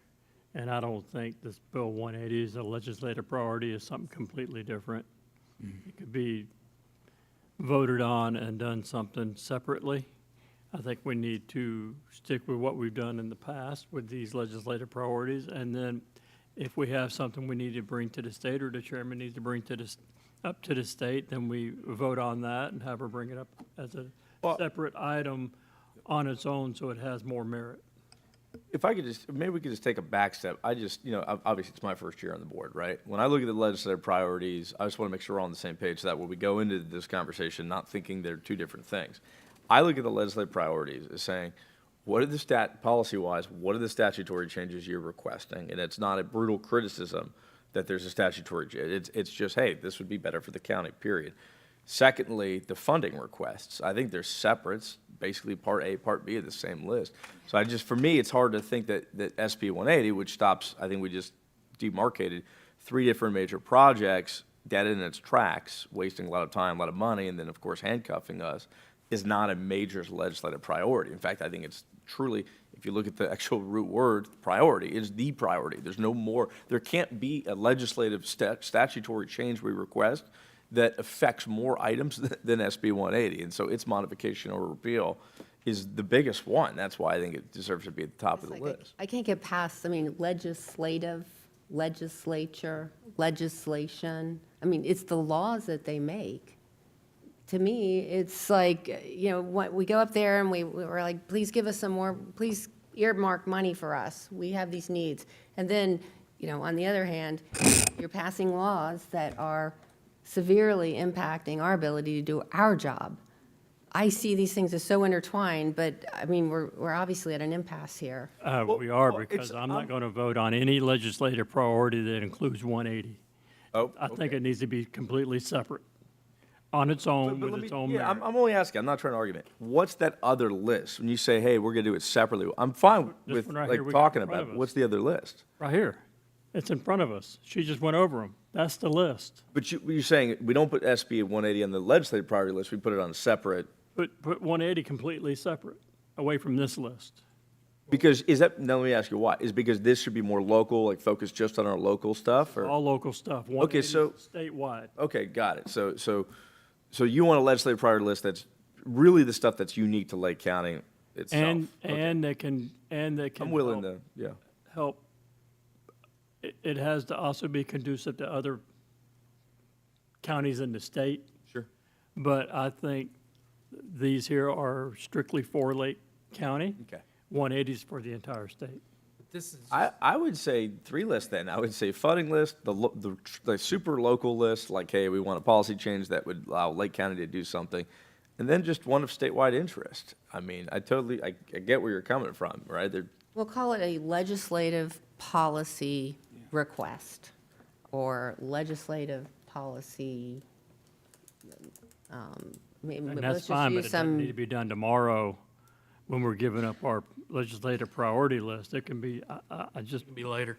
it could be next week, when we all go over it, we all look at it, and then we decide on that separate issue alone, because I personally am not willing to go to a lawsuit right now. I haven't got all my information yet to see if the state's even gonna change or not change. They said they're gonna change it, so I'd like to see if they do. see if they do it this session. Is that your, cutoff? Like, if what they I'm- don't fix it this What I'm thinking session, I'd recommend. I mean, It's an that- early session anyway, starts in January. When do we need to finalize the list? Do we have a time set for when this? no, it's tomorrow. I'm presenting it to the legislative delegation. So this is what's going to be presented tomorrow at the legislative delegation. And we're going to revisit this question of a resolution about Senate Bill 180 and a lawsuit. We're going to revisit that at an upcoming agenda of this board. And we certainly have had a chance to talk about it, so we're kind of seeing where everybody's at. Well, I see this as a conversation, not a debate, even though we're a little divided. I'm totally fine with, hey, here's the local list, truly hyper-local, just us.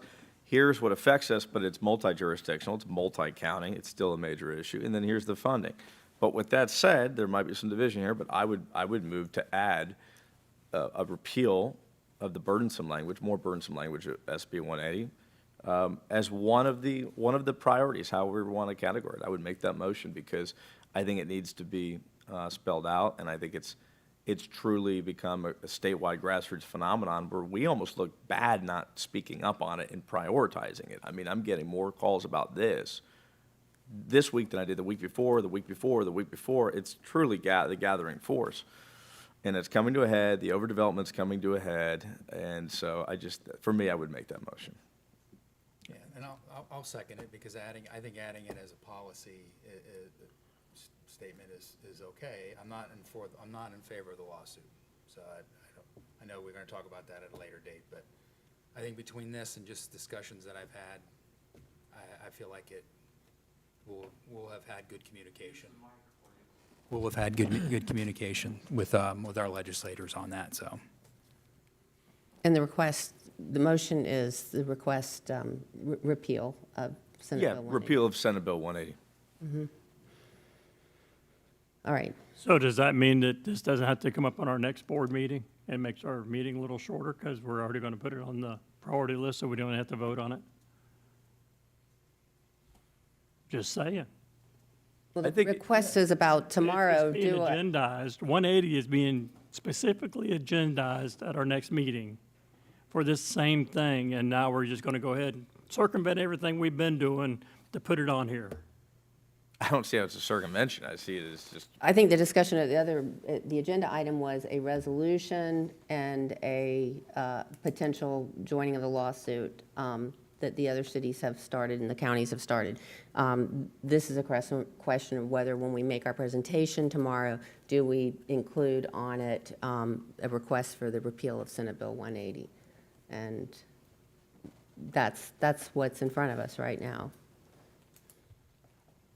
and I'm totally open-minded to keeping the list local, the local list set, aside Well, from the multi-county. The motion was to add 180, so I'm going to vote against all these priorities. I hate it, but I'm not going to vote. But for you're good with 180. this is what I'm not understanding, though. You're good with 180, or you're good with the idea that maybe it will I think get we need to repealed. separate it. We need to have it its own standalone merit and not convoluted with the rest of the stuff. And the thought process being that our legislators in Tallahassee, they had to vote for that bill because that's what they had to do, because they had to be good soldiers and vote for a bill that was horrible for the state of Florida. Yeah, in many ways, they had no idea what's going on, not because they're not paying attention. It was that late in the game. What happened is it got put into the House bill from a representative named Fiona from Sarasota, went to the House bill. House bill goes to the Senate bill. Senator Sigley tried to remove the language. They then sent it back to the House. House sent it back with the language, and everybody voted for it because nobody even knew it was in there. It had come out, it had added back in, it came back out, and then it was signed. It was all very, very last minute and planned by a developer named Pat Neal, major developer, to make it into the final product. And so therefore, I think in many ways, They got tricked. The legislators got in my tricked. opinion, yes. All the more reason We that this bill should be repealed. we need to let them work on it and see what comes out of it. Well, I would stand by the motion because I think the motion is basically be made in a gentle manner. It's not, we're not absconding them. It's just, hey, please fix this, that's all. So,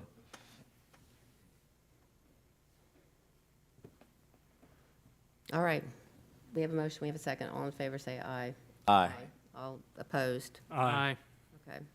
All right, moving on then to annexation report. Oh, I don't want to backtrack, but the potential conversation lawsuit, is that scheduled at a future That's a meeting? different. Future meeting? agenda. Mhm. Okay. And it passed 3-2. Correct. I don't even know why we need to have that since it's on our priority list. Well, two different types of action. One is a request, one is a demand. Mike Fitzgerald? No, we don't have an annexation report. Okay, all right, well, that's good news. That's really good news. That's the best news we've gotten all day. All Well, right, since we're on annexation reports, can we just bring up this one that we've all been getting emailed about at Leesburg that's adjacent to either Highlands or Plantation? can we do that? Let's see. It's the city annexation. Oh, okay, all right. But we got hit with a bunch of emails on it, and I was a little legally unclear. Do we know the status of that one? It's either next to Highlands or Plantation. It's next to Highlands, Okay, and I started getting a bunch of emails. I thought everybody was CC'd on or it. Royal Highlands. Okay, well, then I'll hold off. No, I'll hold off. I just saw a bunch of emails. Maybe it's too far in the future for a topic right now, so. We don't have any, so let's, if you, whatever you've got, forward it to Mike, so we Perfect. can make sure it's getting Thank you. reviewed. Thank you. Okay, appointments to Elders Affairs Coordinating Council, an applicable waiver. And I would ask for a motion to approve Ebony Gant to fill the term ending 1/31/2027. Move approval. Second. Second then. All right, Morris first and Smith second. All in favor, say aye. Aye. Any opposed? All right, then moving on to Keep Lake Beautiful Advisory Committee, appointment for a term that expires May 31st, 2027, Cynthia Paget. Request a motion for approval. Move to approve. All right. All in favor, say aye. Aye. All right, moving, that passes 5-0. Commissioner Smith and Sabatini, this is a District 1 appointment to the Parks, Recreation, and Trails Advisory Board, and the District 1 members expires expired June 30th, 2025. So we have 3, Yeah, who was that dude you liked? Timothy Walker. I think they're all good. I just, Timothy Walker is my All choice. right. Yes, sir. Thank you. I'd move to approve Timothy Walker. do we have a second? Second. All right, all in favor, say aye. Aye. Any opposed? All right. Moving then to reports, county attorney, county manager. Just a reminder that we do have a CRA meeting immediately following this meeting. However, after we adjourn, we will need 5 minutes, at least 5 minutes, to reset the recording and prepare for the CRA meeting. Okay. All right, Commissioner Sabatini, a report? Sure, just a couple quick notes. Just one is on the Sunken Gardens thing, I wanted to go there, but I couldn't get there. I couldn't find it. It's hard to find. Is there an advantage of putting it on Google Maps or Apple Maps, or should we not do that until a certain stage? Oh. I'm fine either way. Well, I think it's a good thing to, Okay. Maybe like just a staff research note that eventually we and want to. review. Yeah, because I literally couldn't find it, so I don't know if, if staff wants to wait until that goes more public, that's fine, because, maybe there's some advantages to waiting. But, it's one of those things. Second, the next FAC conference is September 17th. I'm sure me and Commissioner Parks will be there. I encourage everybody to go. It's the technology and innovation focused one, so it's actually very interesting. It's not just kind of typical policy stuff. It's a lot of new stuff, because somebody brought up AI earlier, and that's become a major topic now. I've heard this, I haven't confirmed it. Some cities and counties are using AI for a majority of their permitting. So like most basic permitting is done almost exclusively through AI. I heard this in Pinellas County the other day. It was a local government thing down there, so something to look at. And then I was going to bring up the lawsuit in SB 180. Obviously, I know, there's back and forth about it. I think it has merit. We looked at it. I don't think I'd want to come in at the expense of $20,000. I would move at the next meeting to make it for a $10,000 entry. I think that's more modest and obviously gives them plenty of funds with the quantity of cities and counties that are joining. But I checked out the potential lawsuit. I had questions last time. I support it. I'm sure the board might not entirely agree, but I'll make the motion at the next meeting, and hopefully we can put that on the agenda, at least for a brief discussion. We don't need to debate it all day, but I think it's important.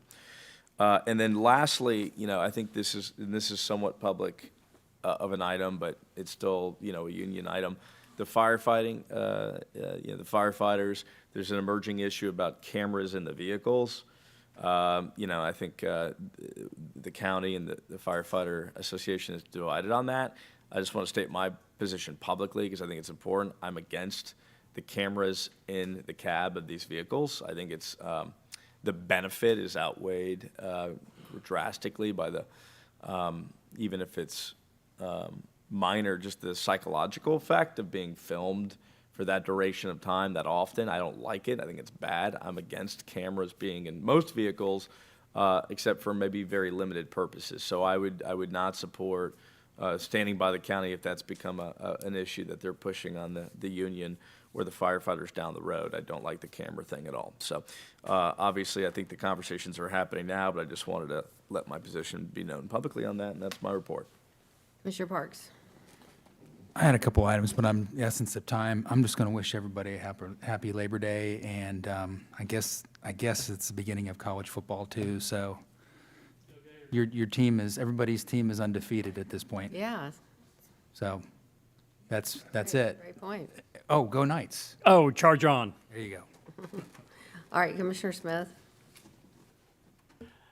I'm going to hold this week since it's late. All right, Commissioner Morris.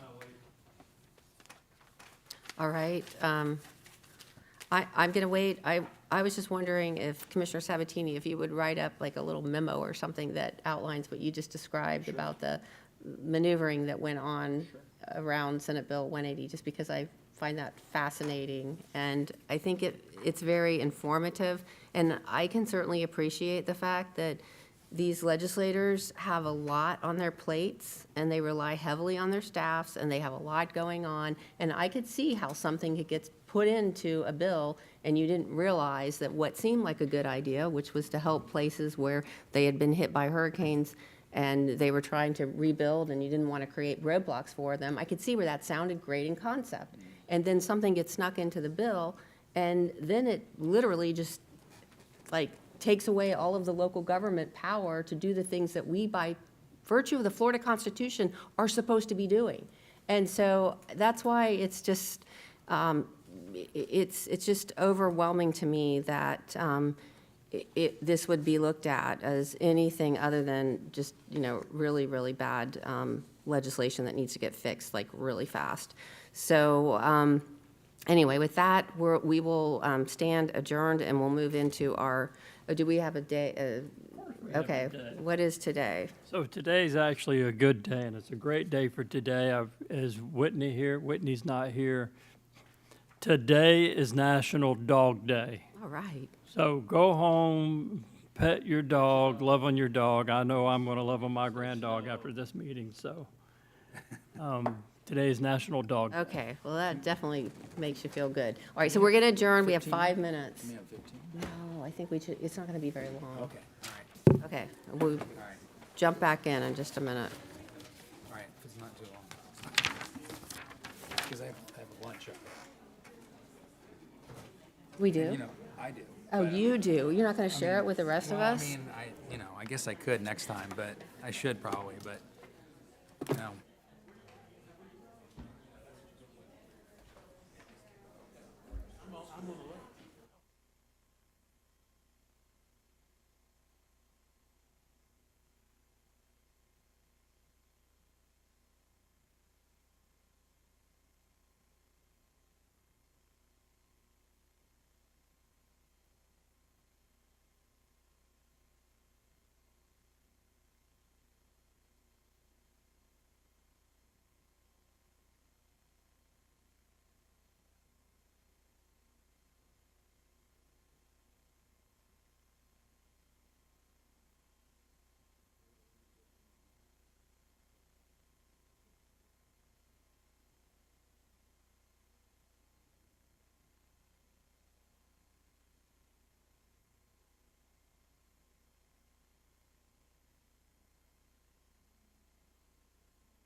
We're opening up our CRA meeting, the Mount Plymouth Sorrento Community Redevelopment Agency.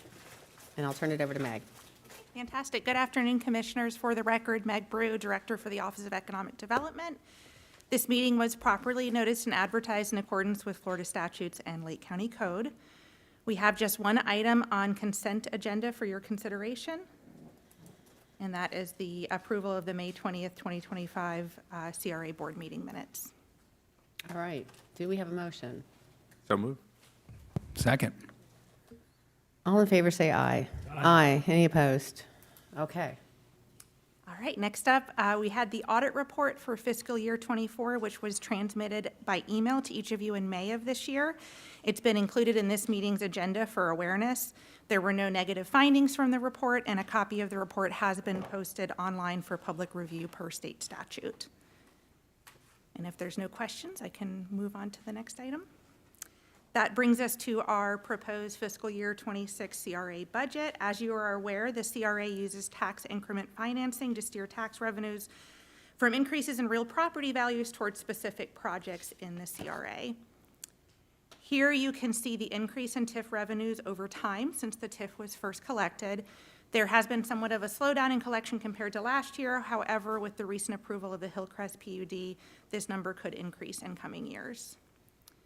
So for fiscal year '26, operating expenses were decreased due to the completion of the CRA plan update. Current operating expenses are inclusive of travel and supplies, as well as funds that were approved by this board to fund residential rehabilitation related to chronic code cases in the CRA. The grants and aids line item represents money set aside for our commercial facade improvement program. The total revenues for fiscal year '26, which includes both TIF revenue and the existing fund balance, is $1,006,434, and total expenditures, which includes $924,304 set aside for reserves, is $1,006,434. So the requested action this morning is an approval of the Mount Plymouth Sorrento CRA budget for fiscal year '26 and adoption of the corresponding budget resolution, and I'm happy to answer any questions you might have. All right. Are there any questions regarding the budget? Is this a public hearing or anything? No, this is just approval of this. It'll come back to. Move to approve. Second. All right. All in favor, say aye. Aye. Any opposed? All right. Moving along. And that's it. We have conducted the business of the Mount Plymouth Sorrento Community Redevelopment Board Agency. All right. And don't forget, it's National Dog Day. National Dog Day. All right. We stand adjourned.